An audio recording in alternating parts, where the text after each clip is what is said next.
Today's video is going to be a special one for all of you who love baking and pastry decorating.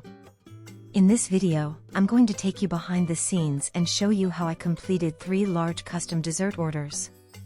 One of them is a beautiful 3-tier cake, the second is a 2-tier cake, both of them made for important occasions and full of little extra treats like cupcakes, macarons, and more.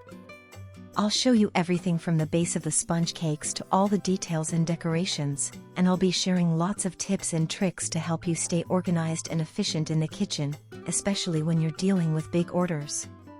This kind of work requires good planning, and I'll show you exactly how I do it step by step. After that, I'm going to teach you how to make 3 different cream recipes that I personally consider essential. They're not very well known, but they're incredibly useful and versatile. You can use them for filling, decorating, and more. I think every pastry lover should know them. We'll also dive into piping techniques. I'll be showing you how to use both Russian piping tips and traditional ones, with plenty of practical examples so you can see the results and try them yourself. And something I'm especially excited to share with you, I'll also teach you how to make Zephyr-style marshmallows, natural marshmallows made with real fruit. They're absolutely delicious, perfect for selling or just enjoying at home, and once you learn how to make them, you'll want to do it again and again. And finally, at the end of the video, I'll get a bit more personal and tell you how I became a YouTuber, how this whole journey started for me, and I'll also show you how I record my videos, what tools I use, and how I set everything up behind the scenes. If that part interests you, definitely stick around until the end. The video is divided into chapters, and you can find them all listed in the pinned comment as well as in the video description, so you can easily jump to the sections that interest you most. Now, let's get started with the very first custom order. Let's start preparing the sponge cakes. I crack 11 medium eggs, which equals approximately 500 grams, 1.1 pounds, per recipe. I also use 300 grams, 1.5 cups, of white sugar, 300 grams, 2.5 cups, of all-purpose flour, and 50 grams, 3.5 tablespoons, of sunflower oil. We will not use baking powder. Although I have many sponge cake recipes on my channels, in this tutorial I'll show you a recipe based on weight, not the number of eggs, and I'll explain why. I use a little more than 500 grams, 1.1 pounds, of eggs per recipe, which equals approximately 11 eggs per bowl. Depending on the size of the eggs, if I told you the amount by number, you might end up using less than needed, so I prefer to weigh them, and that way you can see how many you need. I turn on the mixers with the eggs and sugar on medium-high speed, beating for 9 minutes. If you're using a handheld mixer, you should beat for 10 to 11 minutes on high speed. Then lower the speed and add 50 grams, 3.5 tablespoons, of oil to each bowl.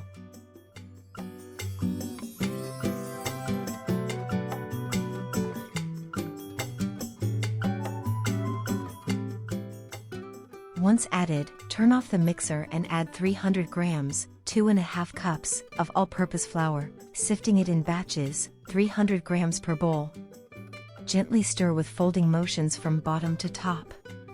If it's easier for you, you can use a whisk, but I recommend trying a wooden spoon. It's much more comfortable, and the batter will turn out excellent.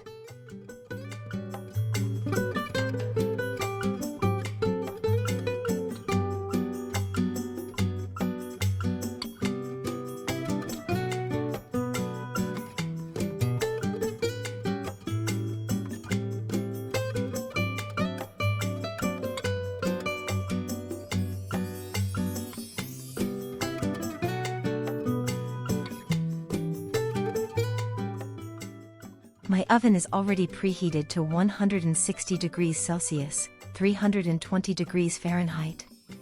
Prepare the pans by placing only parchment paper on the bottom, no need to grease. I use 3 pans, 27 centimeters, 10.6 in, 22 centimeters, 8.7 in, and 18 centimeters, 7 in diameter. To achieve the right height for my cake, I bake each sponge recipe twice. I pour the batter from both bowls and divide it between the 3 pans. I use a fan-assisted oven, which allows me to bake several sponge cakes at once. I bake the cakes at 160 degrees Celsius, 320 degrees Fahrenheit, for 45 to 50 minutes. I advise you to bake low cakes about 6 to 7 centimeters, 2.4 to 2.8 in high, first because they don't need much baking time, and second because they don't dry out. Ideally, bake in 2 pans, dividing the batter. This way, you get even and very fluffy cakes. My sponge cakes came out so beautiful, no domes, no cracks, in one word, perfect. I remove each one from the pan, run a knife around the edges to loosen, and let them cool on a wire rack. If you use a conventional oven, you'll only be able to bake one row of pans, meaning one large pan or several small ones depending on the available space, in a single row. Once the sponge cakes are cold, I wrap them in plastic and store them in the fridge. It's better to prepare them 1 or 2 days in advance and let them rest, so when cutting and filling, they have a perfect crumb and don't break or crumble. We'll also prepare the red berry jam and syrup at least a day in advance. For the red berry jam, I'll use 3 300-gram, 10.6 ounces, bags of frozen berries. I place them in a wide saucepan, add 1 cup of sugar and 1 cup of water, and let it boil for 20 minutes.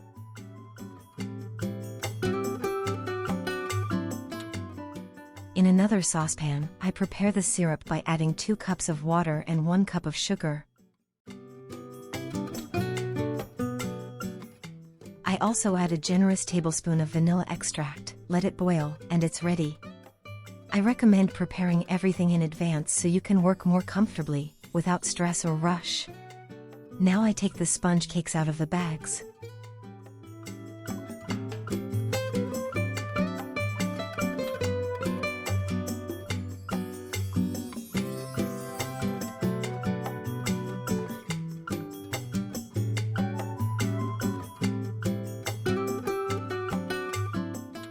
I baked 2 sponge cakes of each size.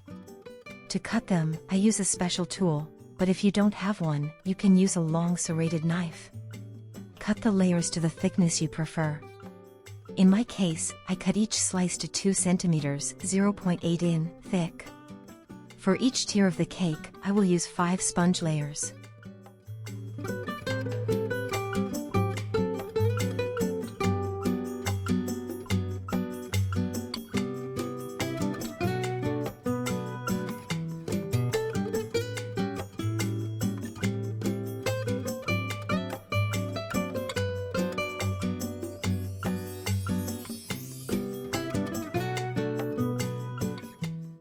Before starting to prepare the filling cream, cover each mold with plastic wrap or a bag.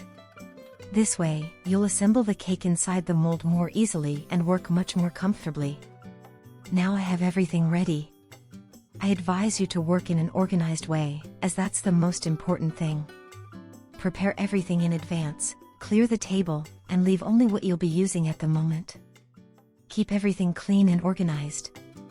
If you're a beginner, learn to work like this, and you'll see how comfortable you'll feel. No matter how many orders you have, you'll handle it all. Step number 2.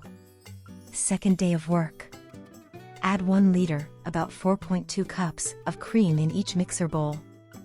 I use the brand Ambient by Puratos. You can use vegetable cream or dairy cream. Whip the cream at medium speed. While it's whipping, mix the Philadelphia-style cream cheese with the condensed milk. Add 150 g, 5.3 ounces, of cream cheese and 120 g, 4.2 ounces, of condensed milk to each bowl and mix well.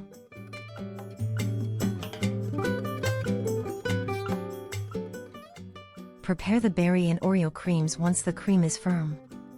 When the mixer paddles leave visible marks, that means it's ready to add the flavors.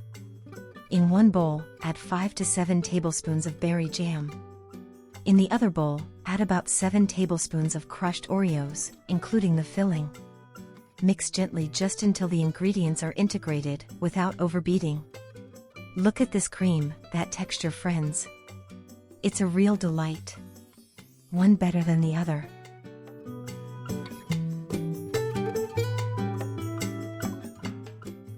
Now I will begin layering: sponge cake, syrup, cream. I will also add a few extra tablespoons of jam so the sponge cakes acquire a delicious flavor. You can do it your way, use fewer but thicker sponge cake layers, or reduce the amount of cream per layer, that's up to you. I'm just showing you one of my ways of working. It's easy and economical.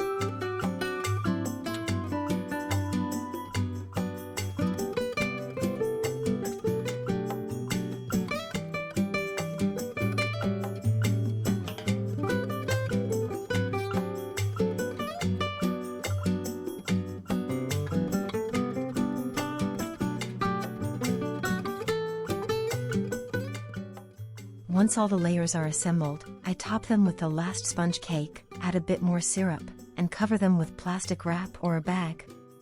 I place the molds in the refrigerator for at least 3 hours or preferably overnight.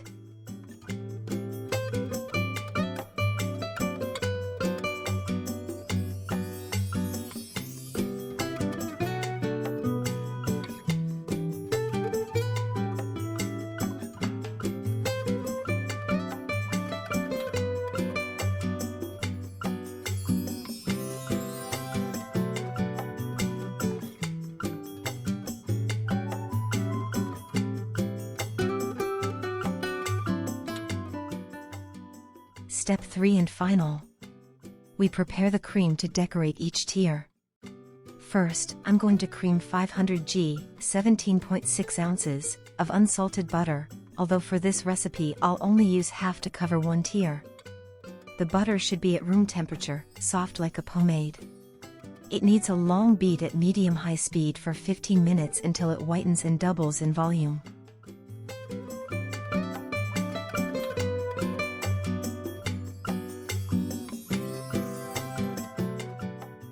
In my case, I'm going to decorate one tier with buttercream, the middle one and the top part of the third tier. The other 2 tiers I'll decorate with cream and pink rosettes.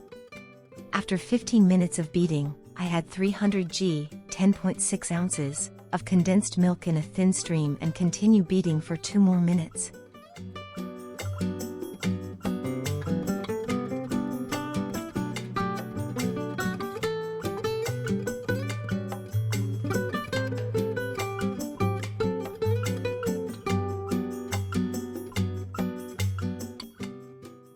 This is how beautiful the buttercream turns out.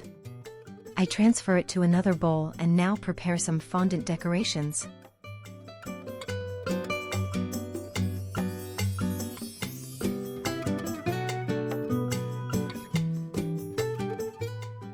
I heat a piece of fondant for a few seconds in the microwave, knead it well, and fill a mold with an angel shape.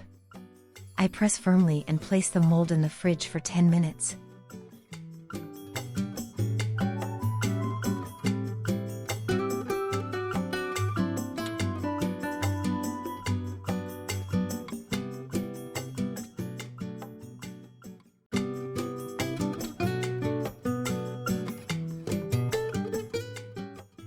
Separately, I prepare some small decorations and group them to form a sort of white cloud. I also prepare the letters for the name.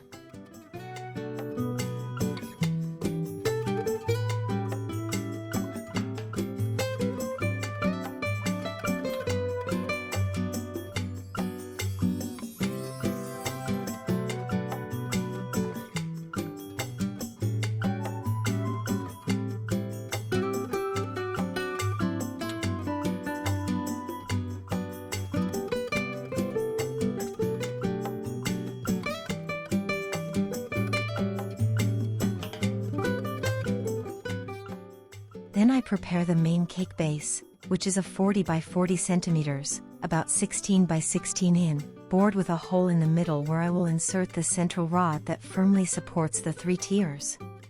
Each base of the first 2 tiers has the same size hole.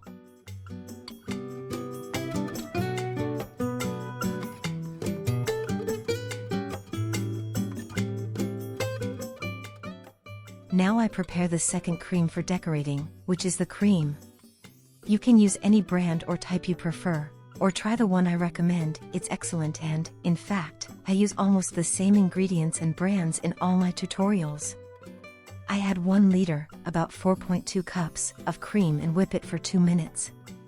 Meanwhile, I prepare 150 g, 5.3 ounces, of Philadelphia-style cream cheese with 120 g, 4.2 ounces, of condensed milk. I add a few drops of pink food coloring and it's ready.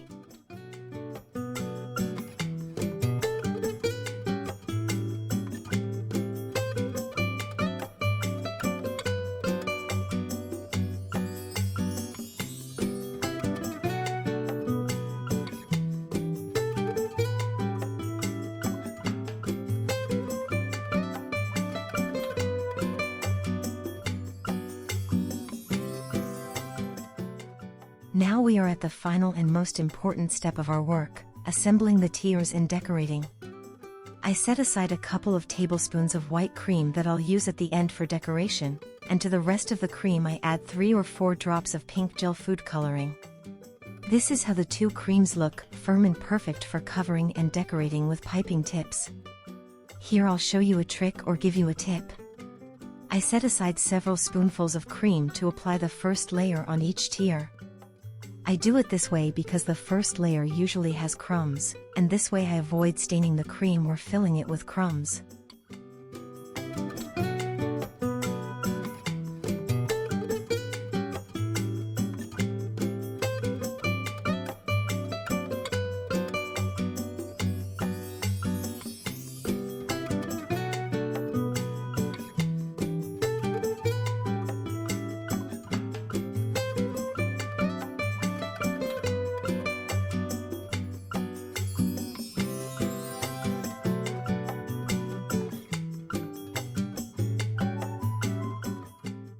I place the first cake on the large base, center it well, smooth it out, and remove any excess cream to make the final covering as straight as possible.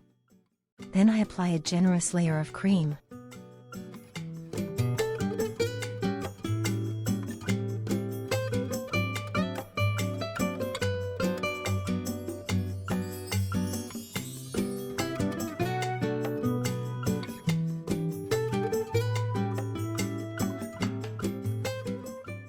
I insert the central rod until I feel it goes through and fits into the hole of the base.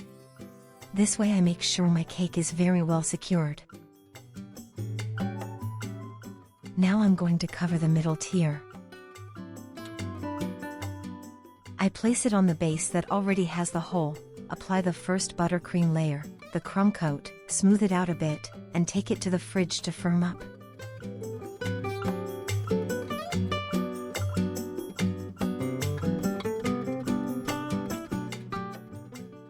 Now I go with the third cake. I also place it on the base with a hole, cover the sides with cream and the top with buttercream, since this is where I'll place the fondant decoration.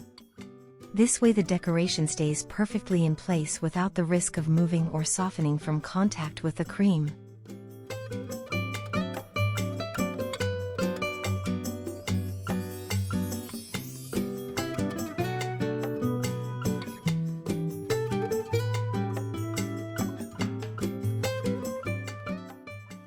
Now I'll show you how to stack the tiers. First, I place several plastic straws and cut them to the height of the cake. You can also use wooden dowels if your cake is larger, taller, or heavier. I place the second tier, add the support sticks, and cover it with a second layer of buttercream.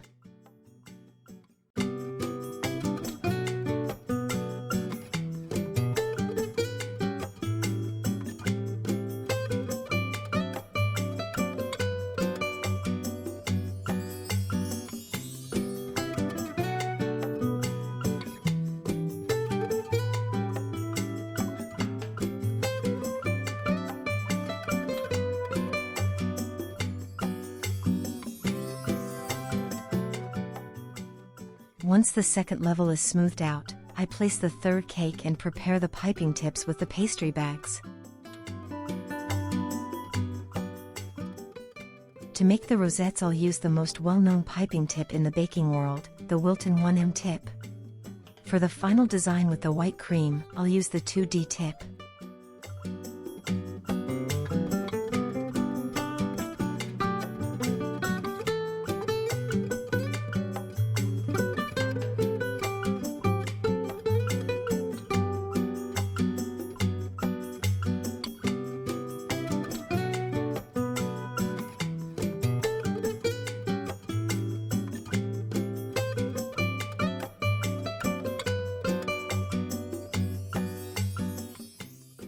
Fill the pastry bags and do a test with the cream you'll use. This way you can check the texture and make sure it's just as firm as when you prepared it. Yes, indeed, it's perfect and ready to decorate.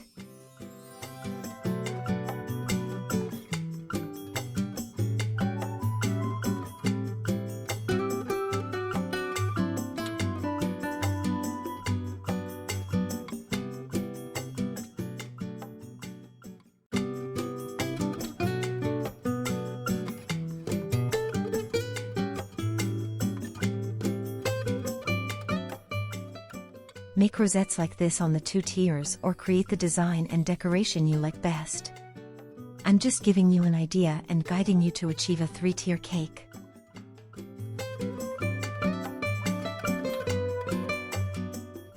I hope I explained everything clearly so it can be understood, and that my tips and suggestions help you in working. I wish I had found a tutorial like this years ago when I started in this beautiful world of baking. I never took courses, everything I learned was through trial and error, lots of practice, and watching many tutorials. Don't forget to subscribe to my channel and activate the notification bell to stay up to date with all my new videos. You can support me by sharing my videos on your social media accounts. If you do, write it in the comments with the word shared. I hope many of you will share. Thank you very much.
Also check out my other videos, it's important for the growth of my channel. Now I'll unmold the little angels and brush them with a bit of shiny edible glitter. I place the decoration on the cake and do the final touch by piping dots with the 2D tip and the white cream, and the cake is ready.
Now let's move on to the next order, a stunning two-tier cake accompanied by a beautiful candy bar filled with all kinds of sweet treats.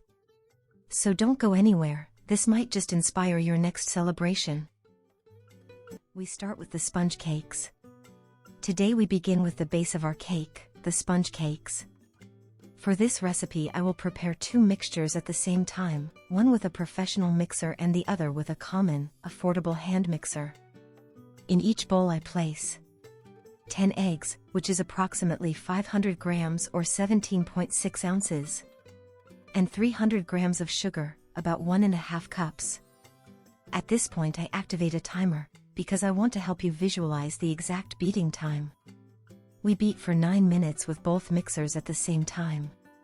You'll see that in the end, the texture is practically the same in both, regardless of the type of mixer. After the 9 minutes, I turn off both mixers and add 2 tablespoons of sunflower oil to each bowl.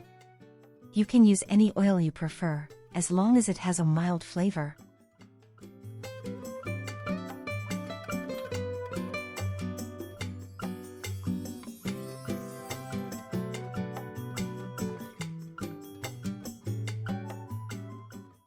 I mix for 30 more seconds and then turn off both mixers.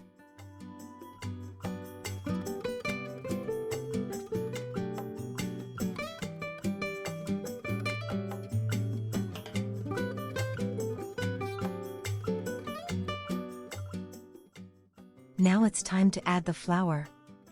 I add 300 grams of all-purpose flour, about 2.5 cups, to each bowl, sifting it in 2 or 3 batches to avoid lumps and keep the mixture light. I mix with folding motions, using a wooden spoon, which helps me reach the bottom of the bowl and achieve a uniform mixture without losing the air incorporated. While I'm folding in the flour, I turn on the oven. I use a convection oven, with fan, which allows me to bake both molds at the same time. If you have a conventional oven, bake the cakes one at a time. Once I finish adding all the flour, the mixture is perfect. Look how it falls, in a ribbon-like, continuous and smooth flow. This texture is ideal, airy and light. In this recipe, we do not use baking powder. Now I move on to preparing the pans. I'm going to use 2 large pans. One square pan, 35 by 35 centimeters, about 14 by 14 inches. And one round pan, 25 centimeters in diameter, about 10 inches. First I lightly grease the pans with a bit of spray oil. You can also use a brush if you prefer. Then I place parchment paper on the bottom of the pan and grease again over the paper. This step is important to ensure the cake comes out easily. Now I divide the mixture. In the large square pan goes the batter made with the professional mixer. And in the round pan, the one made with the handheld mixer. I set the temperature to 160 to 170 degrees Celsius, about 320 to 340 degrees Fahrenheit, no higher than that. The cakes bake for 50 minutes to 1 hour, depending on your oven. Once you have the batter in the pan, smooth out the surface slightly and give the pan a few gentle taps against the table to release any air bubbles. Here's an important detail.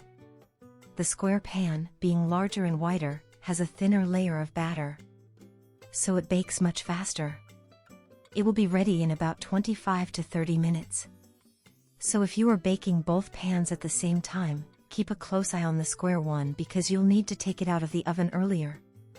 In contrast, the 25 centimeter, 10-inch, round pan, which has a thicker layer of batter, needs more time.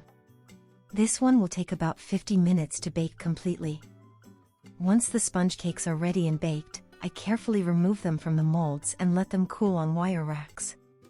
This is important so they don't get moist underneath and keep their fluffy texture.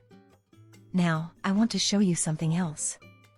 I'm going to prepare the same amount of batter, but this time I'll make 2 identical bowls to bake them together in one large 35 by 35 centimeter pan, about 14 by 14 inches. Why? Because I need a large amount of sponge cake to get a thick layer that I will use to assemble the cake I'm preparing tomorrow. The idea is to make 3 more sponge layers for the filling and structure of the cake. Each bowl contains 10 eggs, 300 grams of sugar, about 1½ cups, 2 tablespoons of oil, 300 grams of flour, about 2½ cups. This sponge cake, being thicker, will take approximately 50 to 60 minutes to bake. Once the cakes are baked, I need them to have a total thickness of about 8 centimeters, about 3 inches, for my cake. Once they're cool, you can wrap them in plastic wrap if you want to store them in the fridge, or leave them uncovered in a cool place until the next day. The ideal is to let the sponge cakes rest until the next day so they're perfect when it's time to fill and assemble the cake. Now we prepare the jam and the syrup. For the jam, I place 300 grams of frozen red berries, about 10.5 ounces, ½ cup of sugar, ½ cup of water. I cover it with a lid and bring it to a slow boil while the fruits begin to break down. At the same time, in another saucepan, I prepare the syrup. First, I place 1 cup of sugar in the saucepan and let it caramelize until it reaches a deep golden color. Once the caramel is ready, very carefully, I add 2 cups of hot water and let it boil until the caramel completely dissolves. Meanwhile, I stir the jam to help the fruit soften and thicken slightly.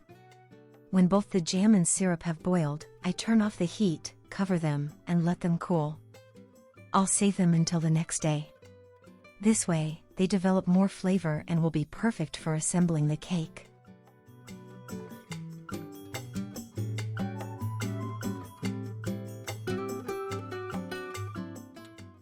We continue with the first day of work. Now we prepare the ganaches.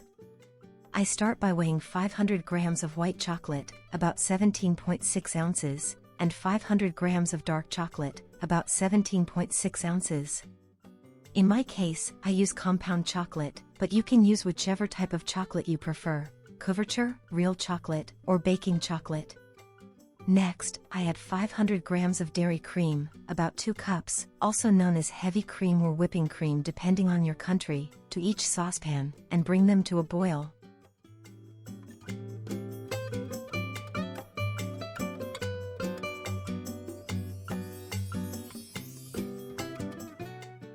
When the cream boils, I remove it from the heat and pour it directly over each bowl of chocolate.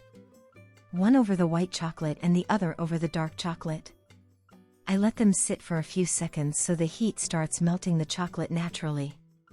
Then I add 30 grams of butter, about 2 tablespoons, to each bowl. This not only improves the flavor but also gives shine and an even creamier texture to each ganache. Now, using a hand blender, I blend each mixture well. This ensures a smooth and homogeneous texture. Once ready, I transfer each ganache to a tray, cover them with plastic wrap in direct contact with the ganache to prevent a crust from forming, and let them cool completely. You can store them outside or inside the refrigerator, depending on the room temperature, until the next day. When they're ready, I'll use the dark chocolate ganache for one of the cake layers, and the white chocolate ganache will be the perfect filling for the macarons. Now we continue with the preparation of some delicious macarons. First, I crack 4 eggs and separate the whites. I'm going to use exactly 135 grams of egg whites, about 4.8 ounces. I don't use all 4 egg whites completely, so you'll have a little left over. The measurement must be exact for the recipe to work properly.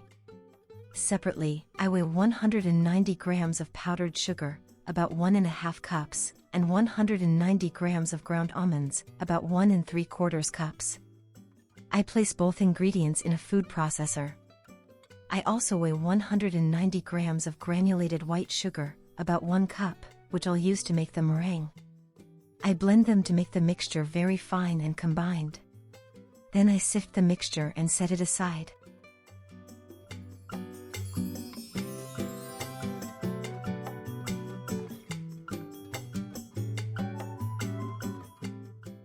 In the mixer bowl, I place the 135 grams of egg whites and beat for 1 minute.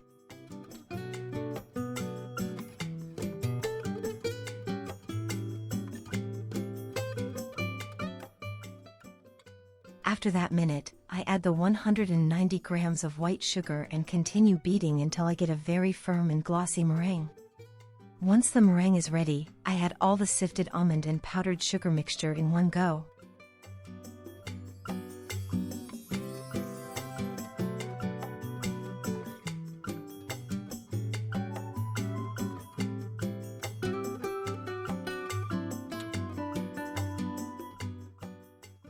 I beat for just a few seconds, between 15 and 20 seconds, on low speed, 2 or 3. Until everything is well combined and the batter has the ribbon texture characteristic of macarons. The mixture falls in a continuous ribbon when lifting the spatula. That means it's perfect. That's how the texture should be, smooth, shiny, and just fluid enough.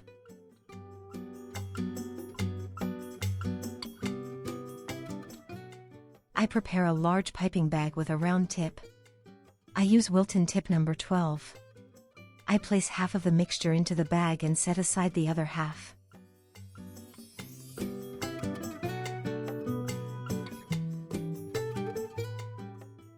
I begin piping the macarons onto special mats with guides, though you can also use parchment paper or a silicone mat, forming the macarons the size you prefer. With this mixture, I filled 3.5 trays. While piping the macarons, I preheat the oven to 135 degrees Celsius, about 275 degrees Fahrenheit. That's the temperature that works best for me, but every oven is different.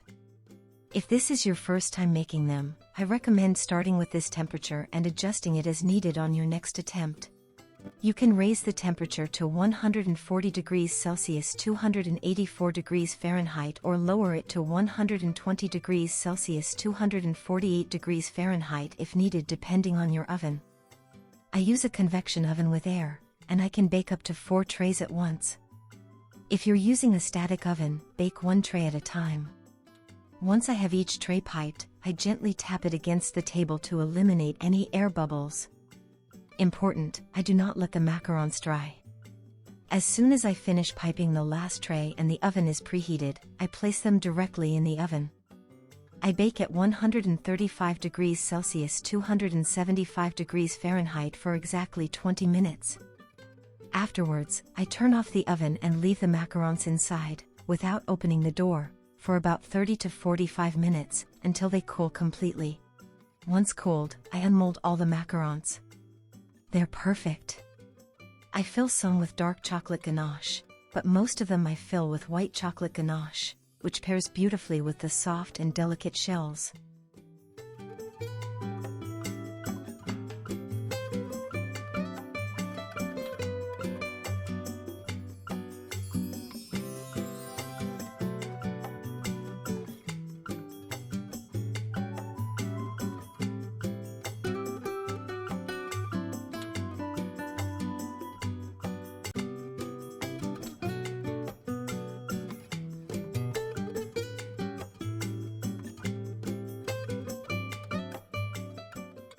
Once filled, I paint the macarons with edible gold dust, mixed with a little vodka to achieve a liquid texture ideal for brushing.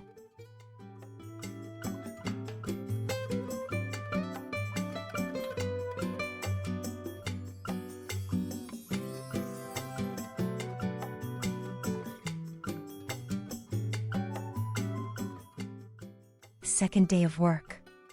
We start with the meringues.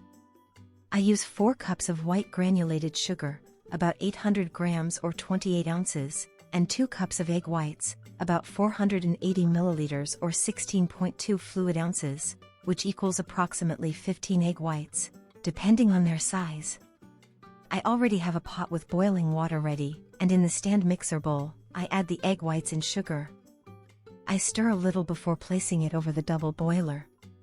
Since I use a large quantity of sugar and egg whites, I pasteurize everything together over the double boiler. Once it's ready, I divide the mixture into 2 bowls to beat with 2 mixers. When I see the sugar has dissolved, I take a bit of the mixture between my fingers and rub. When I no longer feel granules and it's very hot, I transfer it to the mixer bowl, in my case, into 2 bowls. At this point, I use a timer to show you the exact whipping time. I beat each bowl for about 8 minutes. I stop the mixer and add flavorings, lemon flavor in one bowl and strawberry flavor in the other. I also add 1 tablespoon of cornstarch, maizena, to each bowl. I beat a little more, just until integrated, and stop the mixers.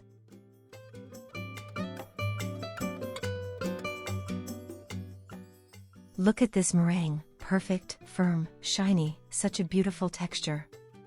Now I prepare the piping tips, the Sultana tip, the Star tip, the 1M tip by Wilton, and 1 Russian tulip tip. I'll show you how I make the meringues with these piping tips. I use silicone mats, but you can use baking paper as well. To make the meringues with the Sultana tip, you need to hold the mat with your fingers or weigh it down so it doesn't move. If you don't hold it, when you lift the piping bag, the mat lifts up and the circle becomes deformed, elongated, and messy. It's important to hold it well so the meringue keeps a perfect shape. In the end, I fill 4 oven trays with meringues of different shapes and sizes. I make the most of the empty spaces by piping small meringues wherever there's a gap. I also show you how to make tulips with the Russian tip. You can bake these too. I pipe them 1 by 1 or 3 flowers together, which look very pretty, like a bouquet. I also add some golden candies and sprinkles for decoration, and they look very nice.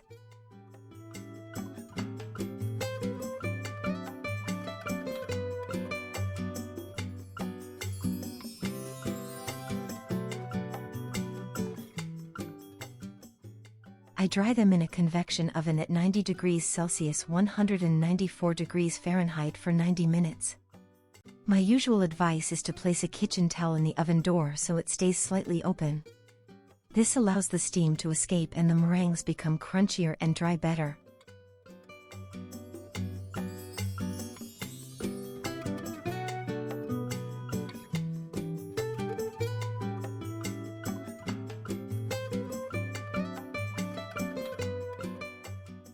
Once the 4 trays are baked, I store them in an airtight container or in bags.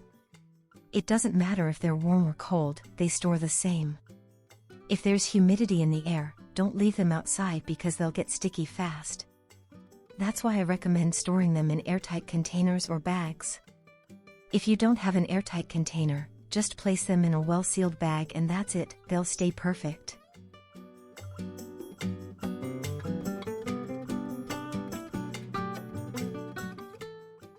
Next recipe on the second day of work is the French buttercream made with egg yolks. I add 2 cups of white sugar, about 400 grams or 14 ounces, and 200 milliliters, 6.8 fluid ounces, of water to a heavy-bottomed saucepan. Separately, in the mixer bowl, I add 15 egg yolks. From the 15 egg whites I used for the meringues, I use the yolks to make this delicious cream, so nothing goes to waste. That's why I make the meringues and the French buttercream on the same day. The yolks are fresh, not dry, and I don't need to store them in the fridge, making everything at room temperature. Once the syrup begins to boil, I start the mixer with the egg yolks. I also use a timer, like in almost every recipe in this tutorial, to show the exact mixing and syrup times for each step. I also place a thermometer so you can see the syrup temperature.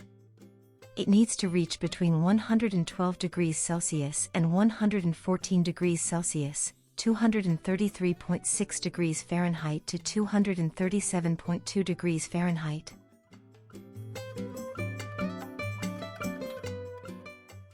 Once the syrup is thick and has reached this temperature, I slowly pour it in a thin stream into the whipping yolks.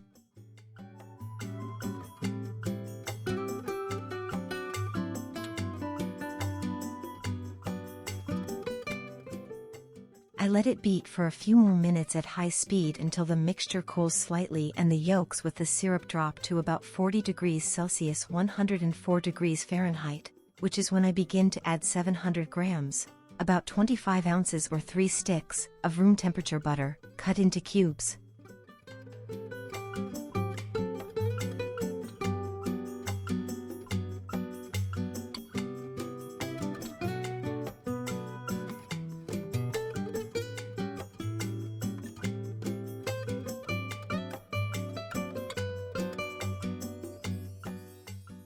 Once all the butter is added, I let the mixer run at speed 6 out of 10 until the cream starts to thicken. At first, it has a liquid texture, but little by little it will transform into a thick, glossy, firm, and super delicious cream.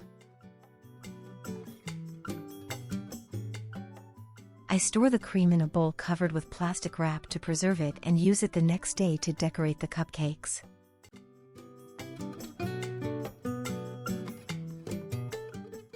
Finally, on the second day of work, I start by cutting the cakes. I cut the large cake made with 20 eggs, the one baked in the 35 by 35 centimeter, 13.8 by 13.8 inch mold, using a special cake cutter.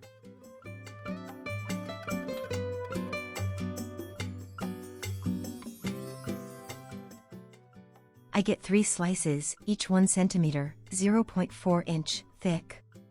I clean the top to remove the brown layer and leave it smooth. This way, I already have the layers ready to start assembling the cake. I'll give you a tip and a personal trick that works very well for me. Use a cardboard base or a flat tray to move each slice of the large cake. Instead of lifting it with your hands from the sides, which can cause it to break or bend, it's much easier and safer to slide the tray underneath the slice. That way you can lift and move it in the easiest way possible, without any risk of damage. Look how beautiful and perfect they are. Here I have 4 slices of the same thickness, all leveled evenly.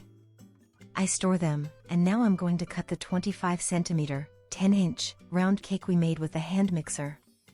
And you'll see what a perfect crumb it has. It's perfect. As if we had made it with a professional stand mixer. No difference at all. They are exactly the same.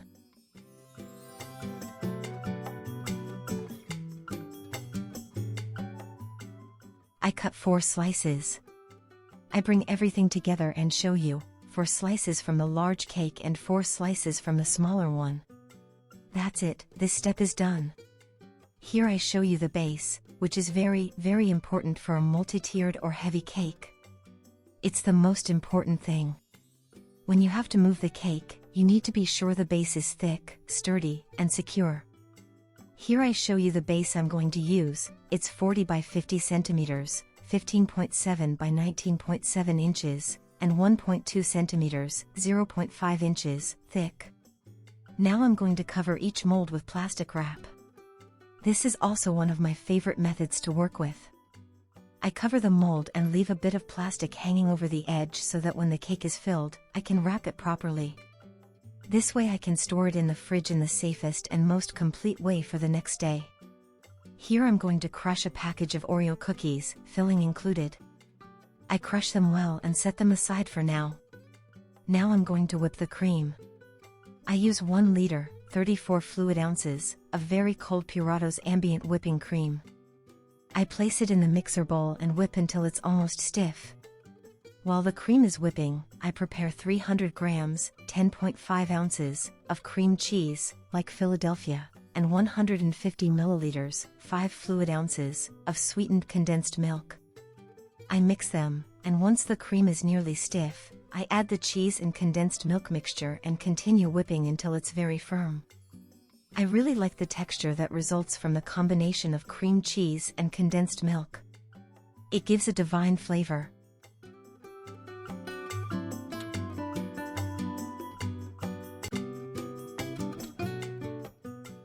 This is the perfect texture.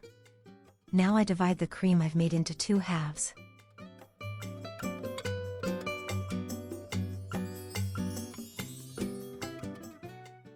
To 1 half, I'll add the crushed Oreos, and to the other, I'll add plenty of red berry jam. I strain the jam, I don't blend it, because I want to keep the whole berries visible. Cooked this way, they're delicious.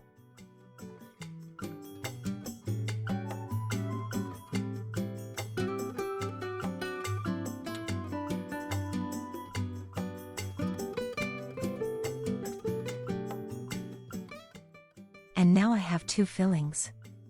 The third filling will be the chocolate ganache we prepared the day before, which already has a perfect texture.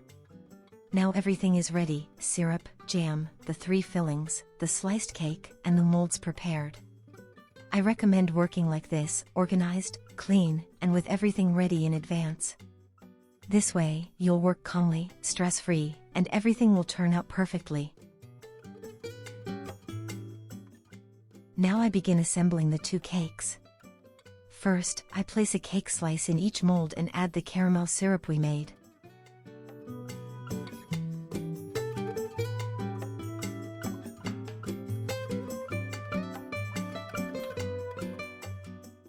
I add the amount of ganache, divide it between the 2 molds, and spread it evenly. I place another slice on top, brush again with syrup. Then I add the Oreo cream, which I also divide between the 2 molds.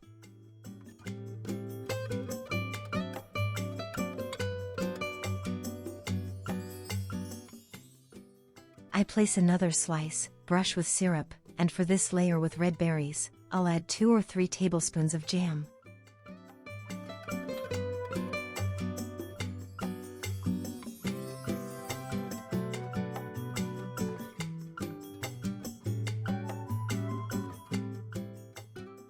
I spread it out and divide the red berry cream evenly between both molds. I add a bit more jam on top. I place the final cake slice in each mold and place it upside down, so that when I invert the cake later, the bottom becomes the top layer of each tier. I brush one last time with syrup, then cover with the leftover plastic wrap from each mold. This way, the cakes are well protected, won't absorb fridge odors, won't dry out, and will stay perfectly preserved until the next day. Final work day. I begin by preparing some delicious cupcakes. Here I have ready 8 whole eggs, 220 grams, 7.75 ounces, of white sugar, 1 cup of milk, 1 cup of olive oil, 500 grams, 17.6 ounces, of sifted flour, 1 sachet of baking powder, 8 grams or about 2 teaspoons, sifted as well. I'll also use vanilla extract. I add the 8 whole eggs into the mixer bowl along with all the sugar at once. I use the paddle attachment because I don't need the mixture to be airy like a sponge cake, just well combined. I won't use the whisk attachment since I need a denser, more homogeneous batter. If you're using a hand electric mixer, you can use the regular beaters just fine. I set a timer so you can see the mixing time, which for me is 8 minutes at high speed. Then I reduce the speed to level 2 and add the milk.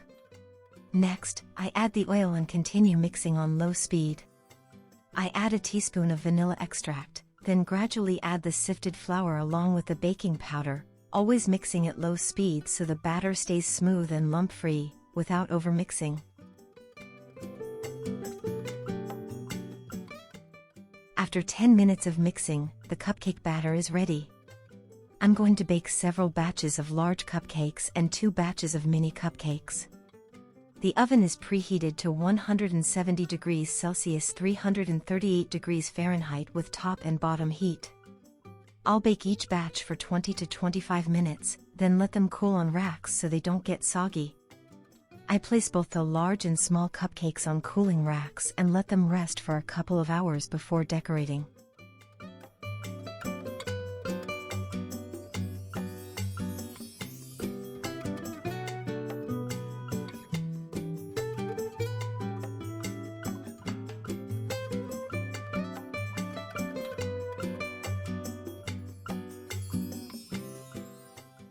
Now I'm going to whip the white chocolate ganache until I get a firm cream.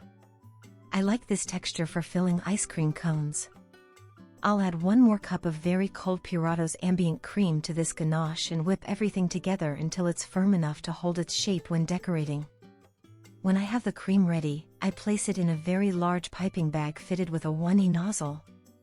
Just like that, I'll take it to the party, ready to fill the ice cream cones right before serving. I have some beautiful stands that I'll use to present the cones as if they were real ice creams.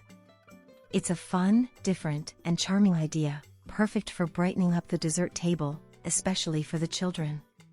I'll fill them forming a swirl like a classic ice cream and I'll decorate the top with chocolate sprinkles. A creative and delicious way to add a special touch to the party. Now we're at the final step, the decorations. Let's begin with the first cake I'm going to decorate. I'll show you a very beautiful decoration, something new and special, because it's the godmother's cake for the party. The sponge and filling I use for this cake are already explained on my channel. It's a Nutella chocolate mousse combined with a chocolate sponge with a hint of vanilla. It's a very tall cake, ideal for important celebrations. I'm going to frost it with my 2-ingredient buttercream, which also has a tutorial on my channel. I'm going to cover the cake in the simplest way possible because the final decoration doesn't need a very polished finish or advanced techniques. What's important is that the base is firm, well covered, and ready to receive all the decorative elements that will make this cake look spectacular. Once the cake is covered with the 2-ingredient buttercream, I don't store it in the fridge because I don't want the cream to harden. Here I show you some edible rice paper strips that I've cut with scissors, about 3 centimeters wide, 1.2 inches. I cut about 5 sheets. Separately, in a small cup I pour a bit of vodka. I also have various types of flowers prepared to decorate the cake. I use a bit of vodka to dip the stem of each flower before placing it on the cake. It works as a disinfectant. You can also use melted chocolate to coat the stem, but I prefer vodka because it's practical and evaporates quickly. To create this design, you can play with the proportions depending on the style you prefer. You can use many rice paper strips and a few flowers for a more delicate and minimalist look, or as I'll show you, many flowers and few rice paper rows, which looks spectacular. I use natural flowers. You can use classic roses, carnations, daisies, or even wildflowers. Peonies also look beautiful if they are in season, and you can mix pastel tones with more vibrant flowers for a very striking visual effect. It's a very elegant and cheerful design that stands out in a party and adds a natural and fresh touch to the dessert table. Just like that, once the cake is decorated, it can be stored in the fridge until it's time to transport it to the party. That way it stays firm, fresh, and in perfect condition for its final presentation. Now there are only 2 steps left to complete this beautiful work and this lovely tutorial. First, I start with the large cake, the one that measures 35 by 35 centimeters in diameter, about 14 by 14 inches. I'm going to flip it over onto the thick base and start covering it with the first layer, using the 2-ingredient cream. The amount of cream I'll use to frost both tiers is 750 grams of butter, 1.65 pounds, with 750 grams of sweetened condensed milk, 1.65 pounds or about 26.5 ounces. The tutorial, as I mentioned earlier, is on my channel. It's a very firm cream, very good, beautiful, perfect for covering and decorating cakes.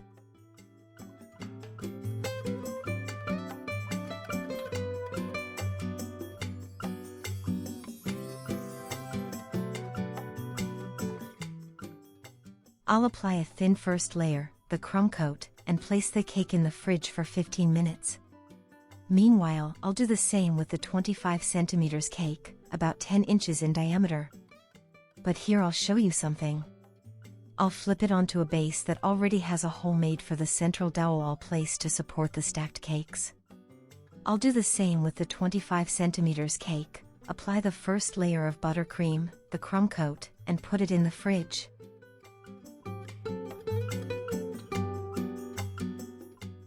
Then I'll continue with the large cake, which will already be chilled, and apply a thicker layer of buttercream until it's nice and smooth.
After that, I'll place the additional supports, some plastic straws that will serve as internal structure, plus the central dowel that will go through the middle of the cake. Once all supports and the central dowel are in place, I'll place the top tier.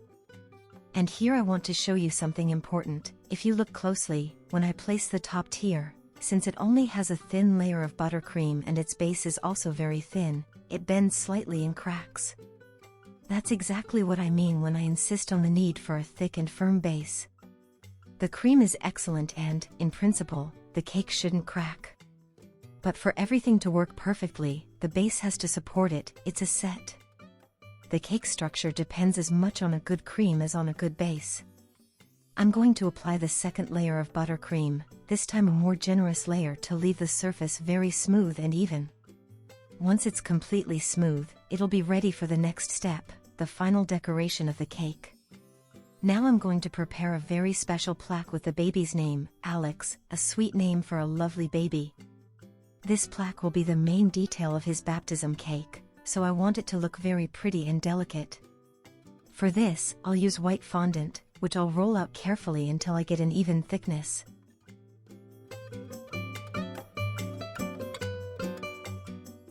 Then I'll shape it with a special cutter and gently imprint the name Alex in the center.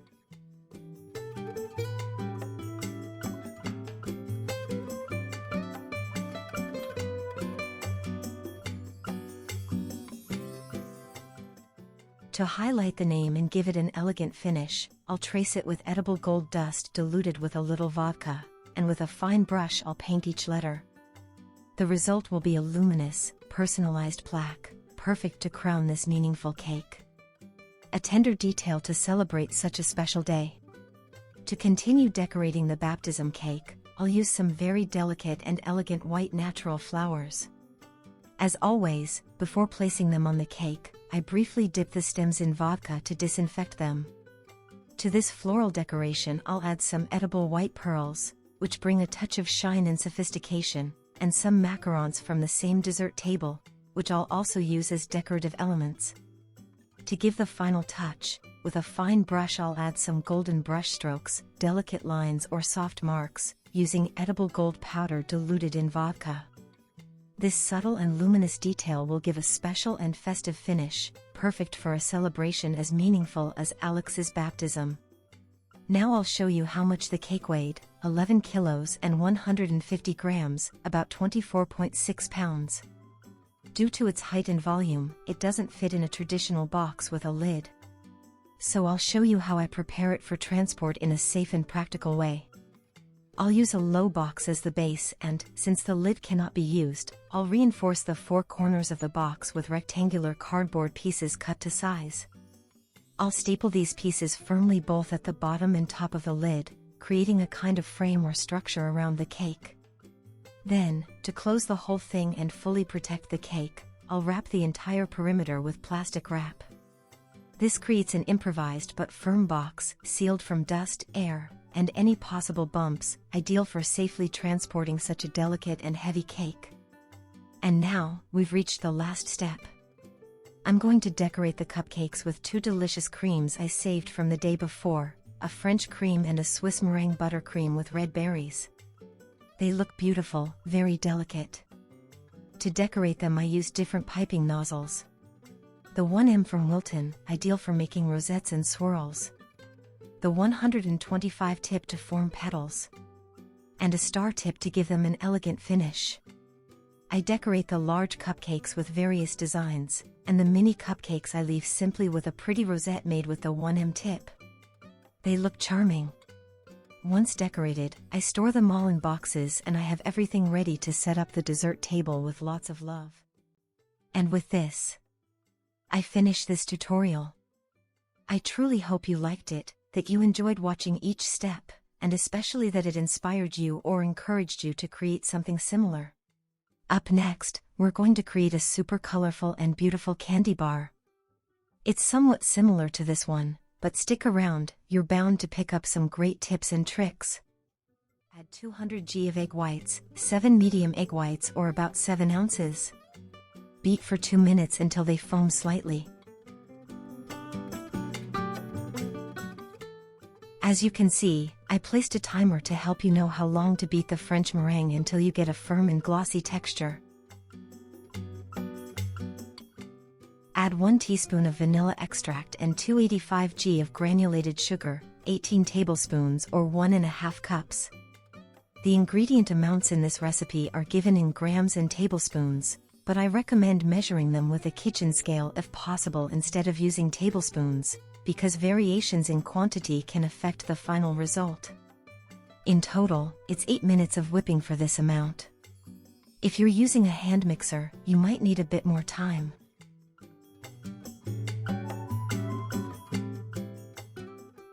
If necessary, and the almond flour is not very fine, you'll need to grind it a bit more. The amount of ground almonds is 285 g, 28 tablespoons or about 2½ cups.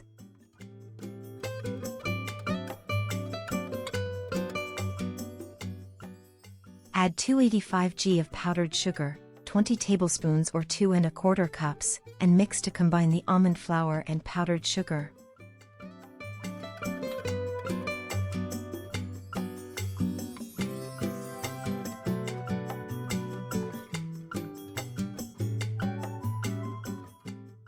Now sift both ingredients very well together. This is done to make sure the grains are fine enough to get a smooth surface and perfect macarons. Let me tell you, this is the first part of a 5-video series in which we will make 5 recipes that will help you set up a simple and affordable homemade candy bar so your children and guests never forget the day, and you don't have to pay high prices for something so simple. Stay until the end of this series, subscribe, and turn on the notification bell so you don't miss any of the recipes. Today we start with this magnificent French meringue macaron recipe. Add the ground almond and powdered sugar mix to the mixer bowl. Mix a little to avoid a cloud of powder, and now beat for just about 15 seconds and that's it.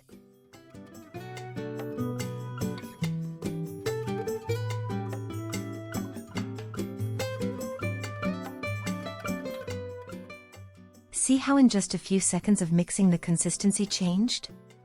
And here you have the perfect texture. A dough that's too stiff won't rise in the oven and won't have the famous macaron shape. A dough that's too runny will simply spread on the tray. And if it does rise in the oven, the so-called foot will grow outward instead of upward, and the macaron will be flat. So here you can see the texture the dough should have. We made it with the mixer all the way to the end without having to mix with a spatula counting the folds.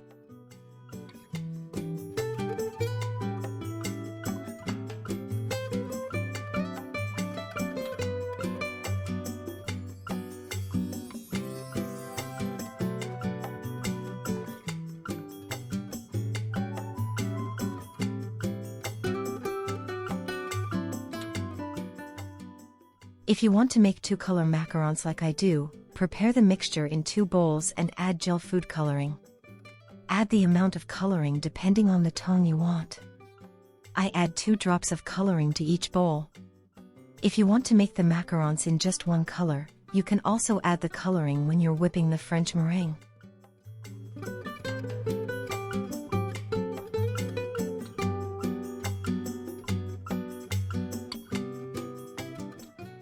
Here I give you plenty of video time so you can see that I mix thoroughly to integrate the coloring, but the texture of the macaron batter stays the same, it doesn't get more liquid.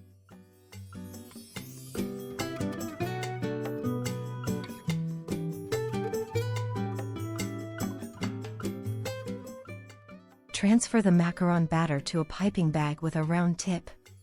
You can also use a piping bag without a nozzle. I use a silicone mat as a guide to form the macarons. If you don't have a mat like this or something similar, you can make a guide with an extra sheet of parchment paper. Take a 4 cm, 1.5 inch, cookie cutter and draw several circles with a few centimeters of space between them. Place this guide under the parchment paper where you'll pipe the macarons, and once piped, remove the guide and transfer it to another tray.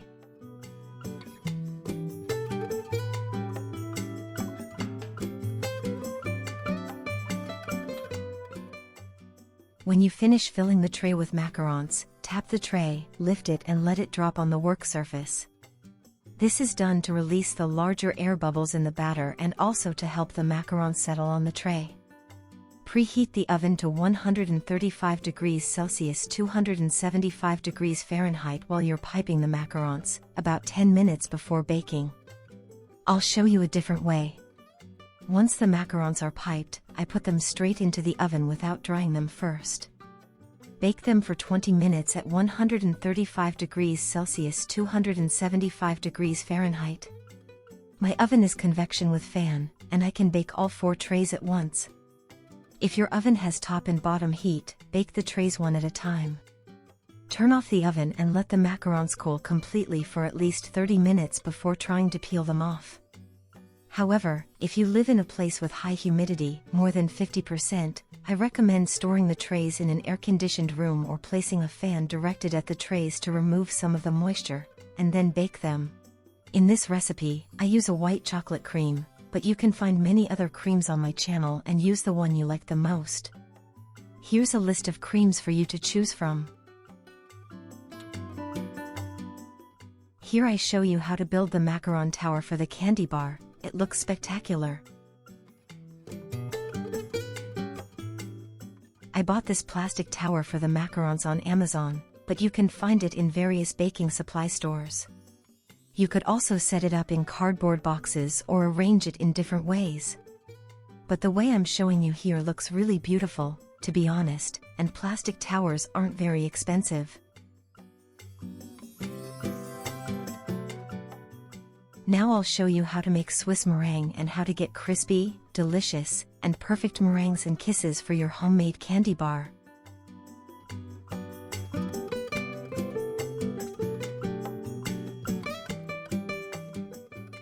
Start by preparing a saucepan with a bit of water and bring it to a boil.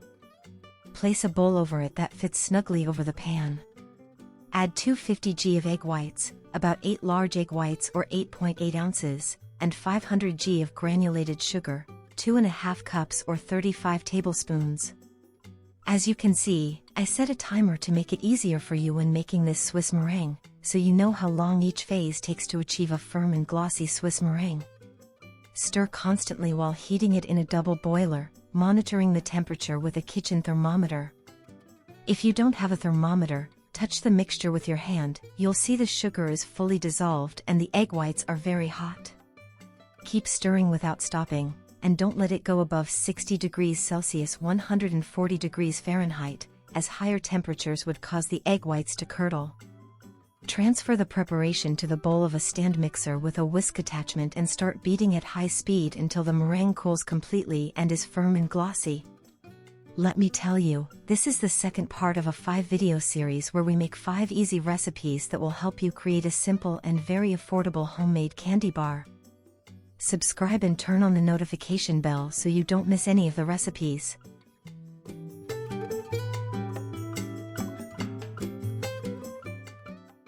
Add 1 tablespoon of cornstarch and 1 teaspoon of strawberry extract and continue beating for 1 more minute or until fully incorporated.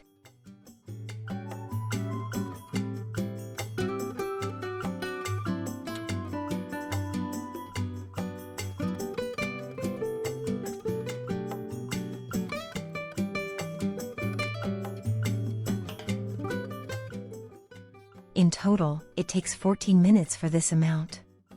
The proof that the Swiss meringue is fully whipped is when it forms a peak at the tip of the whisk, also known as the golden peak.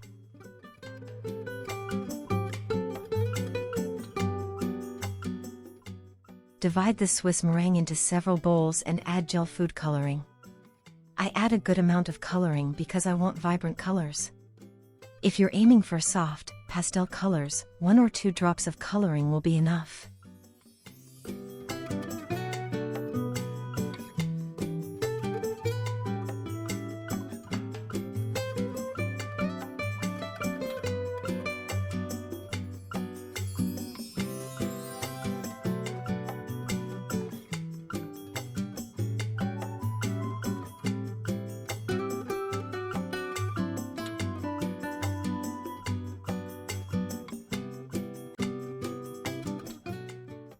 Here I show you the piping tips I use.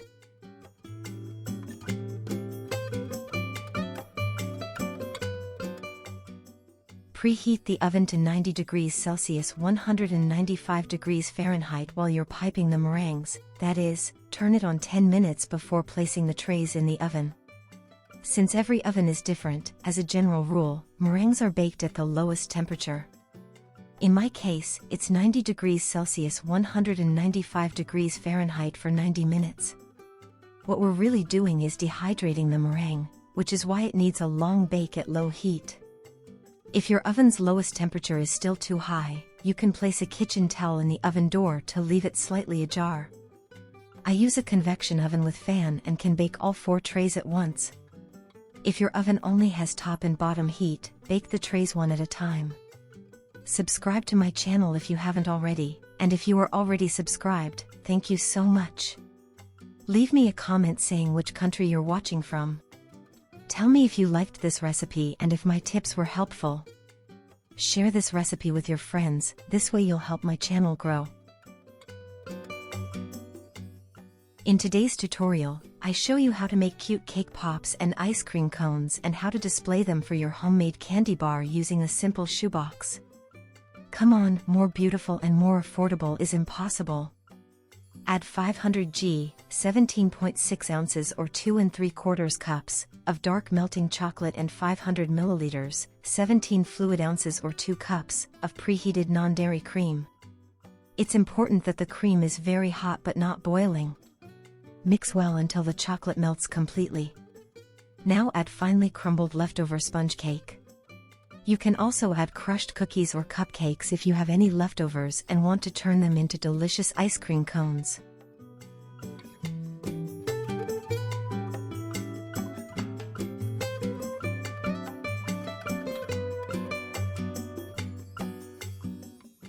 Once it's well mixed and uniform, set it aside for now, but don't put it in the fridge. Now take a shoebox. My shoebox already has the holes cut out, 12 circles, each 6 centimeters, 2.4 inches, in diameter. Wrap the box in gift paper in the color of your choice and secure it with double-sided tape.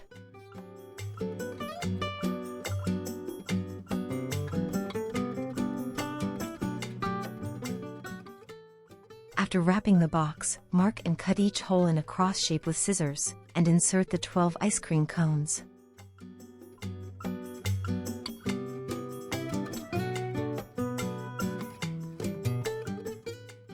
Using a spoon, fill the ice cream cones with the sponge cake and chocolate mixture.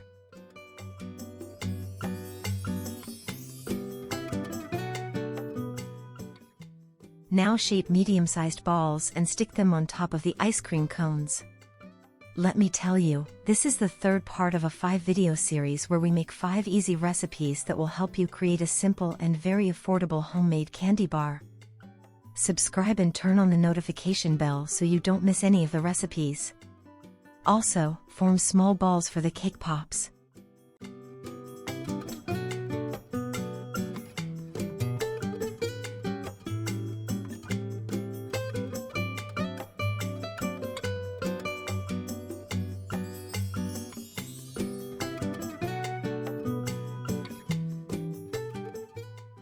Here I wrap a 15 by 15 centimeters, 6 by 6 inch, square of foam or polystyrene with yellow paper. Melt 350 g, 12.3 ounces or about 2 cups, of white chocolate in the microwave or over a double boiler and add 2 tablespoons of sunflower oil.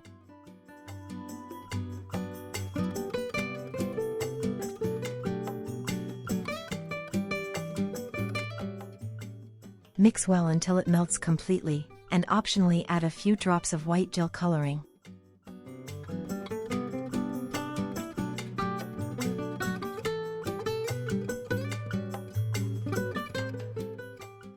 Dip the cake ice cream cones one by one in the melted white chocolate and place them back in the shoebox stand. To make the cake pop lollipops, dip the tip of the stick into the melted chocolate and insert the stick into the ball.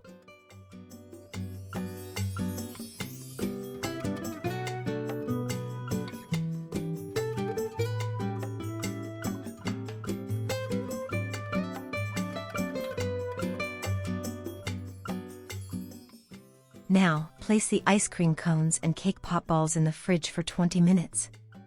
Dye the leftover chocolate in several colors and first dip the lollipops.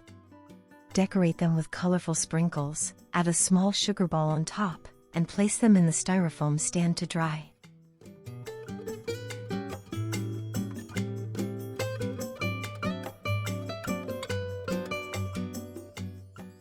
Decorate the ice cream cones with the same leftover chocolate.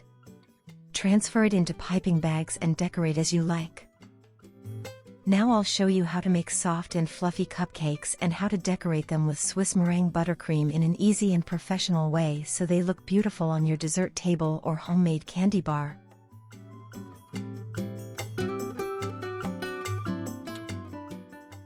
Add 6 whole eggs, no need to separate the whites from the yolks, and beat them for 2 minutes.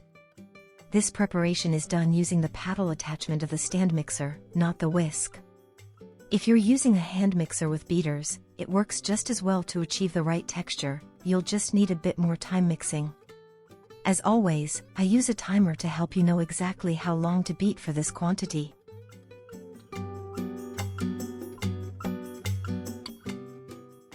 Add 270 grams, 1 1/3 cups, of granulated sugar, 1 teaspoon of vanilla extract, and continue beating for about 5 more minutes at very high speed.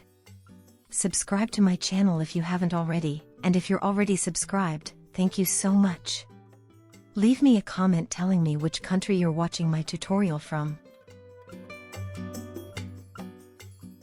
Reduce the speed to low and add 160 milliliters, 2/3 cup, of oil and 160 milliliters, 2/3 cup, of milk.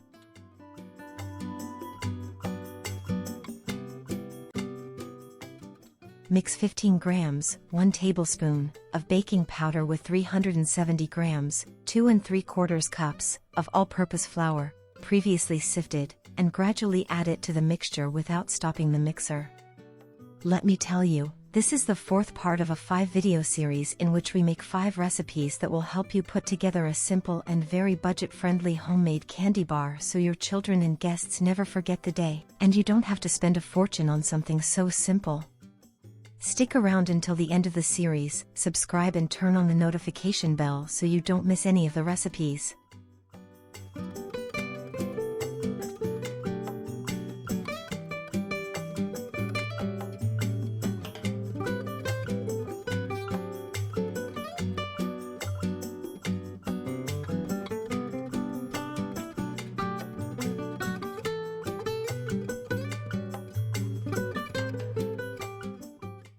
In total, it's been about 9 minutes of mixing. Prepare your cupcake liners and fill them just a little over halfway with the mixture. Bake them in a preheated oven at 150 degrees Celsius 300 degrees Fahrenheit for 25 minutes. With this quantity, I got 22 cupcakes, but the liners I use are quite large, 55 by 45 millimeters, 2.2 by 1.8 inches.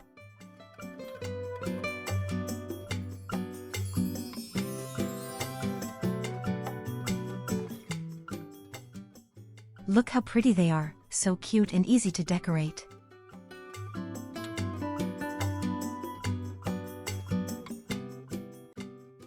Here I've prepared several piping bags with Swiss meringue buttercream in various colors.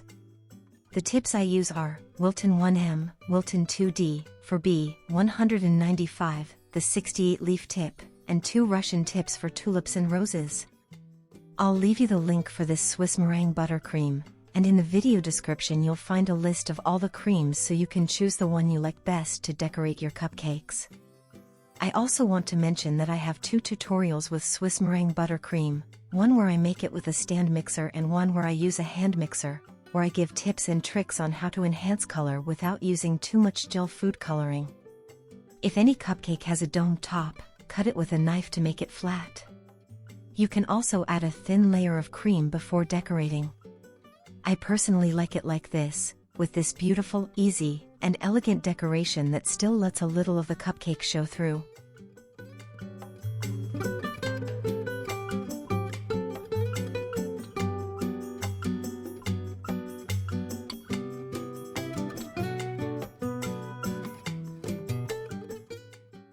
hope you enjoyed my tutorial. Leave me a thumbs up so I know you did and share this recipe with your friends. Finally, I'll show you how to make a beautiful cake in 3 steps for your dessert table or homemade candy bar.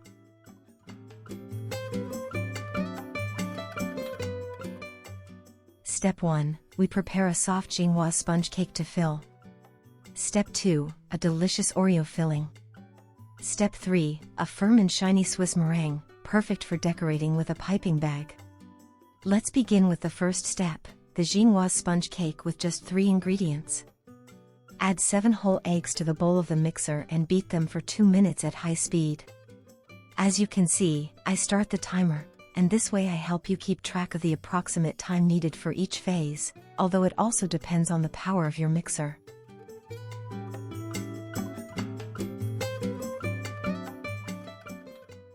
Add 250 grams, 1 1/4 cups, of granulated sugar and beat for 7 more minutes at high speed.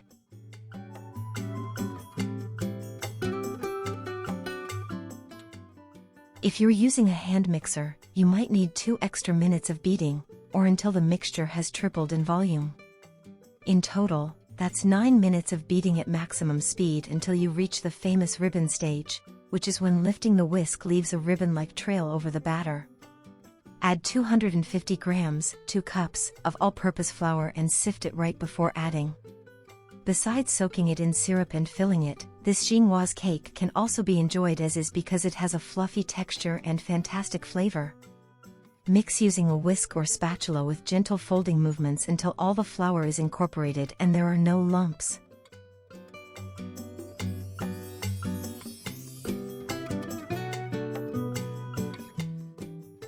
Prepare a baking pan and grease it with oil or butter.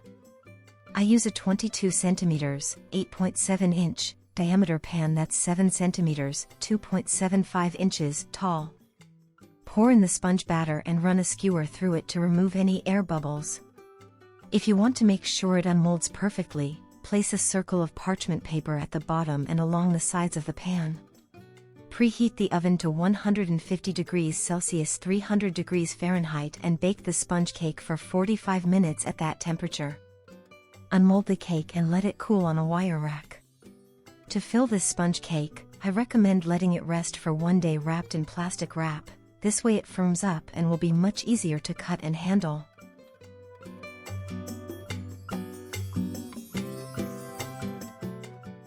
Now let's prepare a delicious Oreo filling. This is step number 2. Add 600 milliliters, 2½ cups, of very cold plant-based whipping cream and beat it for about 1 minute or until you see soft peaks. Add 100 grams, 3.5 ounces, about ½ a cup, of cream cheese, like Philadelphia. And 150 grams, ½ a cup, of sweetened condensed milk.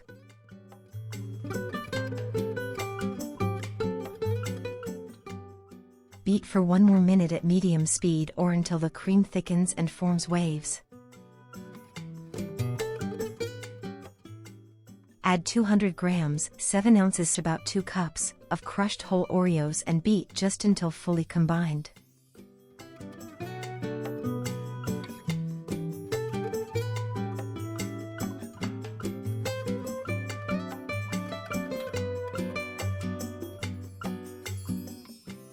To assemble the cake, I already have the sponge cut into 5 layers, each 2 centimeters, 0.8 inches, thick.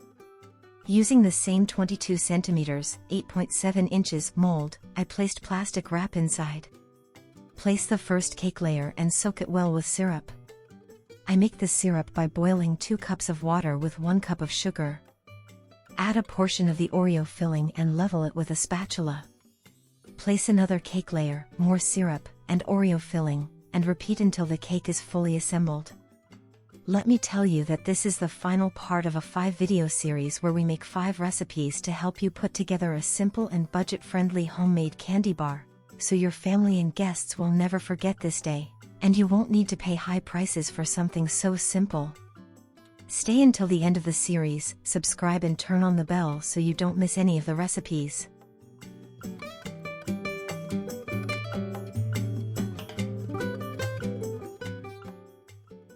the cake in plastic and let it chill in the fridge for at least 4 hours. Overnight is ideal. Finally, we come to step number 3, where we'll prepare a shiny and perfect Swiss meringue to decorate our cake. Place a pot of water on the stove and set a heat-proof bowl on top, making sure the bottom doesn't touch the water. Add 1 cup of egg whites and 2 cups of granulated sugar. Stir constantly with a whisk while heating in a double boiler for about 7 minutes, for this quantity, until the mixture reaches a temperature of 55 to 60 degrees Celsius, 131 to 140 degrees Fahrenheit. It's very important to watch the temperature and not go above 60 degrees Celsius, 140 degrees Fahrenheit, to avoid cooking the eggs. If you don't have a thermometer, you can still succeed by knowing the time, watching the foamy texture, and feeling with your fingers. The mixture should feel very hot and the sugar should be fully dissolved. With these tips, even without a thermometer, you'll be able to make a firm and shiny meringue. Beat the mixture with an electric mixer at very high speed for 6 minutes or until the meringue is almost cool, forms stiff peaks, and becomes very glossy.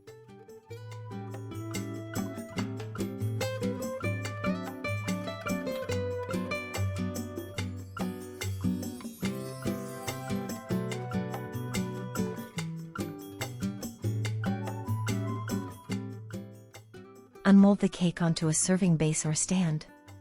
Use a turntable base, which makes decorating much easier. Cover the cake with a thin layer of Swiss meringue and set it aside for now.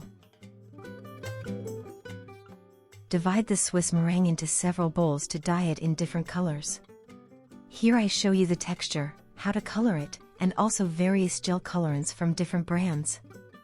Add as much as you like depending on the shade you're going for, and stir gently until incorporated.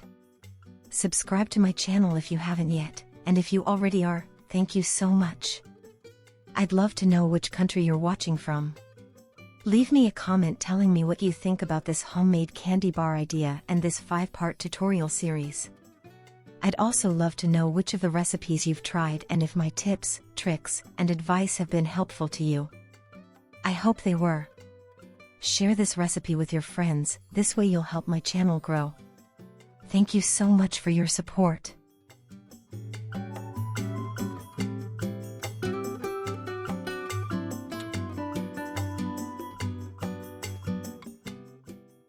Transfer the Swiss meringue into piping bags fitted with Wilton 1M tips and pipe rosettes, 1 row of each color to cover the cake. For a 22 cm, 8.7 inches, diameter cake that's 10 cm, 4 inches high, I needed 1.5 batches of Swiss meringue for this decoration.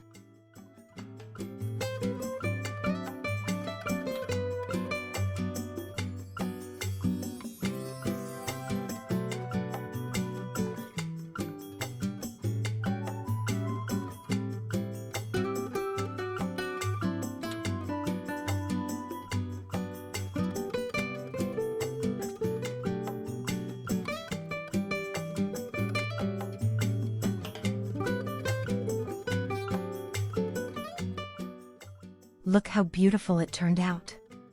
These are the 5 ideas for your homemade candy bar. With these 5 tutorials, you can put together a sweet table even better than the one I've shown you here. All that's left is a nice tablecloth, some balloons, cups, plates, drinks, and let the party begin.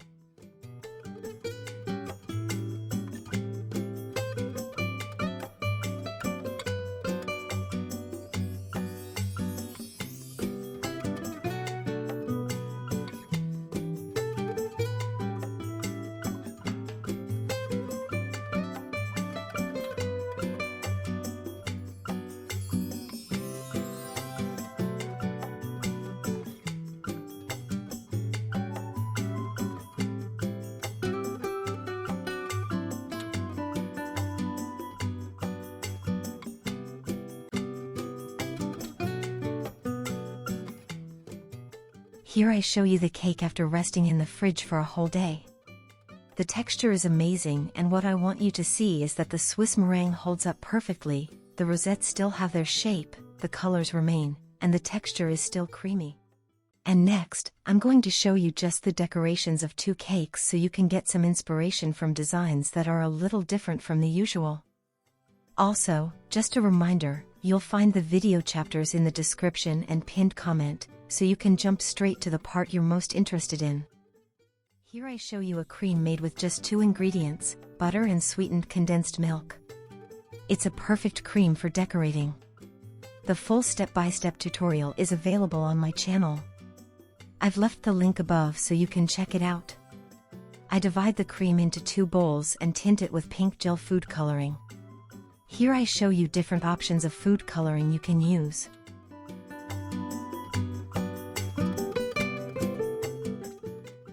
Depending on the shade you want, add more or less and mix well with a spatula until fully combined. To get a soft pink, I added the coloring twice, about 5 or 6 drops in total. On the other hand, to get an intense red, we'll need much more coloring. In this case, I add the coloring in 4 stages, using a generous amount each time, and mix well. I won't cut this process so you can see how the cream maintains its texture and how much coloring is needed to get this beautiful tone.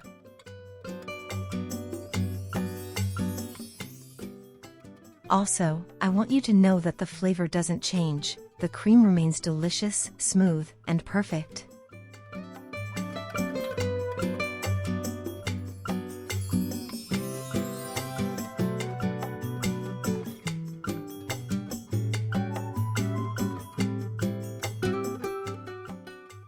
I start with the red cake. To decorate it, I have 3 piping tips. 2 leaf tips, number 68 and number 113. 1 large tip, no, 1E. I unmold the cake, which has a heart shape, 15 centimeters, 6 inches in diameter. It's a sponge cake with Oreo filling. If you want to learn how to make both the sponge and the filling, you'll find the tutorials on my channel. I apply the first layer of cream, a thin coat to seal the crumbs. I smooth the surface and place the cake in the fridge for 10 minutes. Meanwhile, I fill the piping bags with the tinted cream and set aside a bit to apply a second layer to the cake later. If you're working in an environment where the temperature isn't very high, buttercream can harden. I recommend slightly warming it to restore its smooth texture. You can do this in the microwave in 20-second intervals or in a double boiler for a short time, always watching and stirring.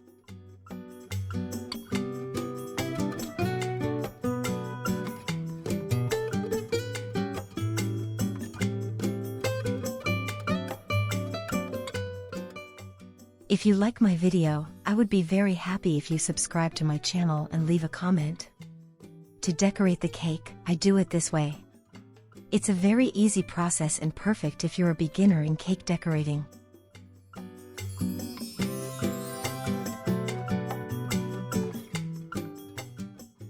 These 2 decorations will help you improve your technique, as they're easy to follow and simple to achieve.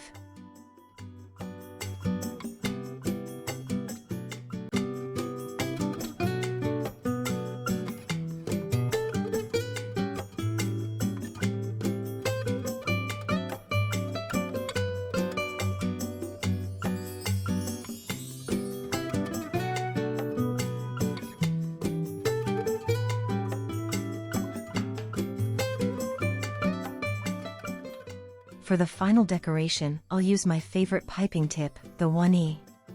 I love this tip because it's perfect for creating a spectacular finish.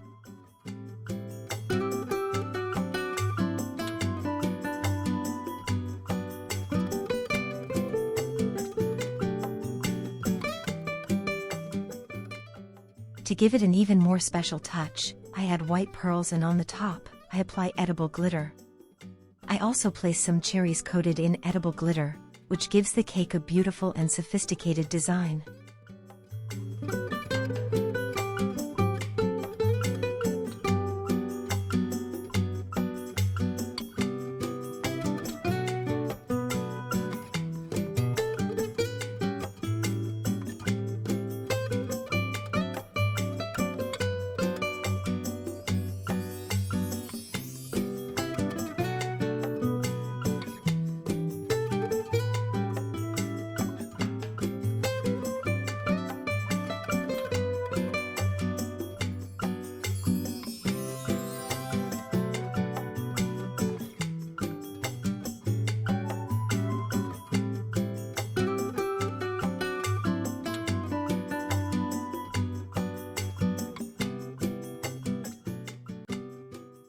As you can see, achieving this elegant finish wasn't difficult at all.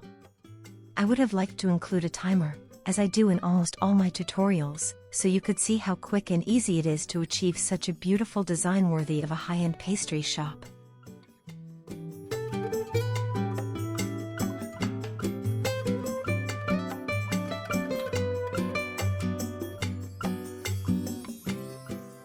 The second cake I'll show you next is a large one, 20 centimeters, 8 inches in diameter by 15 centimeters, 6 inches in height.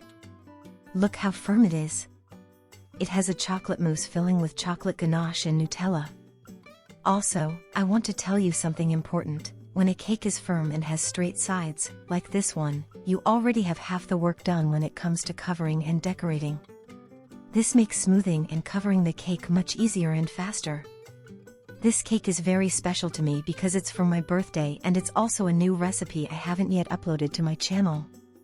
Stay until the end of the video to see how the slices look when I cut it. And if you like it, let me know in the comments so I can make a step-by-step video with this delicious filling.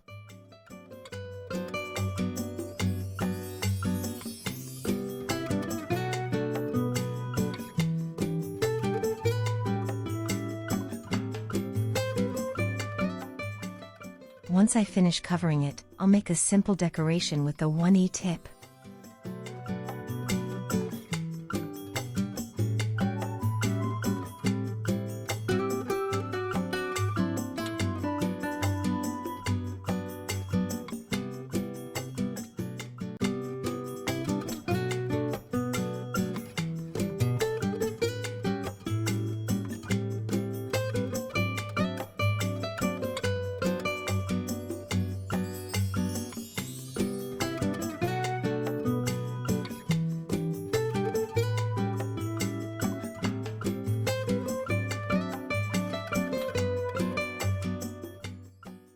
Without placing the cake in the fridge, I add little flowers around, since the buttercream stays soft and is easier to work with. Before placing each stem on the cake, I dip it in vodka to disinfect it. You could also seal them with melted chocolate if you prefer another option. To decorate these two cakes, I use only 500 g, 17.6 ounces, of butter and 500 g, 17.6 ounces, of sweetened condensed milk. With just these two ingredients, we achieve a perfect cream. If you liked this video, help me by sharing it on your social networks. Your support means so much to me. From which country are you watching me? Let me know in the comments along with a heart. I'd love to read it. These little flowers look beautiful around the cake, giving it a unique and special touch. You can find them in florists, both fresh and dried, and both options look amazing. Did you like the color combination? I love it. As my kids would say, very tons cakes.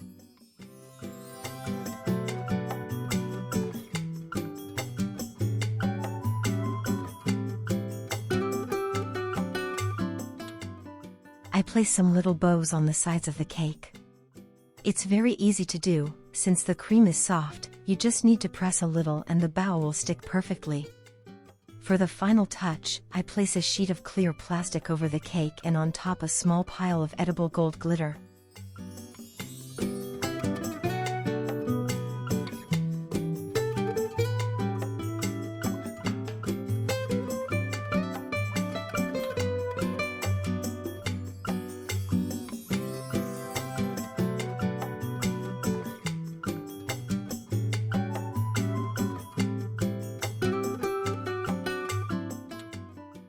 Of course. I go out to the patio to blow out the candle so I don't fill my workspace with glitter.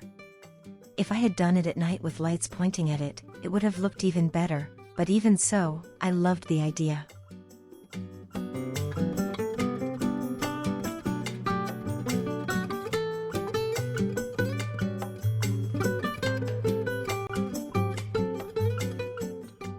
And just as I promised at the beginning of the video, now I'm going to show you 3 of the best cream recipes, unique, not very well known, but incredibly useful and definitely worth learning. So don't go anywhere, because they're coming up next.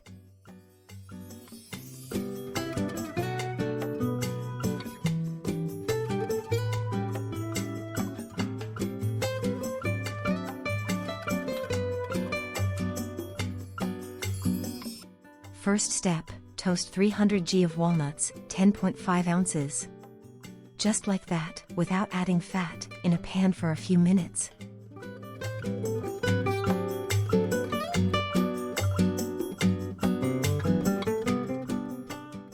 Let the walnuts cool completely and then grind them. They must not be ground while hot because they become oily.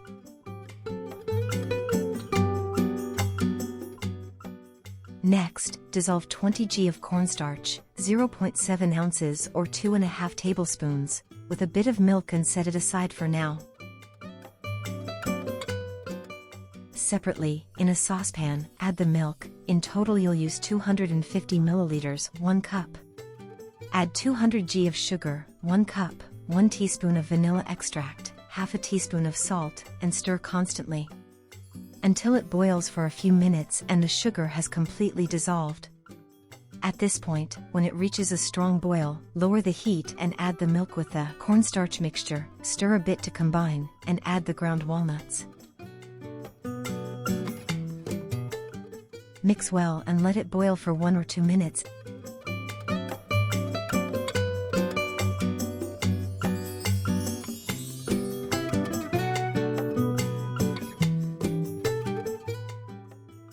Turn off the heat.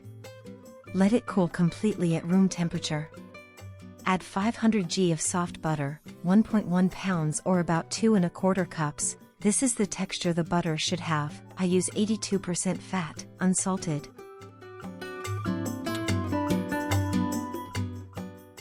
Margarine won't work. Beat for a few minutes to cream a bit and then add the walnut cream in several additions. It's very important that both the walnut cream and the butter are at the same temperature, room temperature. If the cream splits, don't worry, any butter-based cream fixes itself. If you beat it with a mixer at high speed for 10 or 15 minutes. Keep an eye on the cream and you'll see how it becomes creamy again. Let me tell you that on my channel you'll find many types of creams for filling, covering, and decorating your cakes, cupcakes, and any kind of dessert. In the end, the cream turns out smooth, fine, full of crunchy toasted walnut bits, a true delight.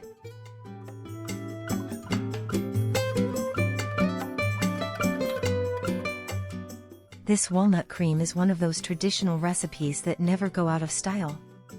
It's rich, smooth, and naturally aromatic, all without using eggs.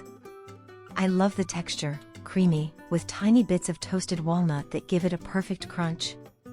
It holds up beautifully for piping, spreading, or layering in cakes. Fun fact, this type of recipe was often made by our great-grandmothers, using simple ingredients but lots of love.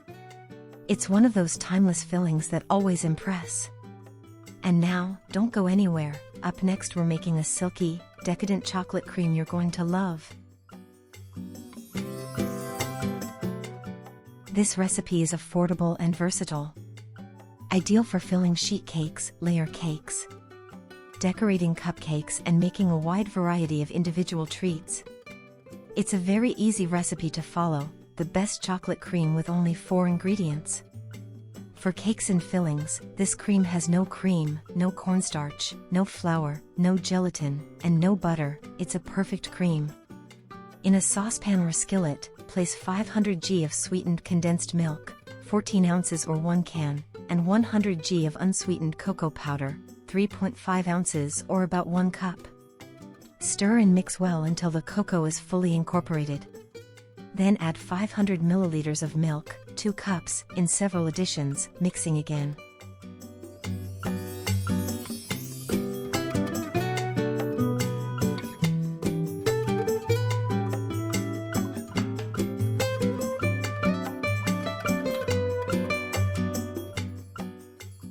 Bring the saucepan to the heat and cook the cream until it thickens. When it starts to boil, let it cook for about 5 minutes over medium heat.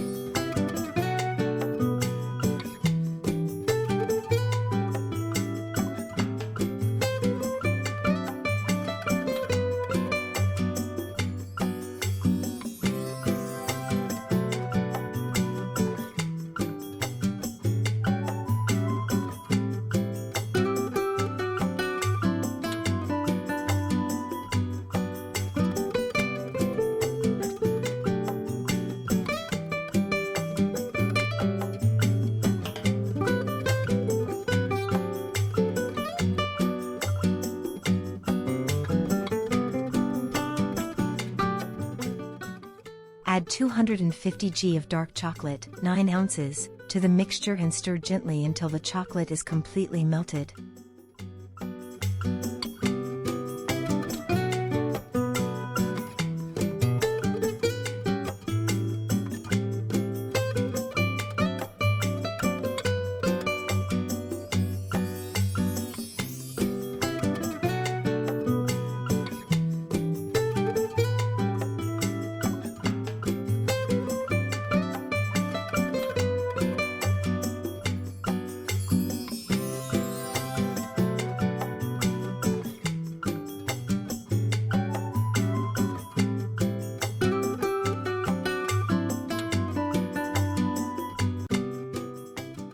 Transfer the cream to another container and cover it with plastic wrap. Let it cool completely at room temperature and then refrigerate.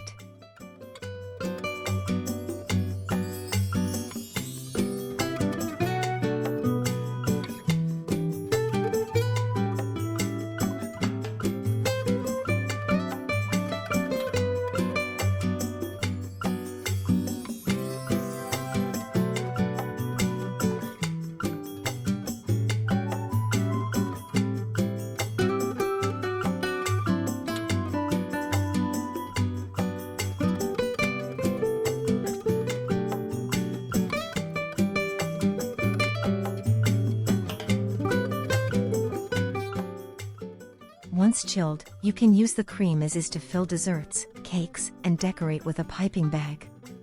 The texture of this cream is perfect, and the flavor is exquisite. If it's your first time making this cream, you won't stop making it again. This amount is enough to fill and cover a 20 centimeters, 8-inch, cake that's 10 centimeters, 4 inches, tall. The optimal shelf life of this cream is 8 to 10 days in the fridge. You also have the option to freeze it for up to 2 months. When used as a chocolate filling or in desserts, it stays fresh for 5 to 8 days.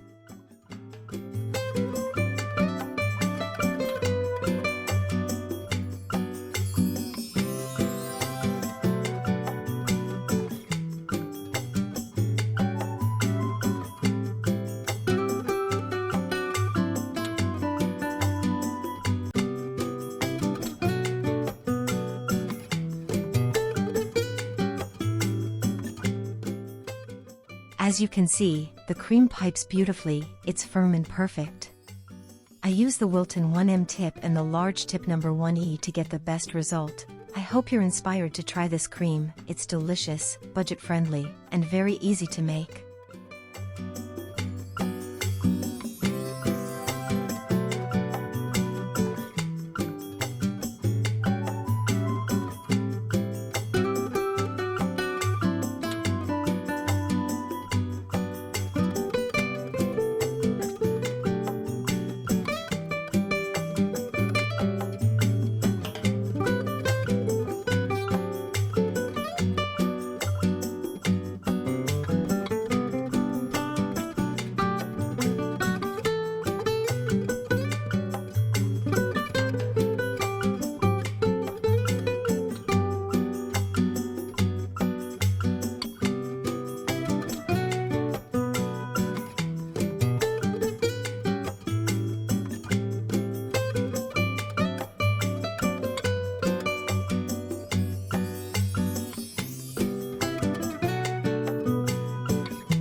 Today we're going to make a delicious white chocolate cream that you can use to fill and decorate many desserts, cakes, and cupcakes.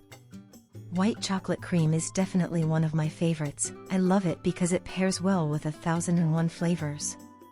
Vanilla, raspberry, lime, lemon, dark chocolate, it's the perfect cream. Melt 150 g of white chocolate, 5.3 ounces, in a double boiler or in the microwave. I prefer the double boiler because white chocolate is very delicate and can burn easily. This way you can control the temperature without adding more heat than necessary. Let the chocolate cool and set it aside. Here I show you the texture the butter should have. It should be like a pomade, soft but not melted. Add 250 g, 8.8 ounces or 1 1/8 cups, and beat at medium-high speed for 2 minutes or until it lightens in color.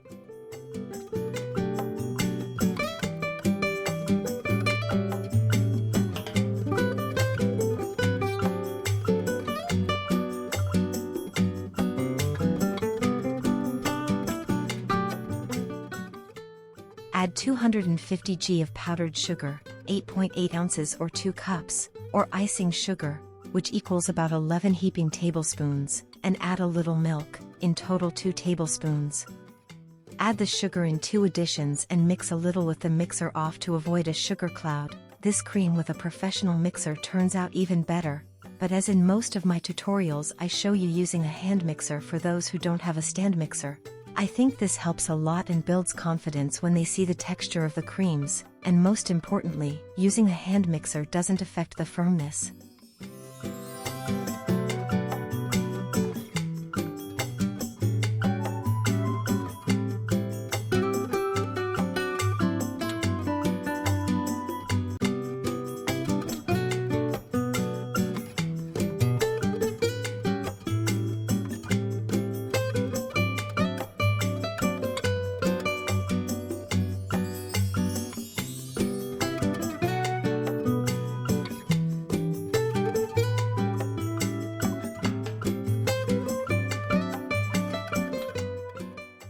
When the cream has this texture, add the 150 g, 5.3 ounces, of melted and cooled white chocolate. This means the chocolate should still be liquid but not warm to the touch.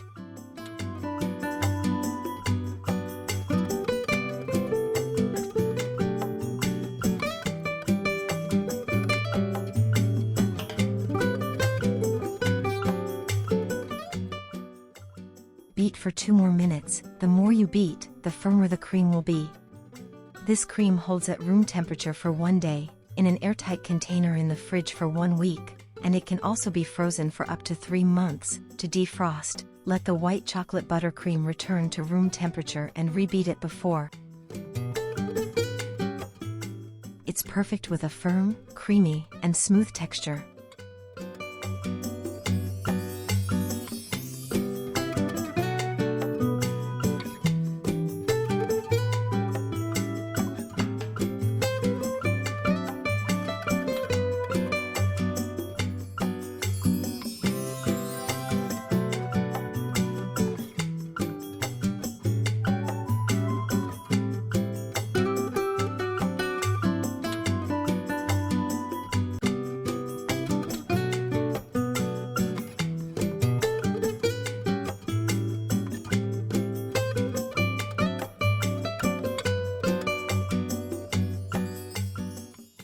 Here I show you how to color this cream. I recommend gel food coloring. It gives much better results. With just 1 drop of each color, you get a very nice pastel tone.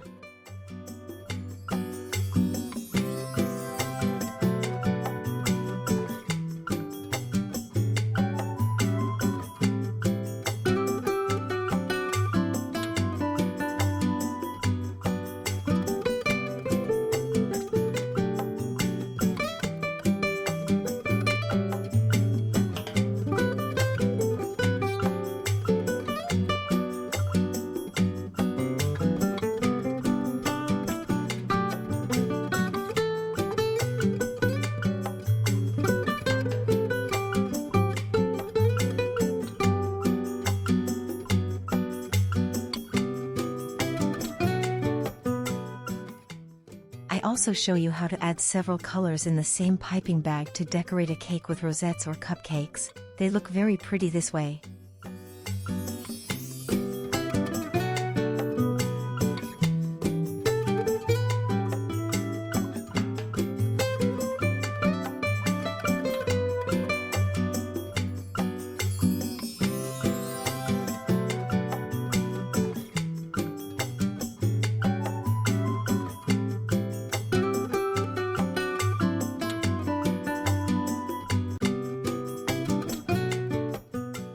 The nozzles I use are the Wilton 1M and the 1E nozzle. I love this one. I hope you liked today's recipe. I hope you try it and tell me what desserts you've made with this delicious cream. I also want to mention that on my channel you'll find many cream recipes like Italian meringue, Swiss buttercream, American buttercream, the famous French cream made with egg yolks, and many more creams for decorating and filling cakes, pastries, and cupcakes.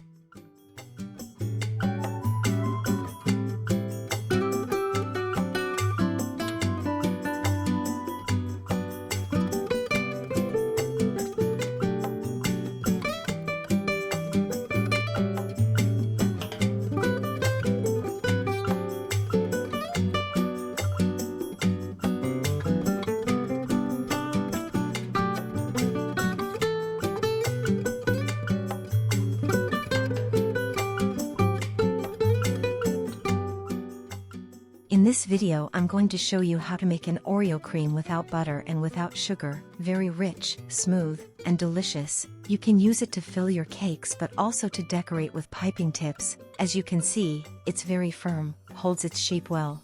And you can use it for any type of cake or cupcake decoration.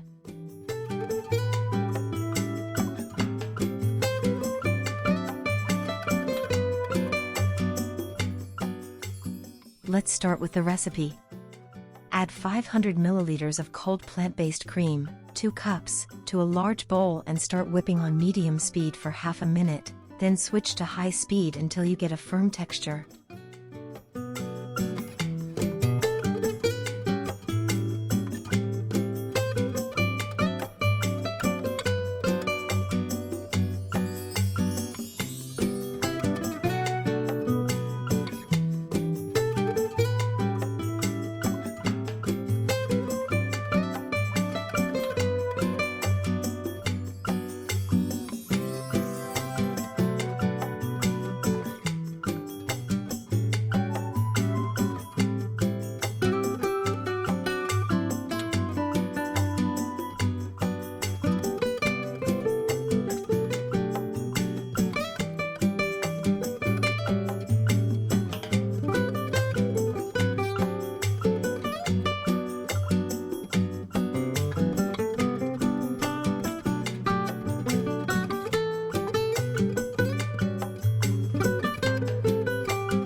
Next, mix 100 milliliters of condensed milk, just under half a cup, with 150 g of cream cheese, 5.3 ounces or 2/3 cup, and add to the whipped cream. In this recipe I don't use sugar because the plant-based cream already contains sugar, and the 100 milliliters of condensed milk balances it and makes it rich and sweet.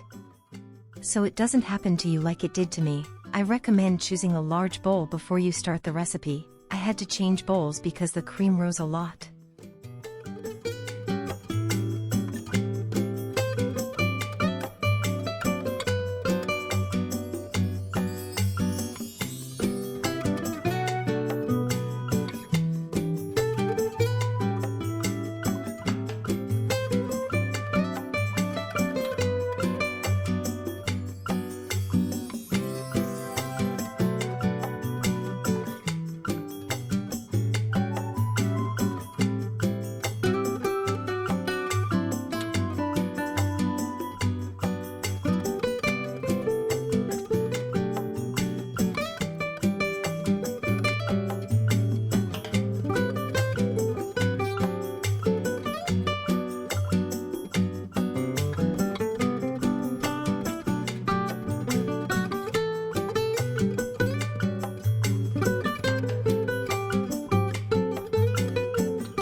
Add 300 g of whole Oreo cookies, 10.5 ounces. Before adding, crush them. I crushed mine with a very good food processor I have. I'll leave the link in the video description in case you want to check it out. But if you don't have any machine to crush the cookies, you can put them in a plastic bag and use a rolling pin to crush them until finely ground.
I hope you enjoyed these cream recipes. Just a quick reminder, you'll find all the ingredients listed in the description of this video and in the pinned comment. I'll leave a blue link that takes you straight to the original video, where you can find everything you need. And up next, I'll show you some decorating techniques using both Russian piping tips and regular ones, so don't go anywhere, because you're going to love it.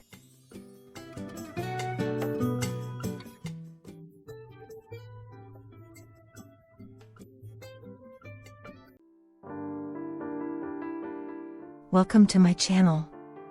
Today, I bring you a basic tutorial on how to use the main piping tips in baking.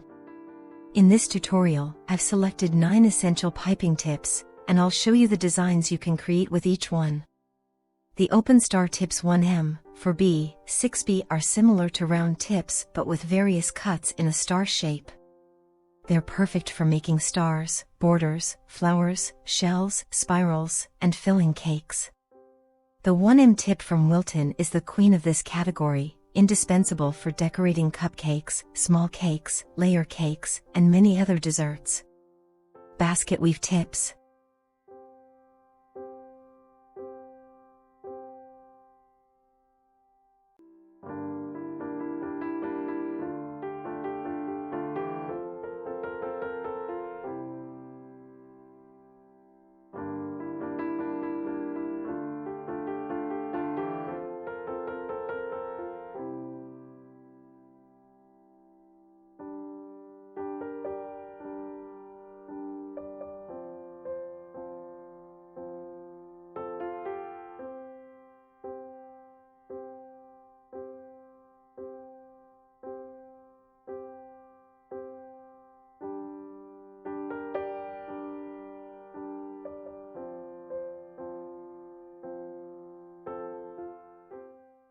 This type of tip includes several sizes such as 44, 48, 2B, 789.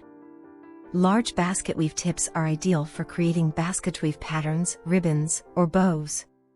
You can use this tip with royal icing, buttercream, chocolate, meringue, or Swiss buttercream, as I do. You can use it with disposable or reusable piping bags, with or without an adapter.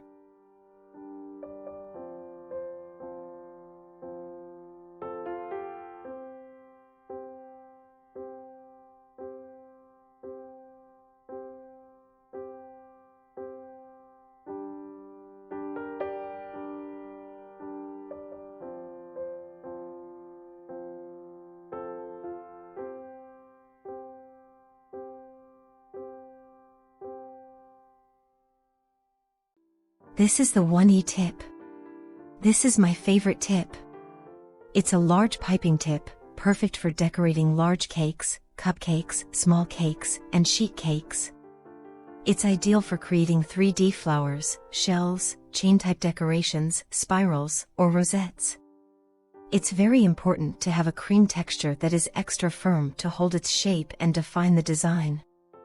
On my channel, you'll find step-by-step tutorials with different types of extra firm creams. In the video description, I'll leave you the link to the list of creams and here above as well.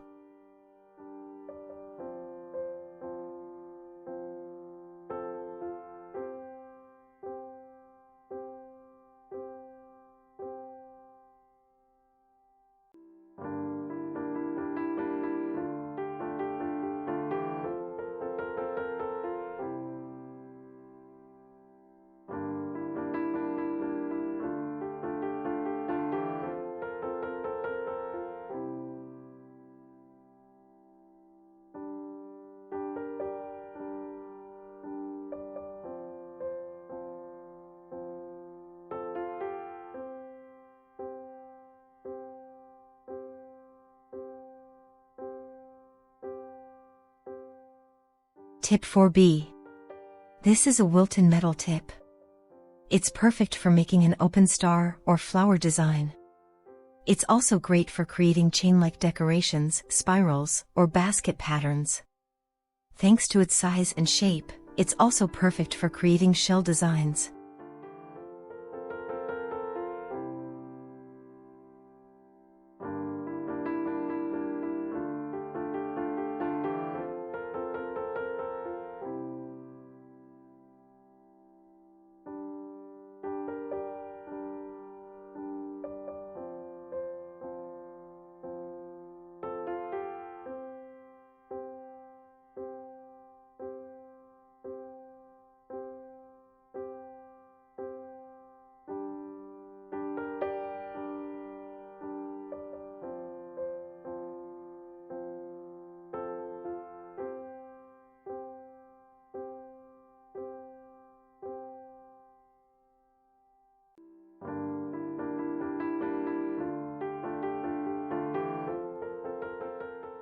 Tip 6B.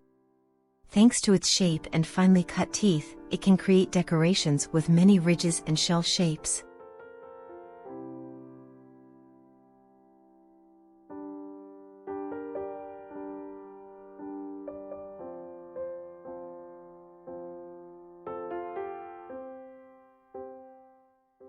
Round icing tip 2A.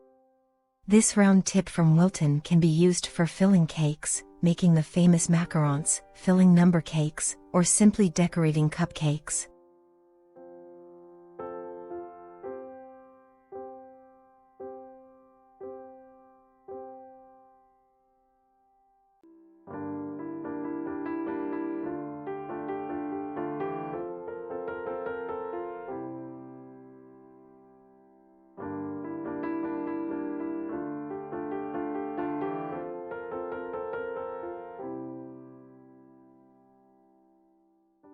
Special or multi-opening tips.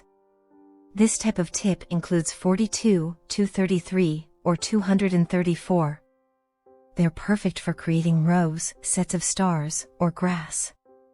The 234 tip is very versatile. You can make grass, hair, or the famous Cookie Monster design.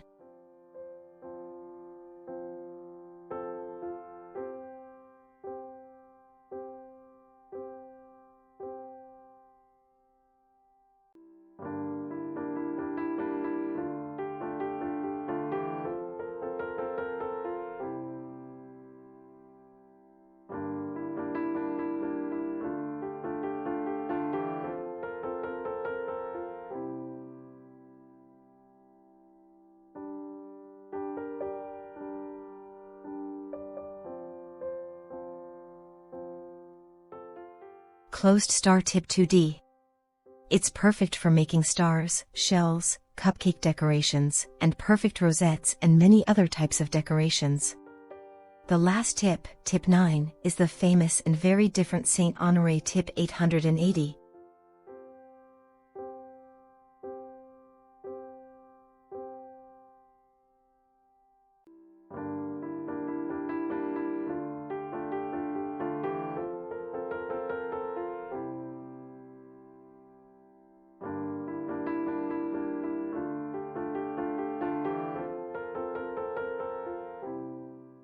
In this tutorial, you will learn how to use Russian piping tips. I'll give you some tips and tricks so that your decorations come out well defined and you'll learn how to use them like a professional.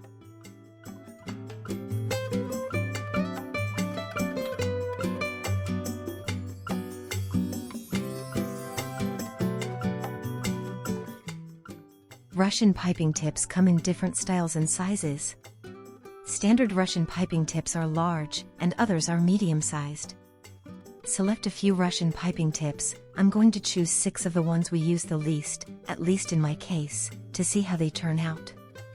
I really like the 6 tips I chose, and they are all different designs.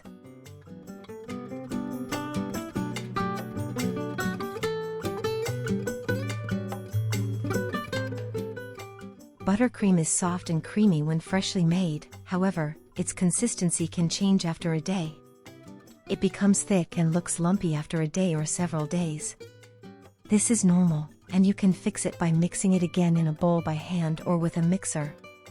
You can find this Swiss buttercream on my channel, and I will also leave the link to make it easier for you. Remember to flatten the buttercream to eliminate air bubbles.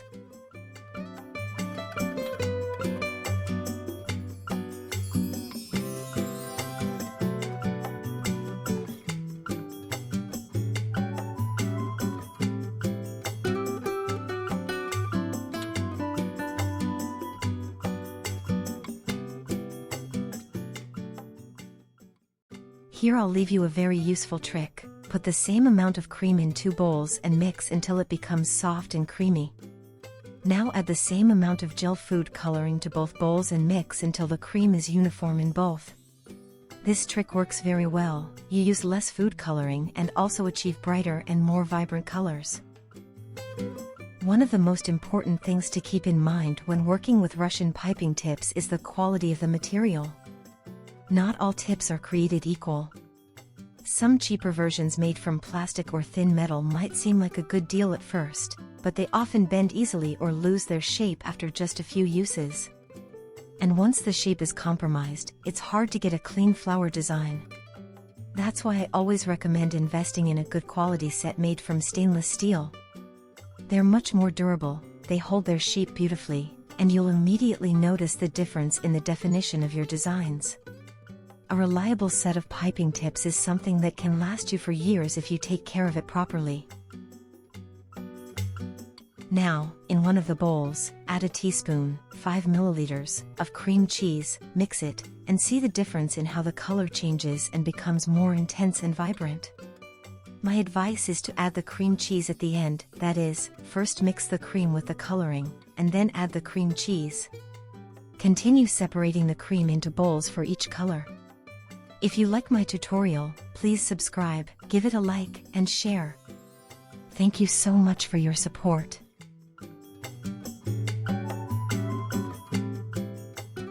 A lot of people think Russian tips only work with a specific kind of frosting, but the truth is, you have options.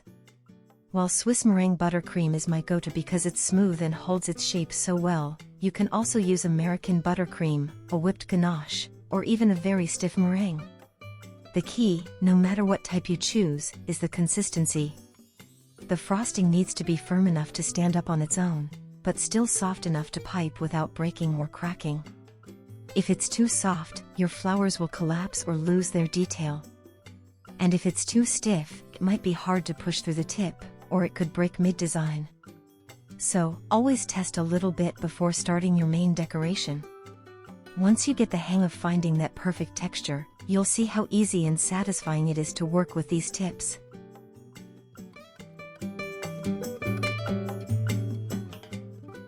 Start filling the piping bags with various colors of the Swiss buttercream we prepared earlier. Do it this way to make it easier. Use a spatula or spoon, cover the sides of the piping bag with white cream and place yellow cream in the center, simulating a daisy. Push the cream with a scraper or ruler and seal with a food clip or something similar.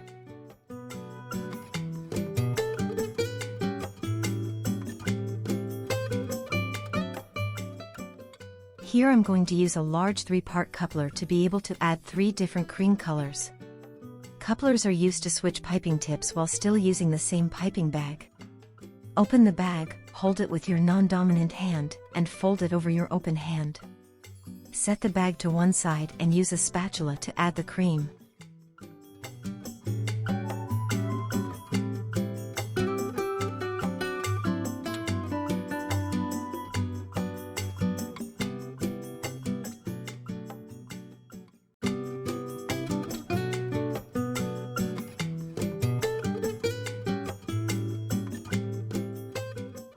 To achieve tulips, we will do it this way. Use a tall glass and place the bag inside with the piping tip facing down.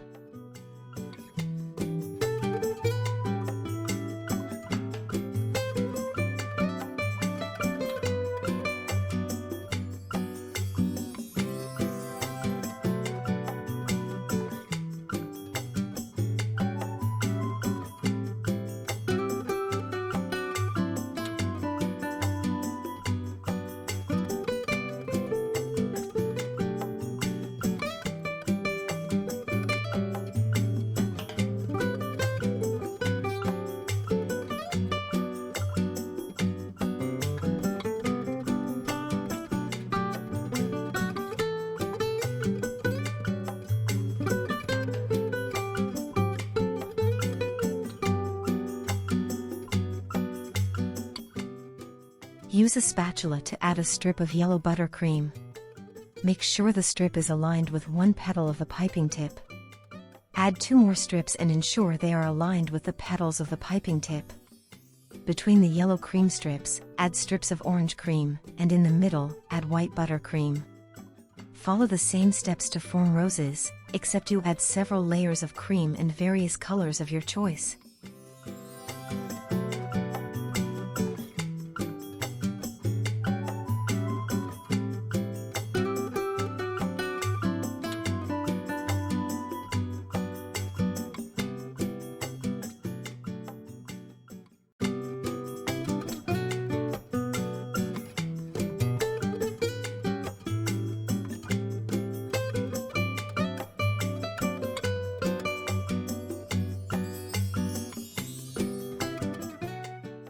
Now comes the most fun part, decorating.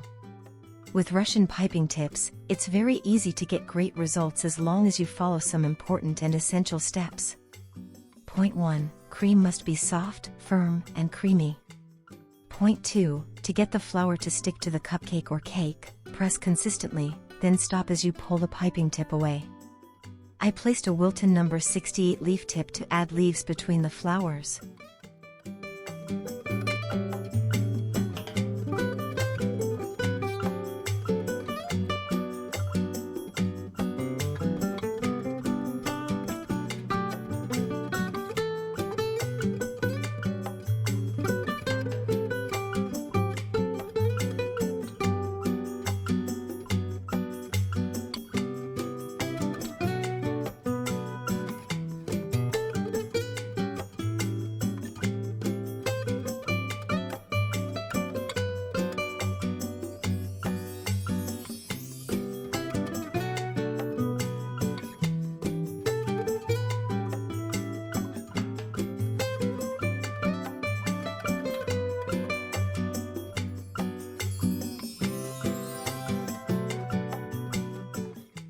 Here I show you another way to get shorter or taller flowers. Press steadily while raising the piping bag with the tip until you reach the height you need. It's very easy, with a bit of practice, you'll get it instantly.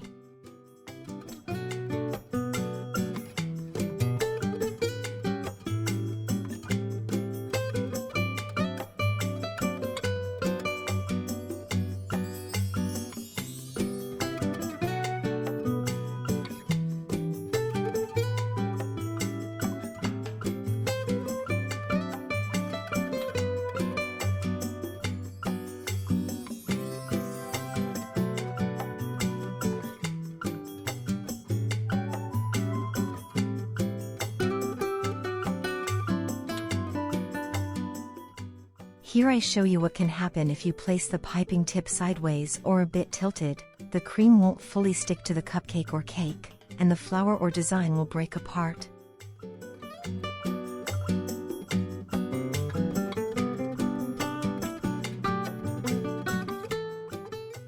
Switch from the Wilton No. 68 leaf tip to the Wilton No. 352 leaf tip. It's very easy to change tips when you have a coupler or piping tip adapter.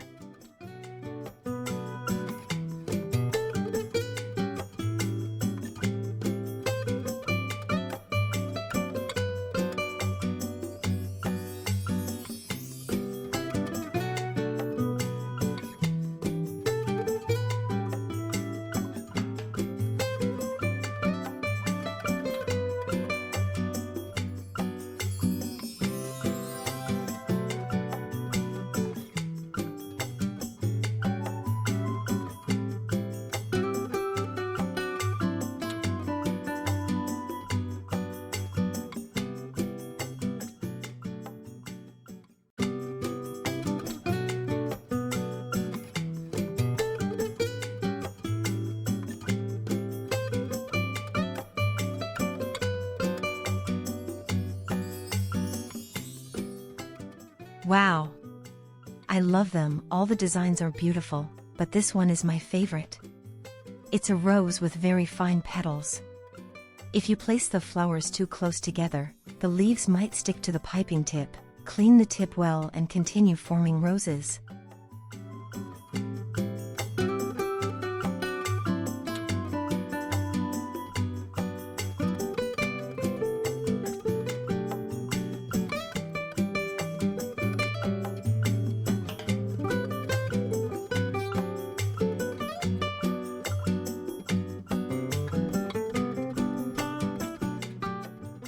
Here we have more examples of what can happen while forming your roses with the Russian piping tip. First, if you don't press enough and the flower doesn't fully stick to the cake or cupcake. Second, if what you get looks like a shapeless cho, it's because you lifted the piping tip without stopping the pressure. Or most commonly, it could be the texture of the cream, it might be too melted, and you can fix that by putting the piping tip with the cream in the fridge for 1 or 2 minutes.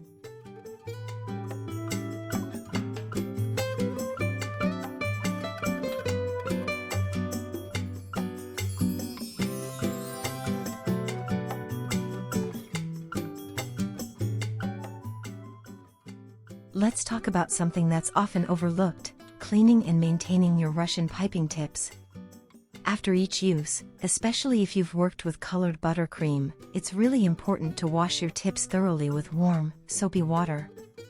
Tiny bits of buttercream can get stuck inside the narrow openings, and if you leave them there, they'll dry out and harden, making your next use a lot more difficult.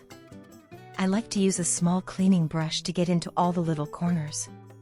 Once they're clean, make sure to dry them completely. Even stainless steel can rust if it's left damp for too long. Lay them out on a towel or use a soft cloth to dry them one by one, and then store them in a container or case where they're not bumping into each other. If you take care of them, your piping tips will stay in perfect shape and be ready to go every time you want to create something beautiful. Did you know that Russian piping tips actually originated in Eastern Europe, particularly in countries like Russia and Ukraine? They were developed not so long ago, with the goal of simplifying floral cake decorations while still maintaining an elegant and professional finish. In a region where elaborately decorated cakes are deeply rooted in tradition, these piping tips became an instant game changer.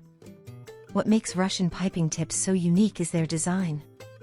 Unlike traditional piping tips that require you to carefully build petals one by one, often with a lot of patience and skill, these tips are engineered to create an entire flower in just one single motion. It's incredibly satisfying. One press, and a perfect blossom appears on your cake or cupcake. It feels almost like magic, and honestly, that's part of the reason they've become so popular.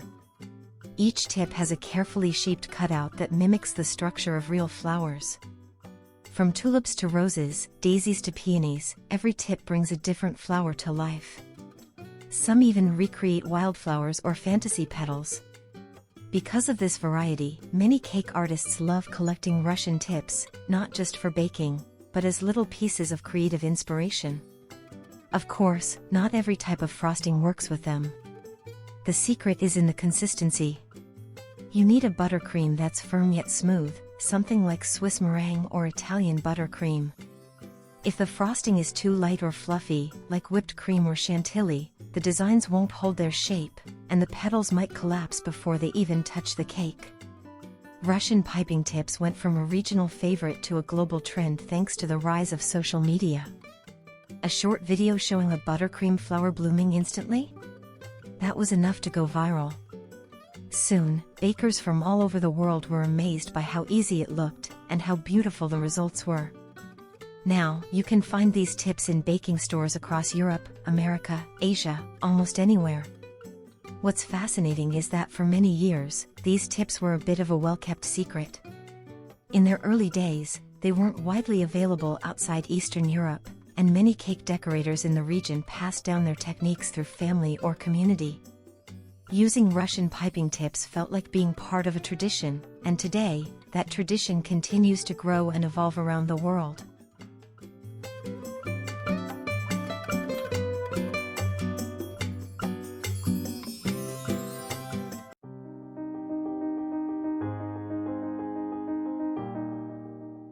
Russian piping tips have revolutionized the world of cake decorating. These unique, beautifully crafted nozzles allow you to create stunning floral decorations effortlessly using a piping bag. They are accessible, easy to use, and make decorating cupcakes, cookies, cakes, and pastries incredibly simple, even for beginners. In this video, I'll show you how to use these amazing tips and the beautiful results they can achieve. These nozzles are designed to create entire flowers in just one press, giving your baked goods a professional and artistic touch with minimal effort. The level of detail and precision is truly impressive, something that would be extremely difficult and time-consuming to achieve by hand. Creative and artistic pastry making requires talent, practice, and an eye for design. However, the right tools can make a huge difference in achieving professional-looking results with less effort. Having a variety of piping tips at your disposal allows you to explore different styles and create intricate designs. However, the key is to find the right tips and piping bags that suit your style and technique. In this demonstration, I'll be using 7 different Russian piping tips, each with unique floral designs. To get the best results, I'll be working with Swiss meringue buttercream.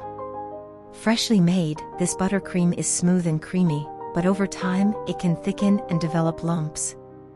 This is normal, and you can easily fix it by remixing it in a bowl using a spatula or an electric mixer. You can find my extra firm Swiss buttercream recipe on my channel, and I'll also leave the link here for easy access. Before piping, always smooth out the buttercream to remove air bubbles, ensuring a flawless finish. To make beautiful, realistic flowers, I'll separate my Swiss meringue buttercream into several bowls and color each portion using gel food coloring. I'll start with red for vibrant floral designs. Once I achieve the desired shade, I'll fill my piping bag using a specific technique, spreading a thin layer of red buttercream along the sides of the bag while leaving the center filled with uncolored buttercream. This technique creates a natural gradient effect, mimicking real flowers with lighter centers and darker edges. For the leaves, I'll use lime green and dark green gel food coloring, mixing them separately to achieve a more realistic look. To pipe the leaves, I'll use tip number 352, which is perfect for creating delicate, natural-looking foliage.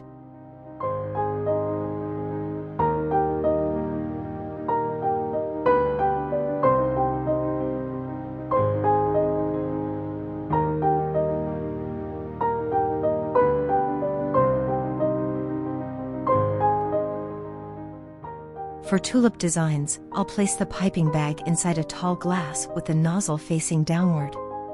Using a spatula, I'll add a stripe of red buttercream along the inside of the bag, making sure the stripe aligns with the petal sections of the tip.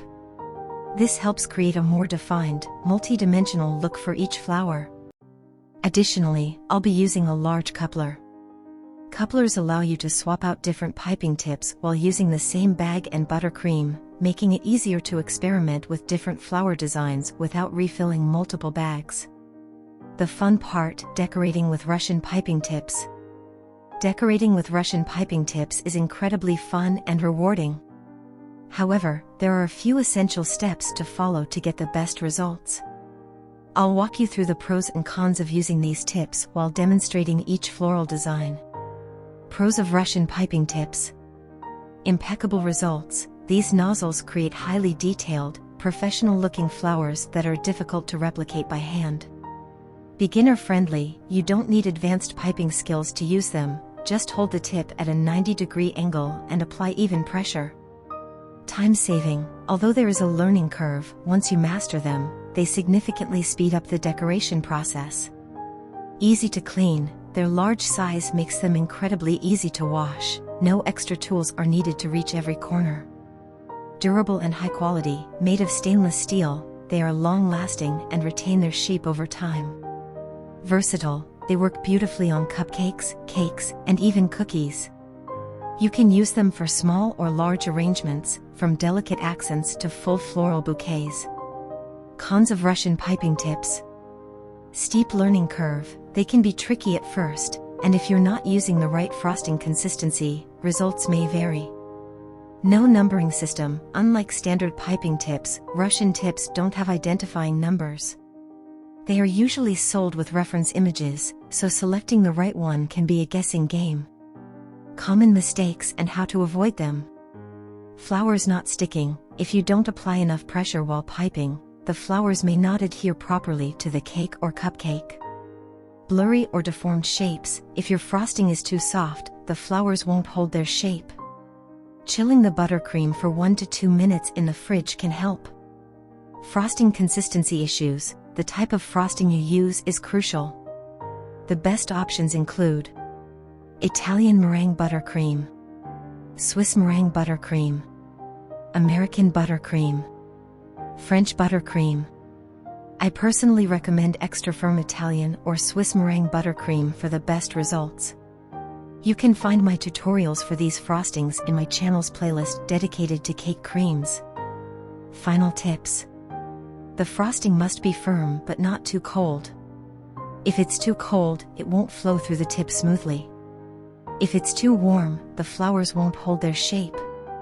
If your frosting is too stiff, let it sit at room temperature for a few minutes before piping. Constant refrigeration may be needed to maintain the perfect consistency. Using a turntable can help achieve an even and well-balanced floral arrangement on cakes.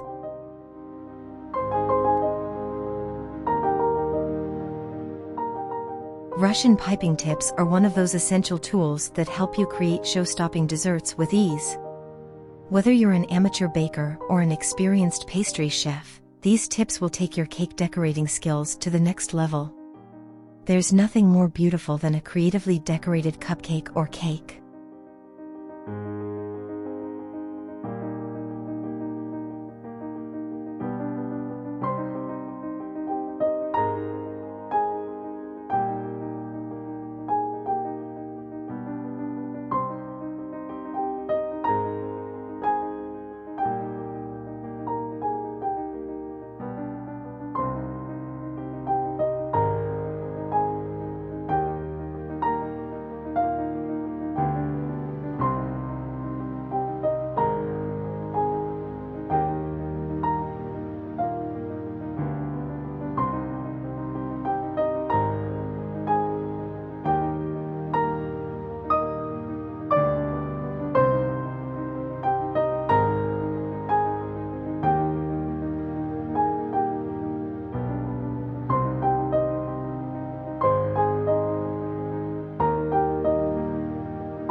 And just as I promised at the beginning of this video, up next I'll show you how to make marshmallows with real fruit. This is the famous Russian Zephyr, and I think you're going to love it.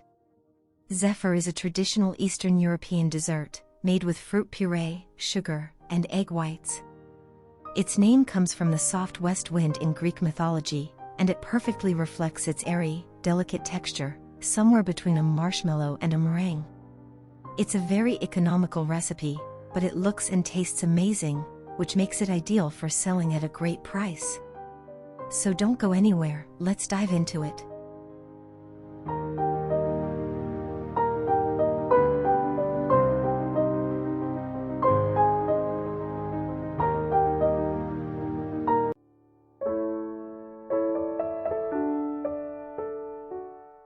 In this tutorial, I will share with you an easy, affordable, and delicious recipe that you can enjoy at any time.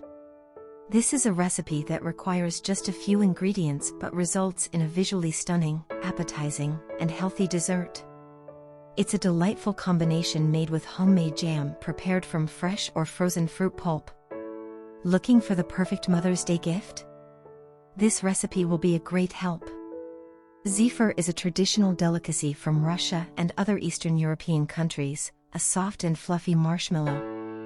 Preparing this exquisite dessert is a quick and easy task that does not require an oven and does not need refrigeration.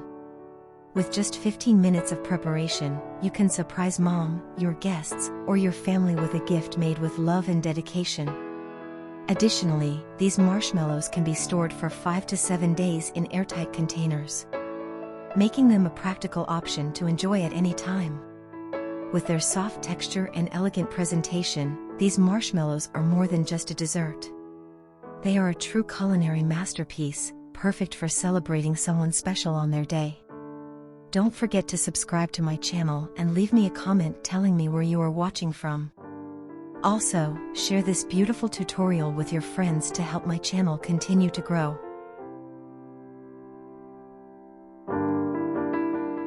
The first step before starting the recipe is to prepare everything I will need. I will need parchment paper to place the centers of the flowers. I will use chocolate cookies to later fill them with berry marshmallow. I prepare the piping bags with the nozzles I will use.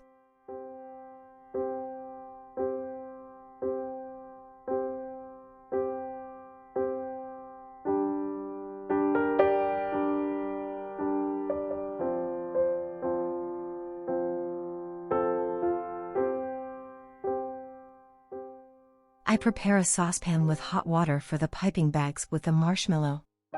This way, I can keep them soft a little longer before they harden. The next step is to weigh all the ingredients. 160 g, 5.6 ounces or 2/3 cup, of cold water.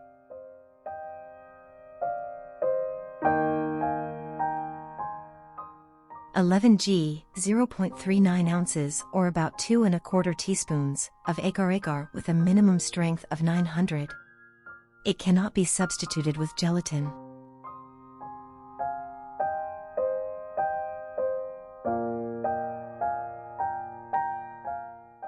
Stir a little and let it hydrate for a few seconds.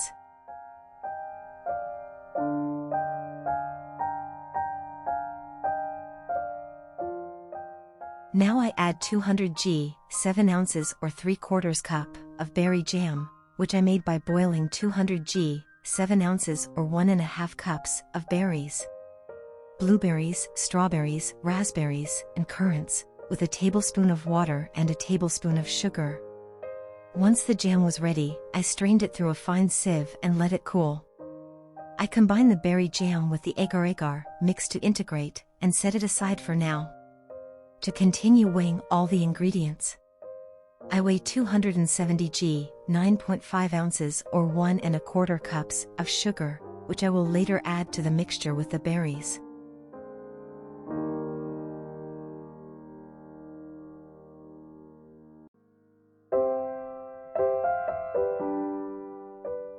In the mixer bowl, I weigh 80 g, 2.8 ounces or about 1/3 cup, of egg whites, which is the equivalent of 2 large egg whites, but in this recipe, I recommend weighing the ingredients to achieve perfect marshmallows. Separately, in a cup, I weigh 80 g, 2.8 ounces or about 1/3 cup, of sugar, which I will add to the egg whites as they whip. Once everything is weighed and prepared, you can boil the agar-agar with the jam over high heat. Stir constantly with a whisk or a flat spatula to ensure you scrape the bottom of the saucepan, to prevent the agar-agar from settling and burning. In the double boiler saucepan, once the water has boiled, turn off the heat and leave it as it is. In the saucepan with the agar-agar, once it starts to boil, add the 250 g, 8.8 ounces or 1¼ cups, of sugar, all at once, and reduce the heat to low. Add half a teaspoon of lemon-flavored fruit salt. At this moment, set a timer and turn on the mixer with the egg whites, beating for 1 or 2 minutes at medium speed, until you get a foam similar to beer froth. Add the sugar in 3 or 4 additions and increase the mixer's speed. At this step, we must do both tasks at the same time.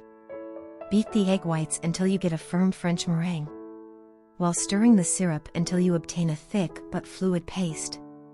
This recipe can be perfectly made with a hand mixer. I advise using a single batch and not doubling the quantities, as it will be difficult to handle with a manual mixer.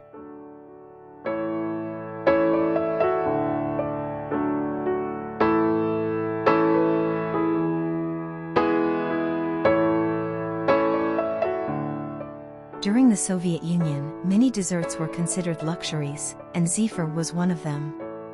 Due to shortages of sugar and high-quality ingredients, getting authentic, fluffy Zephyr was not always easy.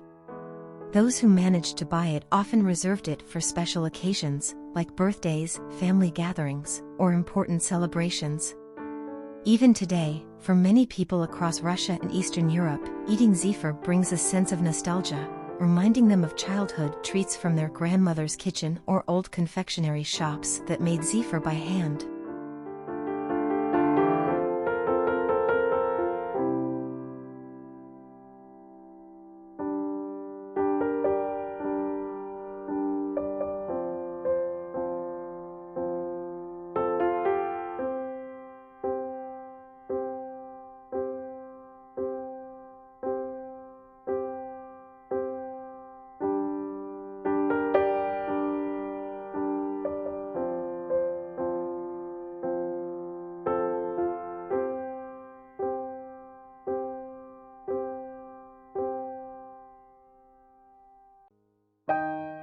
I boiled the syrup for almost 8 minutes until it turned into a thick paste and reached 100 degrees Celsius (212 degrees Fahrenheit).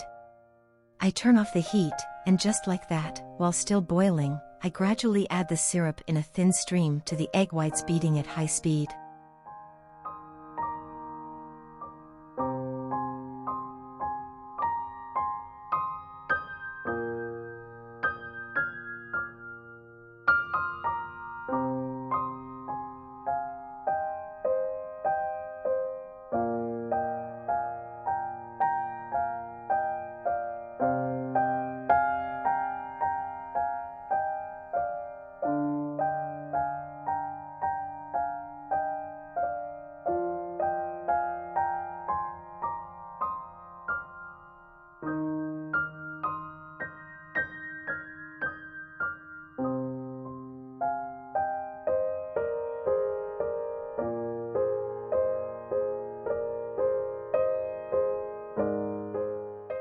I reset the timer so you can track how long to beat the Zephyr before turning off the mixer.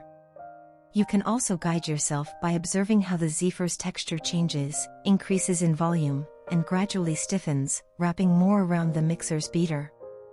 It must not cool below 55 degrees Celsius (131 degrees Fahrenheit) or 50 degrees Celsius (122 degrees Fahrenheit), as at lower temperatures, it hardens immediately. From now on, we must move very quickly. It should have a perfect and shiny texture.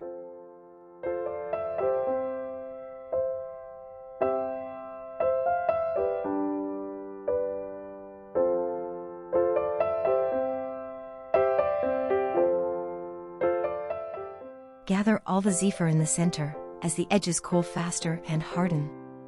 For this reason, it is important to have everything prepared.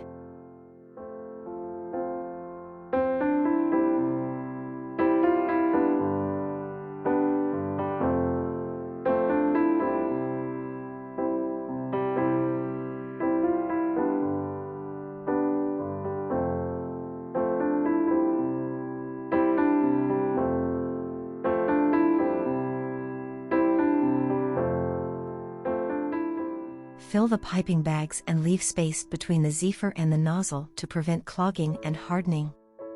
Place them in the double boiler with the heat off, as we only use it to keep the Zephyr warm while forming the flowers.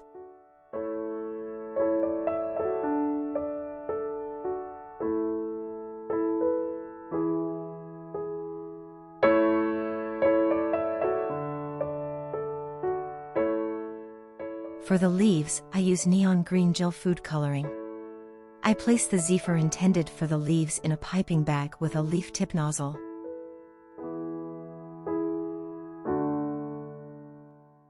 First, I prepare the flower centers this way, placing each one on a piece of paper and letting them harden for a few minutes.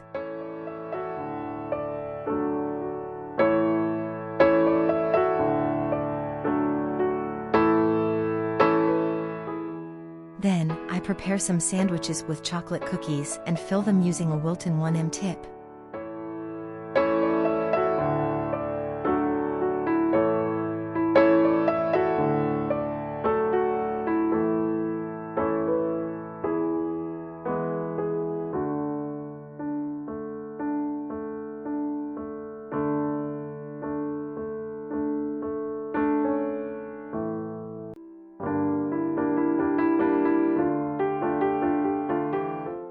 Then, with the petal tip, I continue forming beautiful roses.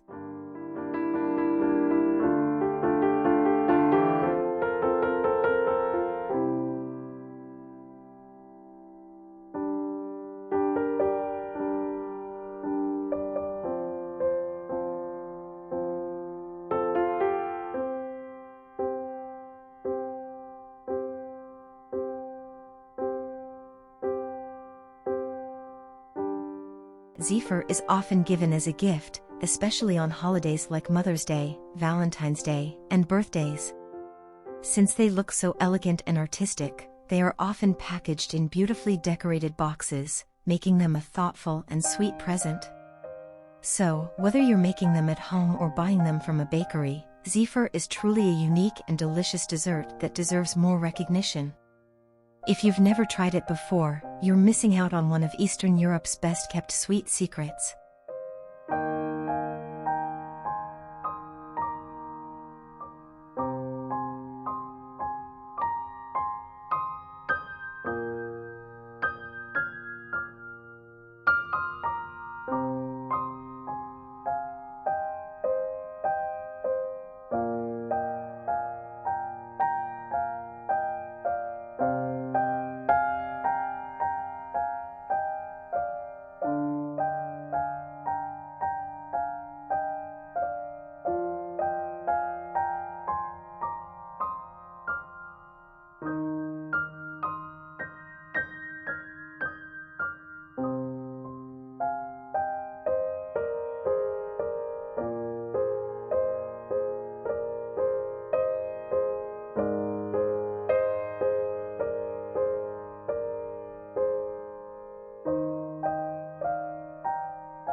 Enjoy this tutorial, learn with me, and share it on your social networks. It's free, and it doesn't cost you anything. By doing so, you help me and allow more people to find and learn this fantastic recipe.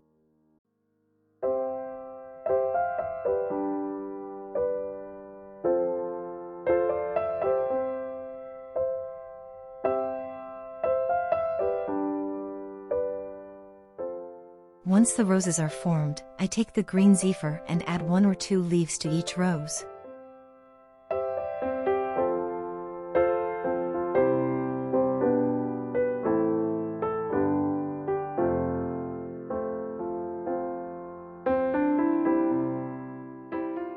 We store them as they are on the paper and let them stabilize at room temperature for 10 to 12 hours.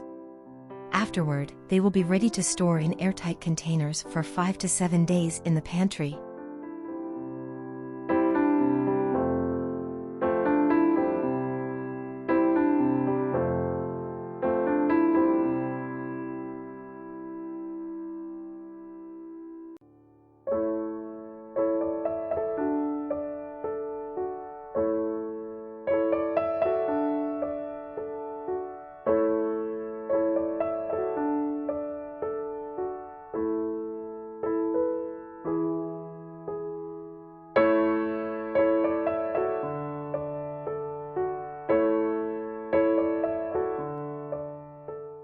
you ever heard of Zephyr?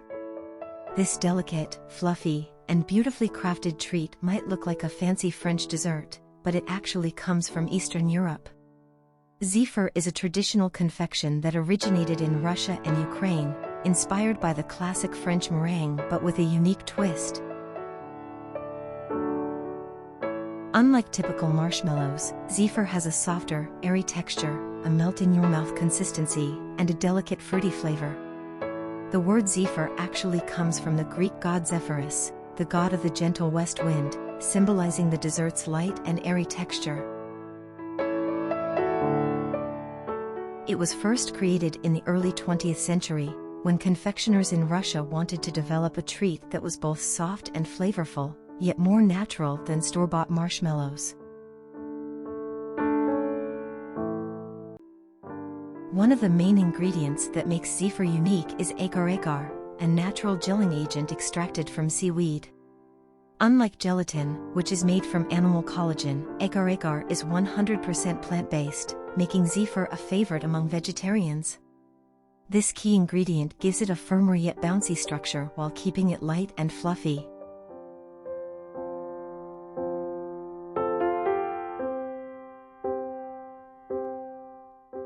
If you've ever seen beautifully shaped Zephyr, you might think they belong in a high-end bakery, but they are actually a common and affordable treat in Eastern Europe. In countries like Russia, Ukraine, and Belarus, you can find them in almost any grocery store or bakery. The price of a box of Zephyr varies depending on the quality and ingredients used, but a standard pack usually costs between $3 to $7 in local supermarkets. However, artisanal or handmade Zephyr, especially those with high-quality fruit purees and natural flavors, can be priced much higher, sometimes reaching $15 to $25 per box, especially in gourmet shops or when imported to other countries. What makes Zephyr even more special is the way it is presented. Unlike regular marshmallows, which are just cut into cubes, Zephyr is traditionally piped into delicate swirls, often resembling roses or seashells. Many confectioners take this even further by dipping them in chocolate, dusting them with powdered sugar, or decorating them with edible gold flakes for an extra luxurious touch.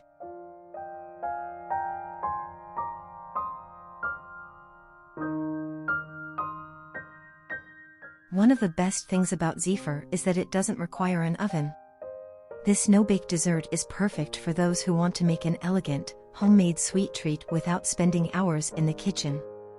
And if you've ever had store-bought marshmallows, you'll be amazed at how much softer and fresher homemade Zephyr tastes. But Zephyr is not just about looks, it also has a fascinating nutritional profile. Compared to traditional marshmallows, which are mostly made of sugar and corn syrup, Zephyr contains real fruit puree, giving it a natural fruity taste and a slightly healthier profile. It has fewer artificial additives, making it a preferred choice for those who want to enjoy sweets with fewer preservatives. Now, you might be wondering, how is Zephyr eaten? Well, in Eastern Europe, people love pairing it with a hot cup of tea. The soft, airy texture of the Zephyr contrasts beautifully with the warmth of the tea, making for a cozy and comforting experience. Some even use Zephyr as a cake filling or dip it in melted chocolate for a richer taste.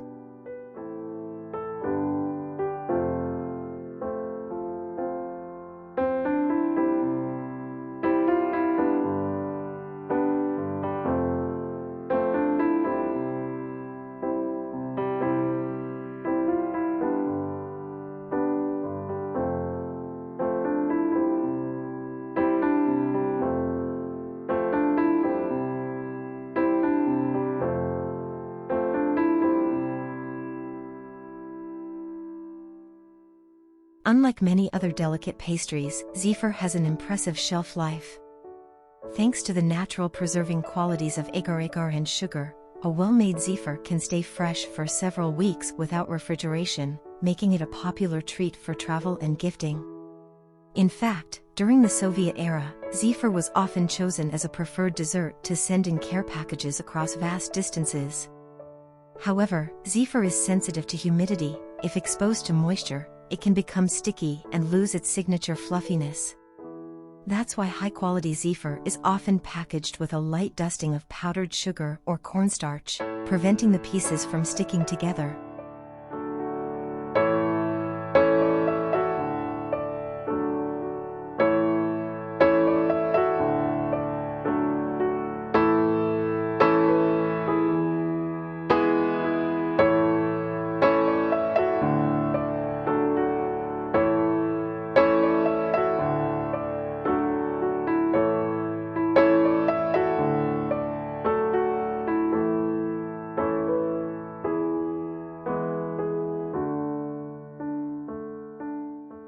At first glance, Zephyr might seem like a fancy version of a marshmallow, but there are some major differences.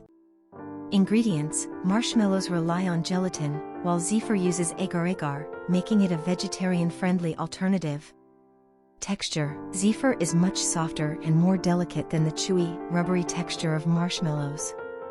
Flavor: while marshmallows taste mostly of sugar and vanilla, Zephyr has a fruity tartness from the real fruit puree. Production method: marshmallows are cooked and whipped, whereas Zephyr is whipped raw and then air-dried for hours.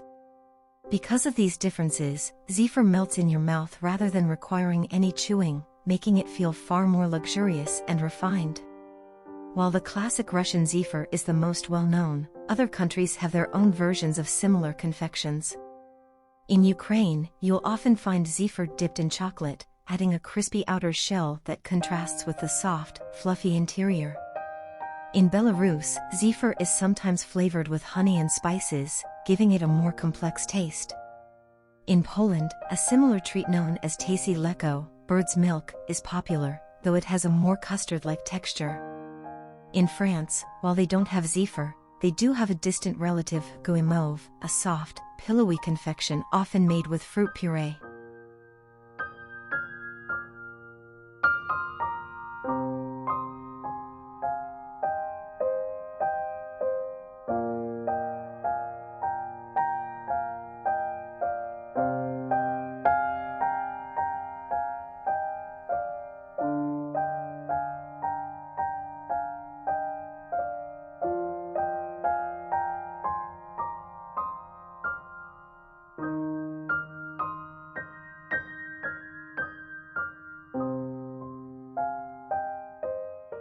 So, next time you see a box of Zephyr in an Eastern European store, don't just walk past it. This dessert is more than just a sweet treat, it's a piece of history, an art form, and a symbol of elegance. Whether you enjoy it with tea, as a gift, or just as a moment of indulgence, one thing is certain: once you try Zephyr, you'll never look at marshmallows the same way again. Would you try Zephyr? Let us know in the comments.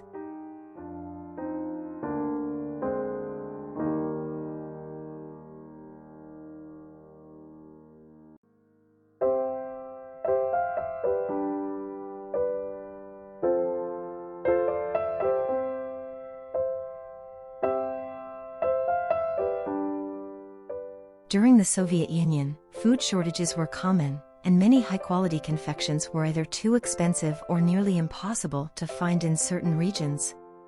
Zephyr, with its delicate texture and refined flavor, was considered a luxury item, often found in high-end stores or reserved for the elite. This led to an interesting underground trade, smuggling Zephyr across Soviet borders. In cities close to the borders of Finland, Poland, and the Baltic states, Soviet citizens often crossed into neighboring countries to bring back goods that were scarce at home. While people usually think of vodka or caviar as classic Soviet-era smuggling items, Zephyr was surprisingly one of them, especially the premium kinds dipped in dark chocolate. Some people would fill their suitcases with high-end confections and then resell them at black markets in Moscow or St. Petersburg, making a decent profit. The authorities often overlooked these treats, considering them harmless compared to other contraband. However, in some cases, border guards would confiscate entire suitcases full of Zephyr, and Soviet customs agents were known to take a few for themselves before writing up official reports.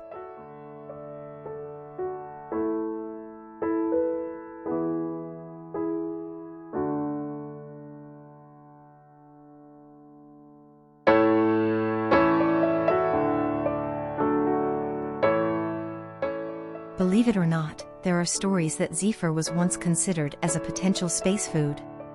During the height of the space race, Soviet scientists were experimenting with different foods that could be sent with cosmonauts into orbit.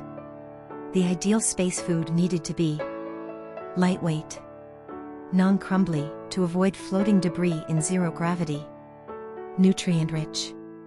Zephyr, being soft, airy, and easy to store, was tested as an alternative to traditional space snacks. However, while the texture was perfect, the high sugar content and the fact that it could become sticky in humid conditions led to its rejection. Instead, Soviet cosmonauts were given vacuum-sealed syringes filled with fruit purees, which ironically had a similar flavor to Zephyr, just in a different form. Some retired cosmonauts have even joked in interviews that they would have preferred Zephyr over the tasteless space rations they had to eat. Before industrial production took over, Zephyr was a handmade delicacy, often prepared by pastry artisans who treated it like an art form. These early versions were much softer and more delicate than today's mass-produced varieties. In small confectionery shops, Zephyr was piped by hand into beautiful swirls, carefully air-dried, and then dusted with powdered sugar. In the early 20th century, wealthy Russian families would even commission personalized Zephyr flavors, using rare fruits like blackcurrant, quince, or even champagne-infused versions. Unfortunately, the mass production of Zephyr in the Soviet Union led to many traditional recipes being lost. Factories prioritized longer shelf life over delicate texture, and many of the rare fruit flavors disappeared. However, in recent years, small artisan bakeries in Russia, Ukraine, and Belarus have been trying to revive the lost tradition of handmade Zephyr, bringing back old techniques and unique flavors. While chocolates and roses are the traditional romantic gifts in many countries, in Russia and Eastern Europe, gifting Zephyr has a special meaning. Because of its soft, airy nature, it is sometimes seen as a symbol of delicate and pure love. There's an old belief that if someone gifts you Zephyr, it means they see you as gentle, kind, and precious. In the past, some Russian men would bring a beautifully wrapped box of white or pink Zephyr instead of flowers when visiting a woman they admired. It was considered a sweet and thoughtful gesture, especially for someone who didn't want to be too extravagant but still wanted to show affection.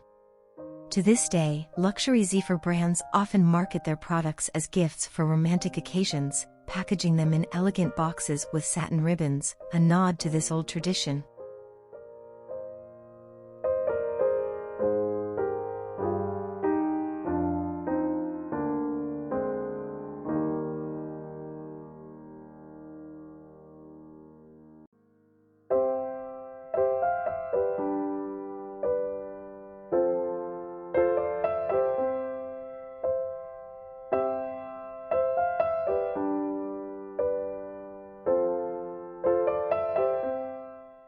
And finally, for anyone interested, I'm sharing my story, how I became a YouTuber and how I film my videos.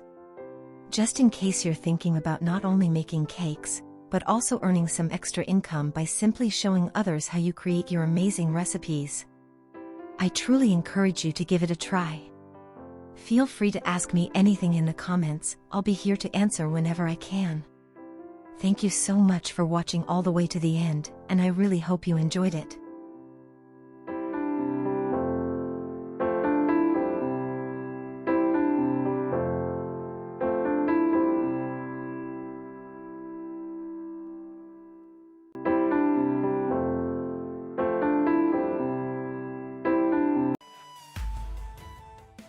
Today, I want to do something a little different.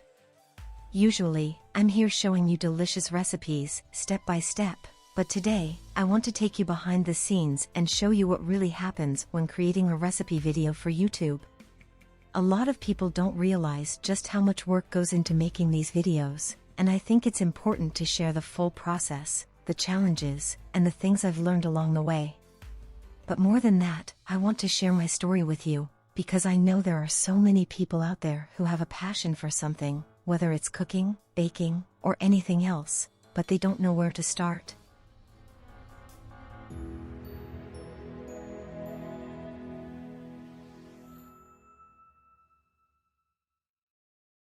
Maybe you've thought about sharing your skills online, maybe you've even considered starting a YouTube channel, but you feel like it's too late, or too difficult, or you don't have the right equipment. Well, I'm here to tell you that none of that should stop you. Because if I was able to do it, after everything, then you can too.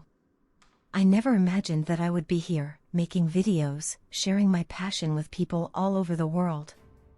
But life has a way of surprising us, and sometimes, the things we think are impossible turn out to be the most rewarding. Baking has always been something I loved. I didn't grow up thinking I would make a career out of it, but it was always there, something that made me happy, something I could rely on.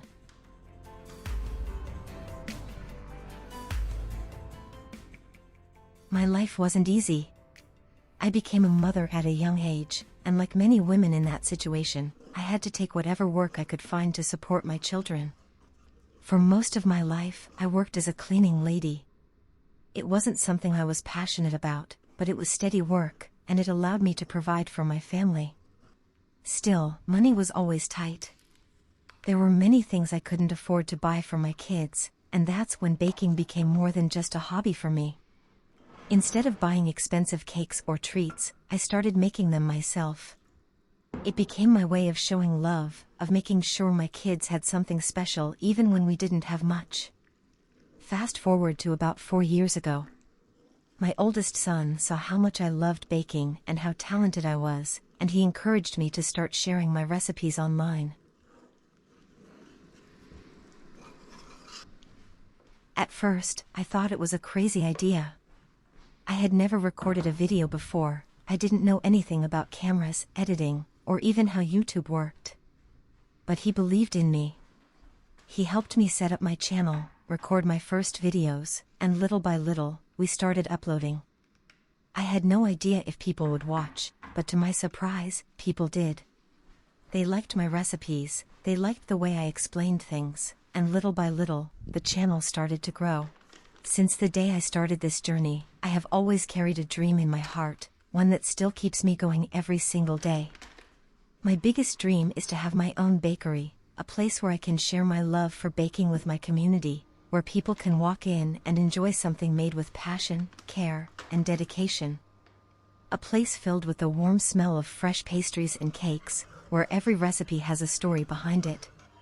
I picture it all the time, and I hold on to that dream tightly.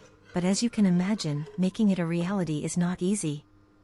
Right now, I save every single cent I can to get closer to that goal, but life is full of responsibilities, and sometimes, saving feels almost impossible. I have 3 wonderful children who are my world, and as any parent knows, raising kids comes with endless expenses, school fees, daily needs, transportation, and unexpected costs that always seem to appear at the worst time. On top of that, running this channel, making high-quality recipe videos, and trying to grow my online presence also requires investments. Every video you see here involves tools, ingredients, equipment, things like cameras, lights, a good microphone, editing software, and a reliable computer. These are all essential to creating content that people enjoy, but they are also costly. Even with all these challenges, I never let go of my dream.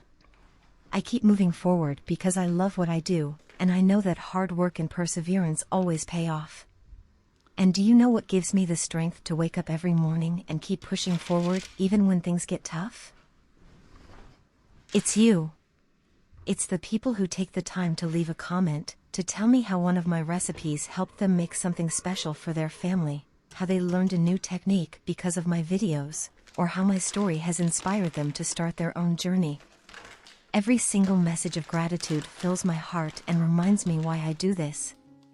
Your support means the world to me, and I can't even put into words how much I appreciate every kind word, every share, every like, and every subscriber. And to those of you who have gone the extra mile and have supported me with a small donation through PayPal, I want you to know that from the bottom of my heart, I am truly grateful. Every single cent that you have contributed is not just money, it's a step closer to my dream. It's a little push that helps me keep going, that makes the struggle a little easier.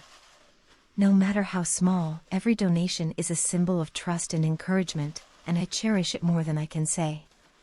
If you would like to support me on this journey and help me get one step closer to making my dream bakery a reality, I have left my PayPal link in the description of this video and in the pinned comment. Even the smallest contribution means so much to me, and I appreciate it more than you'll ever know. But no matter what, whether you donate or not, I am endlessly grateful just for you being here, watching my videos, supporting my content, and being part of this amazing community. Thank you for believing in me and for allowing me to share my passion with you. You are the reason I keep going, and I can't wait to continue this journey together. But let me tell you, YouTube is not easy.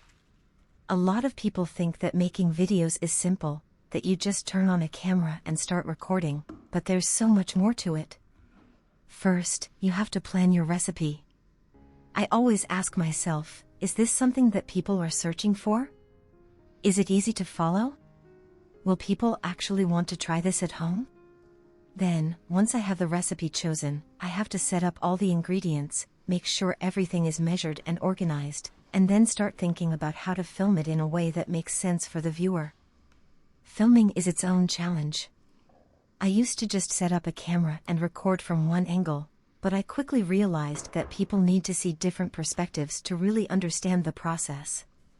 Now, I use multiple shots, overhead shots for a clear view of the ingredients, close-ups to show details like texture and consistency, and side angles to capture the full process.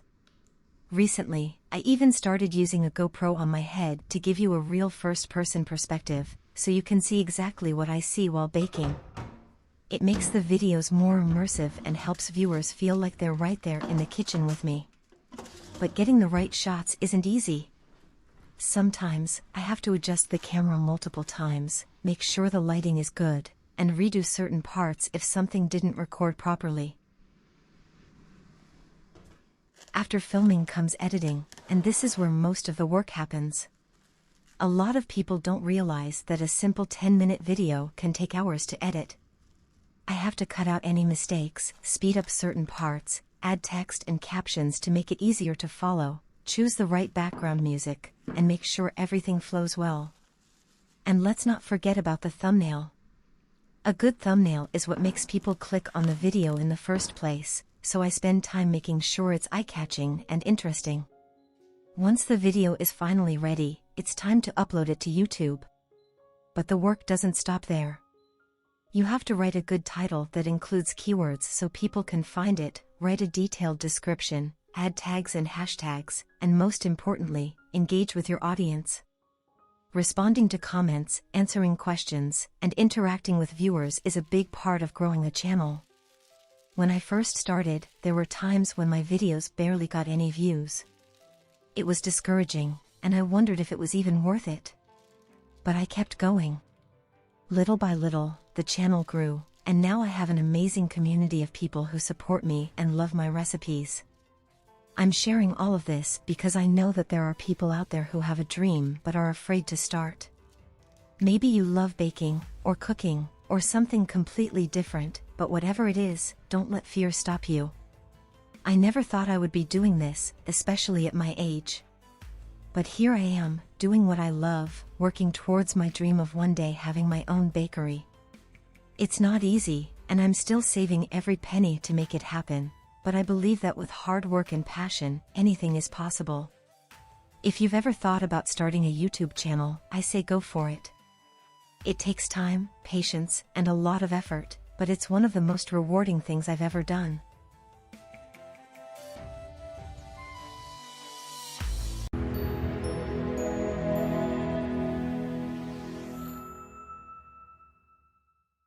Building this dream, step by step, has been an incredible journey, one filled with moments of doubt, exhaustion, and sacrifice.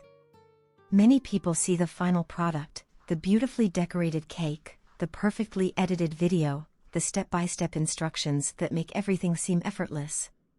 But behind every video, there are countless hours of work that go unseen. There are nights when I stay up until dawn, testing and retesting recipes, making sure they are just right before sharing them with the world. Sometimes, a recipe doesn't turn out the way I hoped, and I have to start all over again. There are days when the kitchen is filled with dishes stacked to the ceiling, when my hands are sore from mixing, kneading, and decorating. And then comes the filming, the setting up of lights, the careful positioning of the camera to capture every detail, the process of speaking clearly and explaining each step in a way that makes sense to everyone watching. It takes patience. It takes passion. And most of all, it takes determination. What keeps me going is the incredible community that has formed around my channel. Reading the comments from people who have tried my recipes, who have baked something for the first time because of my videos, who tell me that my desserts brought smiles to their families, it fills my heart with joy. I've received messages from mothers who, just like me, wanted to give their children something special but couldn't afford expensive pastries. I've heard from people who never thought they could bake but, after watching my tutorials, found confidence in the kitchen. Knowing that my work has made a difference, that I've been able to bring happiness into people's homes, means everything to me. One of the biggest challenges I've faced on this journey has been learning the technology behind running a YouTube channel. When I started, I didn't know anything about editing, cameras, lighting, or even how to properly record a video.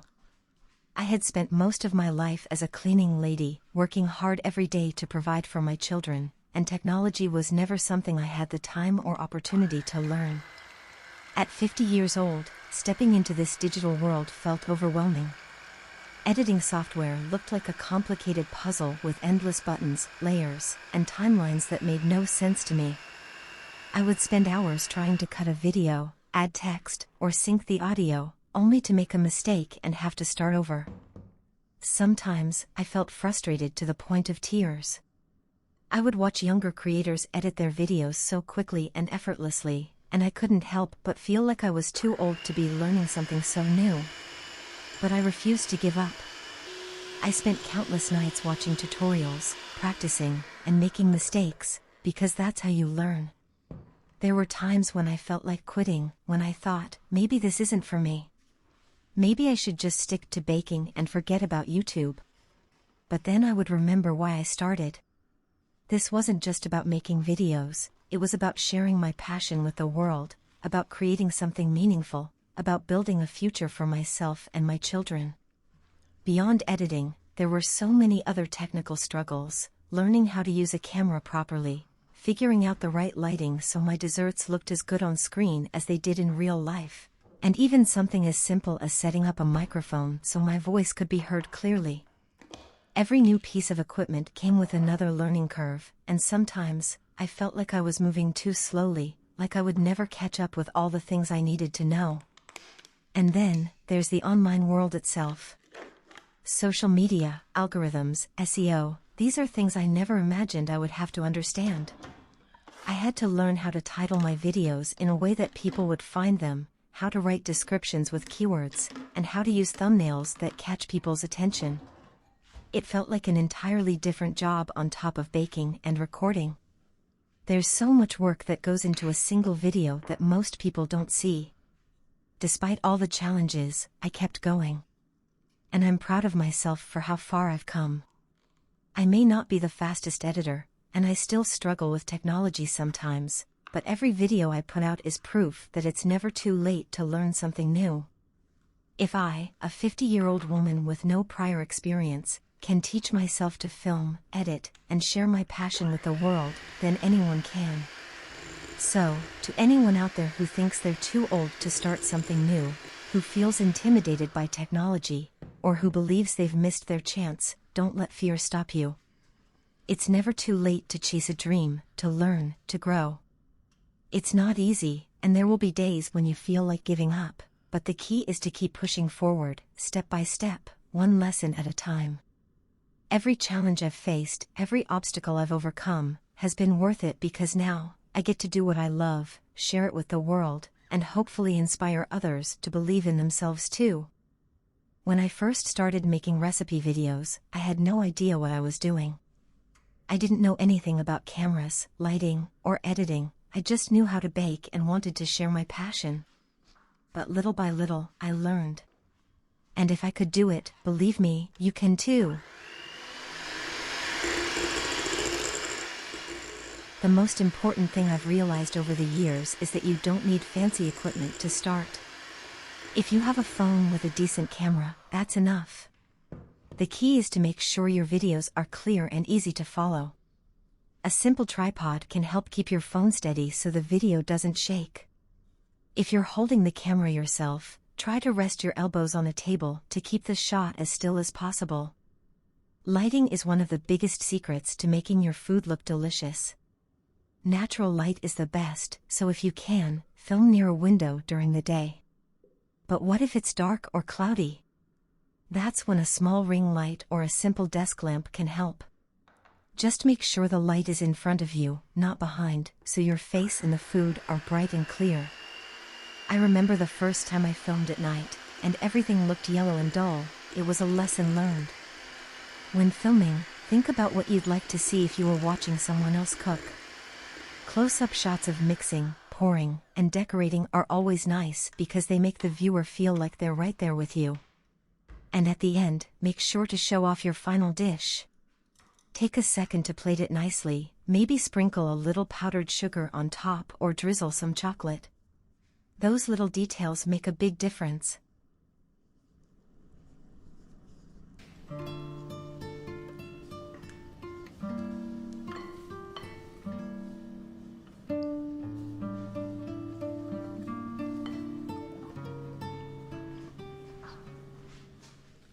Editing was the hardest part for me to learn. I had never used a computer for more than checking emails, and suddenly I had to figure out how to cut clips, add music, and make everything flow smoothly. It was frustrating at times. I can't tell you how many times I lost my work or pressed the wrong button. But I didn't give up. I watched tutorials, practiced, and little by little, it got easier. And if I, at 50 years old, could teach myself how to edit, I promise you, anyone can. One of the most beautiful parts of this journey has been the connection with people. Every time someone comments, thanking me for a recipe, telling me they made a cake for their family, or that I inspired them to start baking, it fills my heart with joy. It reminds me why I do this, even on days when I'm tired or when things don't go as planned. If you've ever thought about sharing your passion, whether it's baking, cooking, or any other skill, go for it. It doesn't have to be perfect. Just start. With every video, you'll learn, improve, and find your own style.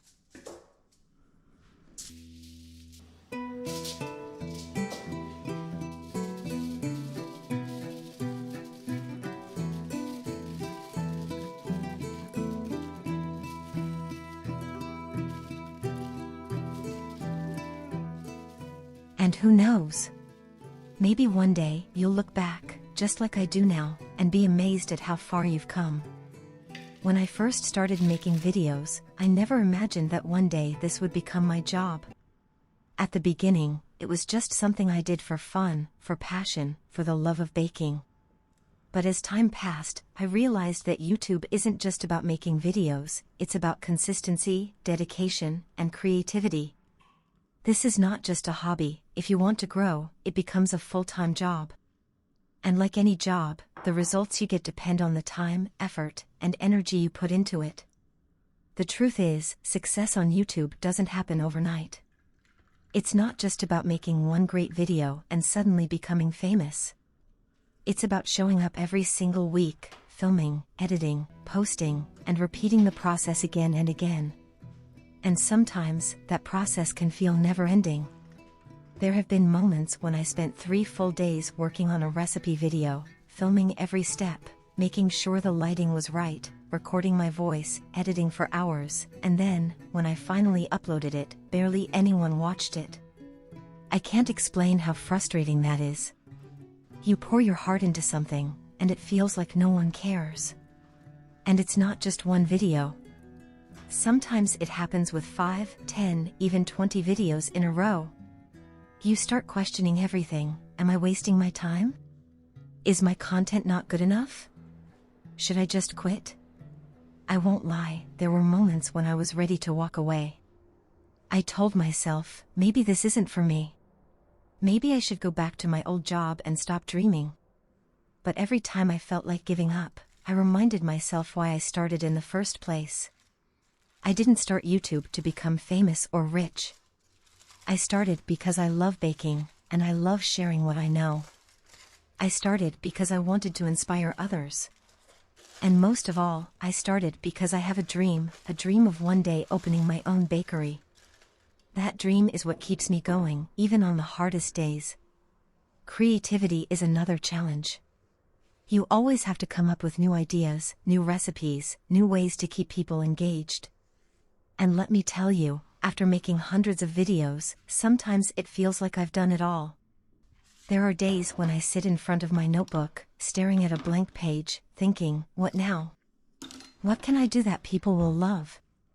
And sometimes, even when you do come up with something amazing, it still doesn't get the views you hoped for. That's the reality of this job, you never know what will work.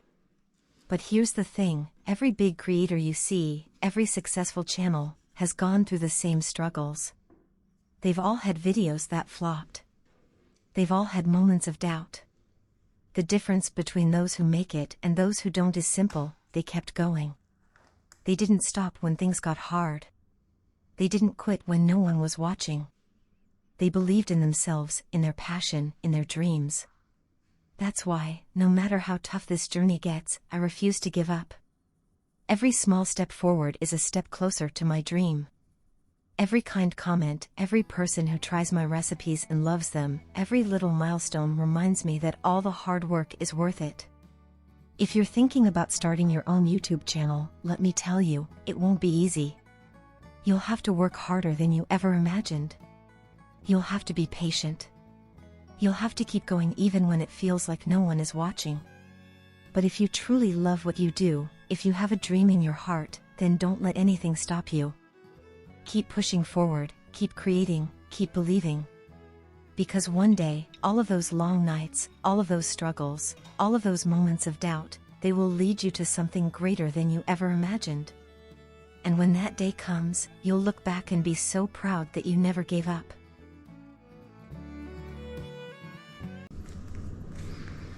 I'm so happy to hear that you're enjoying this behind-the-scenes content, where I'm sharing all the tips and tricks that go into creating a recipe channel.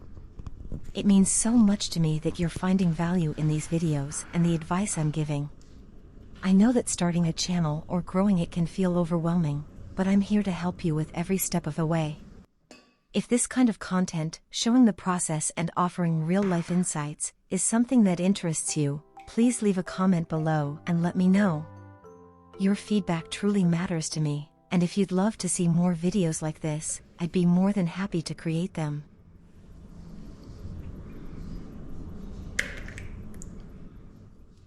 Whether it's about how to set up your camera, tips on editing, how to get your first few followers, or anything else you're curious about, I'm here to share what I've learned. Creating a channel is a journey, and I want to support you in yours. So please don't hesitate to tell me what you'd like to see next in the comments, and I'll make sure to bring more videos packed with helpful advice. Your support and your engagement mean everything to me, and I truly appreciate each and every one of you.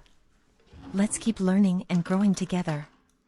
In today's world, where technology is within everyone's reach and access to the internet is almost universal, creating content has become more accessible. However, at the same time, it's also become much more competitive. There are millions of channels on YouTube, thousands of blogs, and social media filled with people sharing their passions, knowledge, and stories. And here comes an important question: how do you stand out in such a saturated market? The first thing we must understand is that we are not alone, and that's perfectly normal. Everyone has dreams, passions, and something unique to offer, but the key lies in finding what makes you different, what makes you special.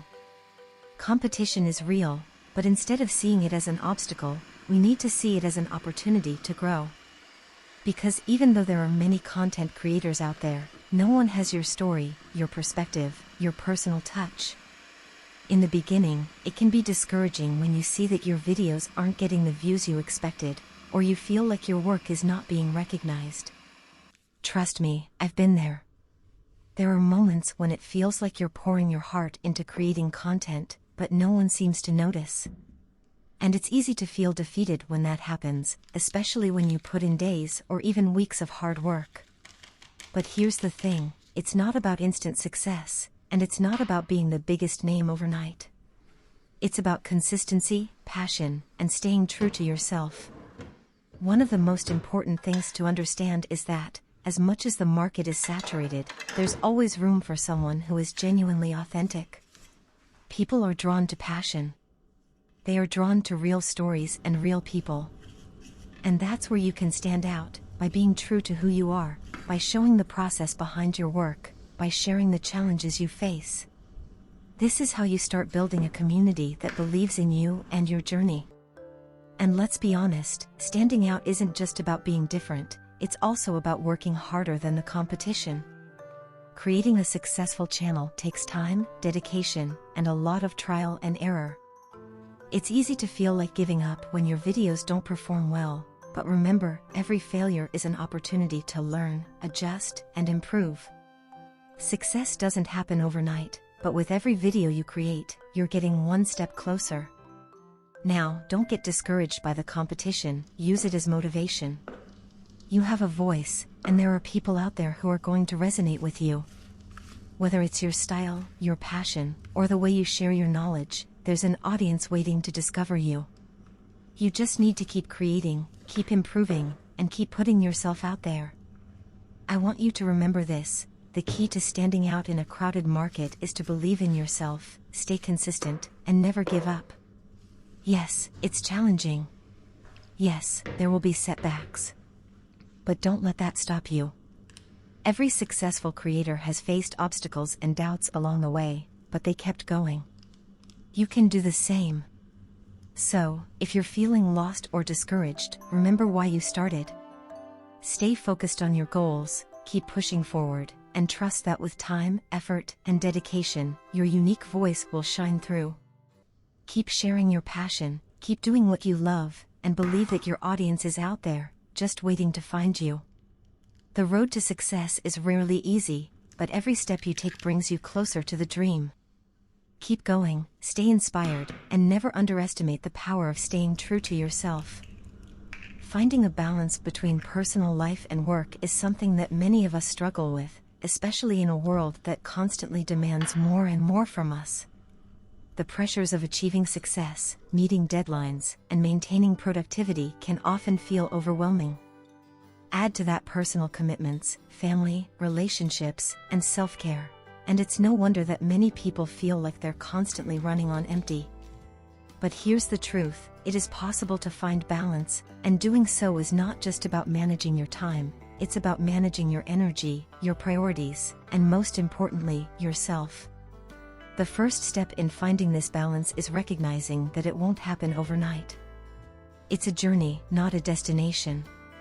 We're all conditioned to believe that we need to be constantly working, constantly hustling, constantly doing. But, in reality, that mindset is not sustainable in the long run. Your body, your mind, and your soul need rest.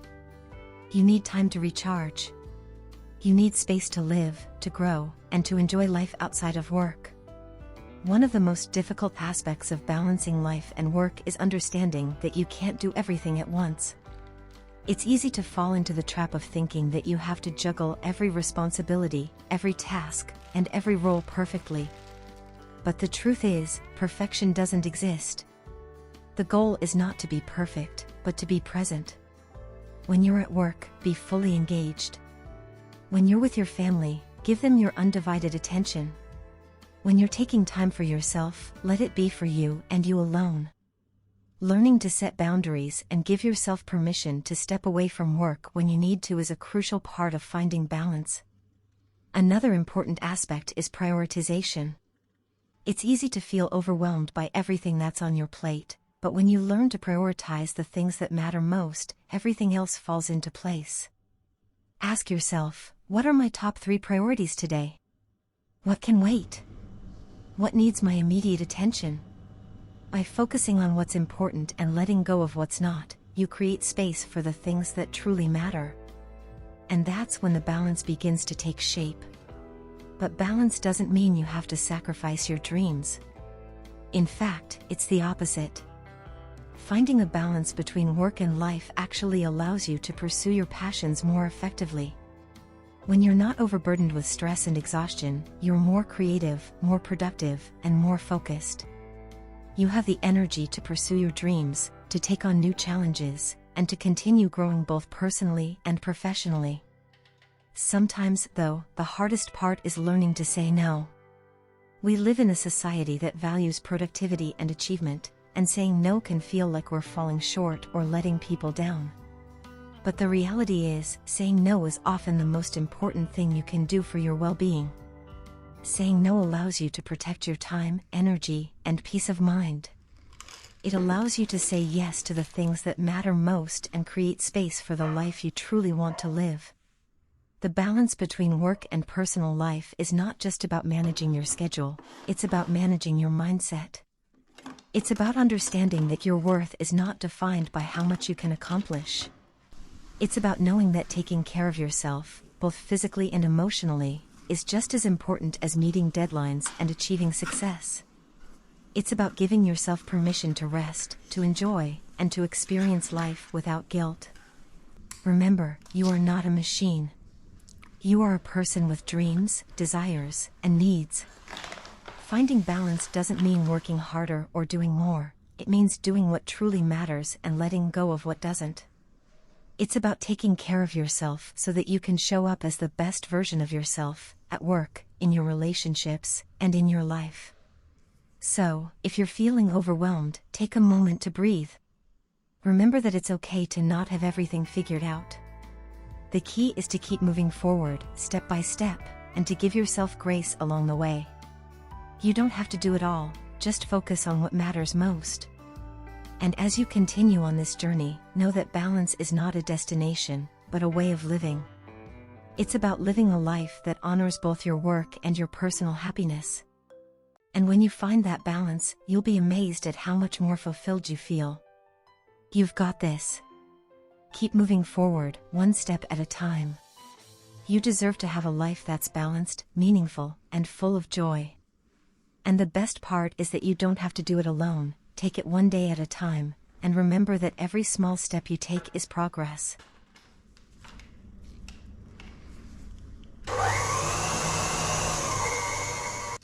Dealing with criticism and rejection is an essential part of any journey, especially in the world of content creation. As we put ourselves out there, we expose not only our work but also our personal selves, which can make criticism feel much more intense. Whether it's a comment on YouTube, a message on social media, or simply a lack of engagement, rejection can be discouraging. However, how we handle this rejection ultimately defines our success and resilience. At the beginning of my journey, like many, I was terrified of the criticism that might come my way. I thought I had to please everyone, that every comment had to be positive for me to feel validated in what I was doing. I spent countless hours making sure my content was perfect, but even then, I still encountered criticism. Some comments were constructive, some were harsh, and some were downright mean. But here's the thing, every piece of criticism, whether positive or negative, is an opportunity to learn and grow. The first step in dealing with criticism is to remember that it is not a reflection of your worth as a person. Criticism is often about your work, not about you as an individual. It's easy to take things personally, especially when you pour so much of yourself into your videos and recipes. But I've learned that separating yourself from your work is key. Just because someone doesn't like your recipe, your style, or your video, it doesn't mean you are any less valuable or talented. It just means that your content isn't resonating with that person at that moment. One thing that has helped me is to embrace the idea that rejection is a part of the process. It's not the end of the road, it's simply a stepping stone on the path to improvement. Early on, when I would receive negative comments, it stung. But over time, I've learned to approach criticism with an open mind. I ask myself, is there something in this comment that can help me become better? Is there something I can learn from this feedback, whether it's constructive or not? Often, the harshest criticism holds the most valuable lessons, even if it's difficult to hear at first. Sometimes, the rejection can be even more subtle, like when a video doesn't perform as well as you expected or when your followers stop engaging with your content. These quiet forms of rejection can be just as difficult to deal with.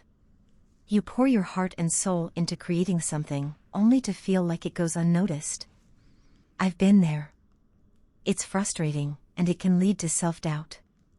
But remember, success on platforms like YouTube isn't immediate. It takes time, persistence, and consistency. It's easy to compare yourself to others who seem to be growing faster, but everyone has their own timeline.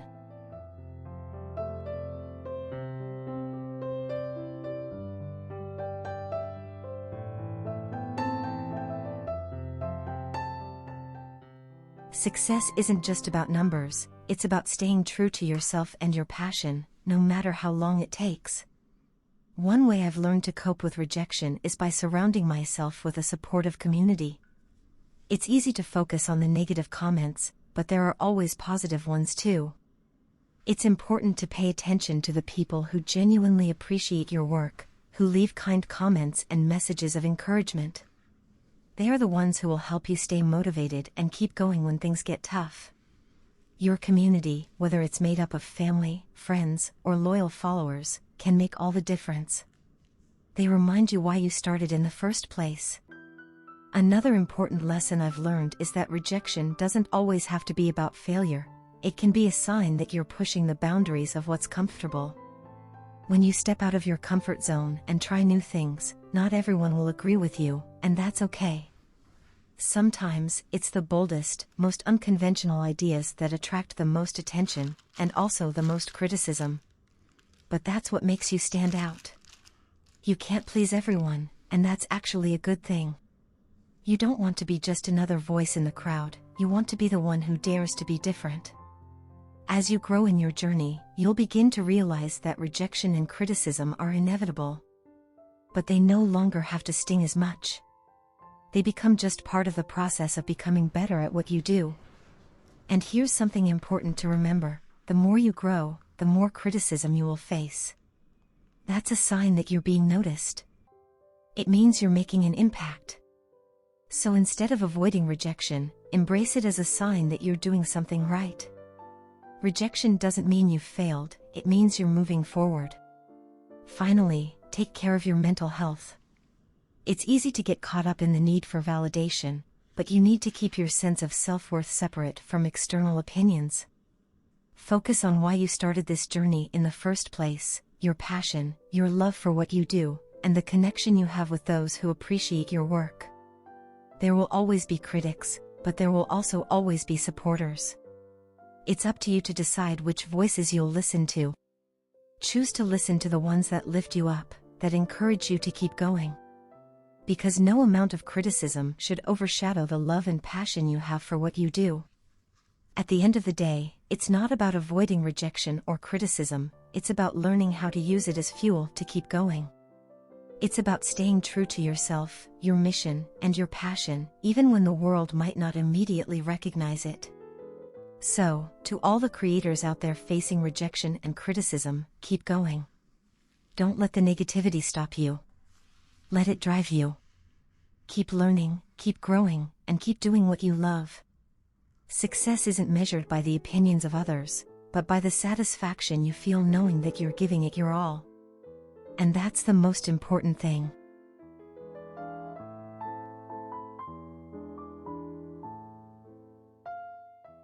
Perseverance and patience, these two virtues are often the unsung heroes of success.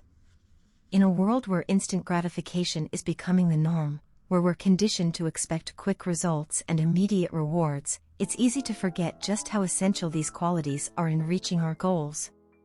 We see the highlights of others' success stories, the end results, but what we don't often see is the behind-the-scenes journey, the long road that led them to where they are today. That's where perseverance and patience come in. They are the invisible forces that drive us forward, even when the road ahead seems long and uncertain. Perseverance is the ability to keep moving forward despite obstacles, setbacks, and failures. It's the strength to continue pushing ahead when things get tough, when you feel like giving up, and when the world around you seems to be working against you.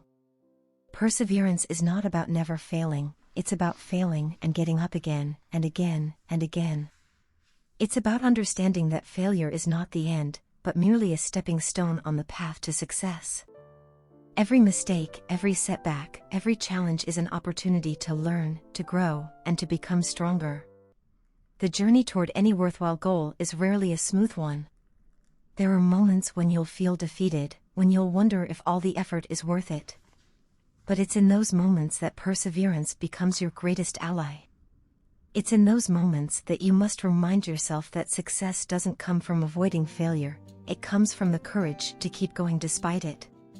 Every time you stand up after a fall, you get a little bit closer to your dream. Every time you push through the pain, you're building the resilience that will ultimately lead to success. Patience, on the other hand, is the ability to wait for the right moment, to trust the process, and to understand that good things take time. In a world that's always in a rush, where everything feels like it needs to happen immediately, patience is a rare and invaluable skill. It's the ability to endure the waiting period, to stay calm and focused while the seeds of your efforts are slowly growing beneath the surface. Patience teaches us that the most beautiful things in life don't happen overnight. They require time, nurturing, and care. There will be times when the progress feels slow, when it seems like nothing is happening, and when the finish line is nowhere in sight. But patience reminds us that just because we can't see the progress doesn't mean it's not happening. Every day, in small, quiet ways, we're moving closer to our goal. The process might be invisible, but that doesn't mean it's not real. In fact, it's during these quiet moments of waiting that we're often doing the most important work, developing the mindset, the skills, and the resilience that will carry us through when the time finally comes for us to reap the rewards of our efforts. Both perseverance and patience require a deep trust in the process. You have to believe that your hard work will pay off, even when it seems like nothing is happening. You have to trust that every small step forward, no matter how insignificant it may seem, is a step toward the bigger picture. When you feel like giving up, perseverance will give you the strength to keep going. And when the road seems too long, patience will help you stay grounded and focused on the end goal.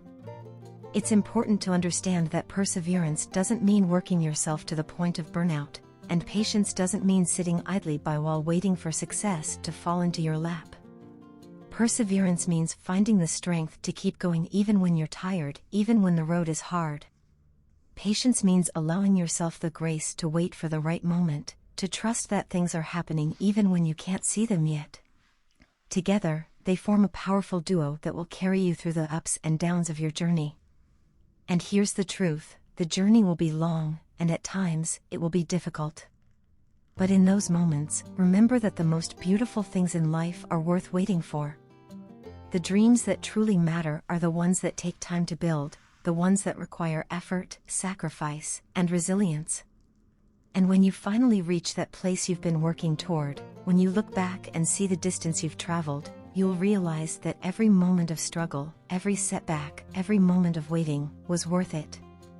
Because those moments were the building blocks of your success. So, if you're feeling frustrated, if you're feeling like you've been working for so long without seeing the results you hoped for, take a deep breath and remember this: you are not alone in this journey. Every successful person has faced moments of doubt, of frustration, of slow progress. But they kept going. They kept believing. They kept persevering, and they kept being patient. And so can you. Your dreams are worth the wait. Your efforts are worth the struggle. Every small step you take is a step closer to the life you've always imagined. And remember, perseverance and patience are not just about reaching the destination, they're about growing, evolving, and becoming the person you're meant to be along the way. So keep going. Keep being patient. Keep persevering. And know that every effort you put in, no matter how small it may seem, is moving you closer to your dreams. Your journey is your own, and you have everything it takes to make it to the end.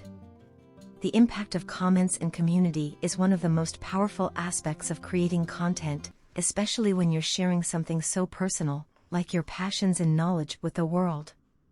When you first start, you don't really know what to expect, how people will react, or whether what you're doing will actually be appreciated.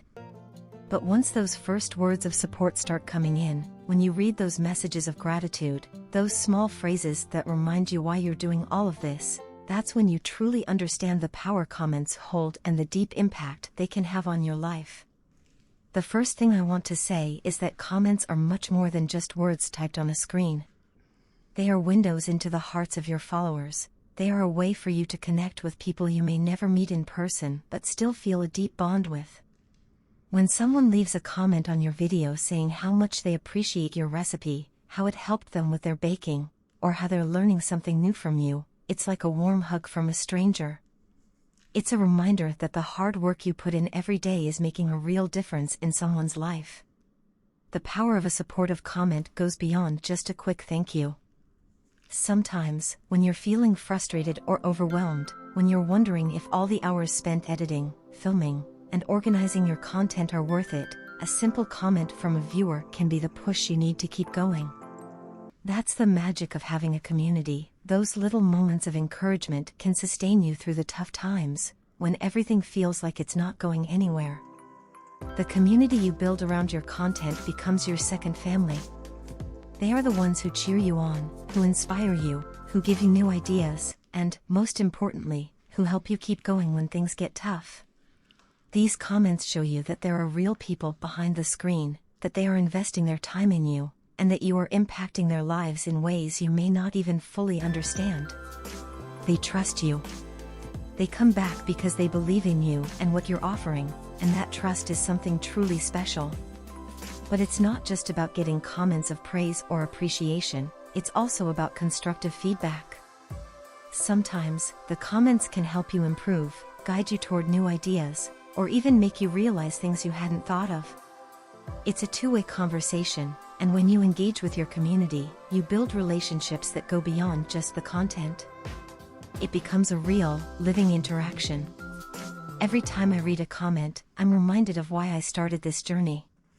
You all inspire me, you push me to do better, and you remind me that my dream is worth chasing. Even if I don't respond to every comment, know that I read each one, and I am incredibly thankful for your words. It means the world to me to hear your thoughts, whether it's a question, a compliment, or a simple thank you. You make everything worth it. As we continue this journey together, I want to say thank you, from the bottom of my heart, for being part of this community. Your support, your kindness, and your comments motivate me every single day to do better, to keep going, and to never give up on my dreams. This isn't just about me making videos, this is about creating something meaningful, something that connects us all, and that's because of you. So, if you've enjoyed this content, if you find it helpful, if you feel inspired, I would be incredibly grateful for a small donation. It's not just for me, it's for my dream of having my own bakery, something I've worked so hard for, and your support helps me get one step closer to making that dream a reality. No donation is too small, and every bit counts. The link to my PayPal is in the description and pinned comment. Thank you so much for being part of this incredible journey with me. And if you want to see more content like this, more behind the scenes, more tips and advice, please let me know in the comments. Your feedback means everything to me, and I want to continue creating content that helps, inspires, and motivates you. Thank you again for being here, for your support, and for making this all possible. I look forward to seeing you in the next video. Take care, and keep dreaming big.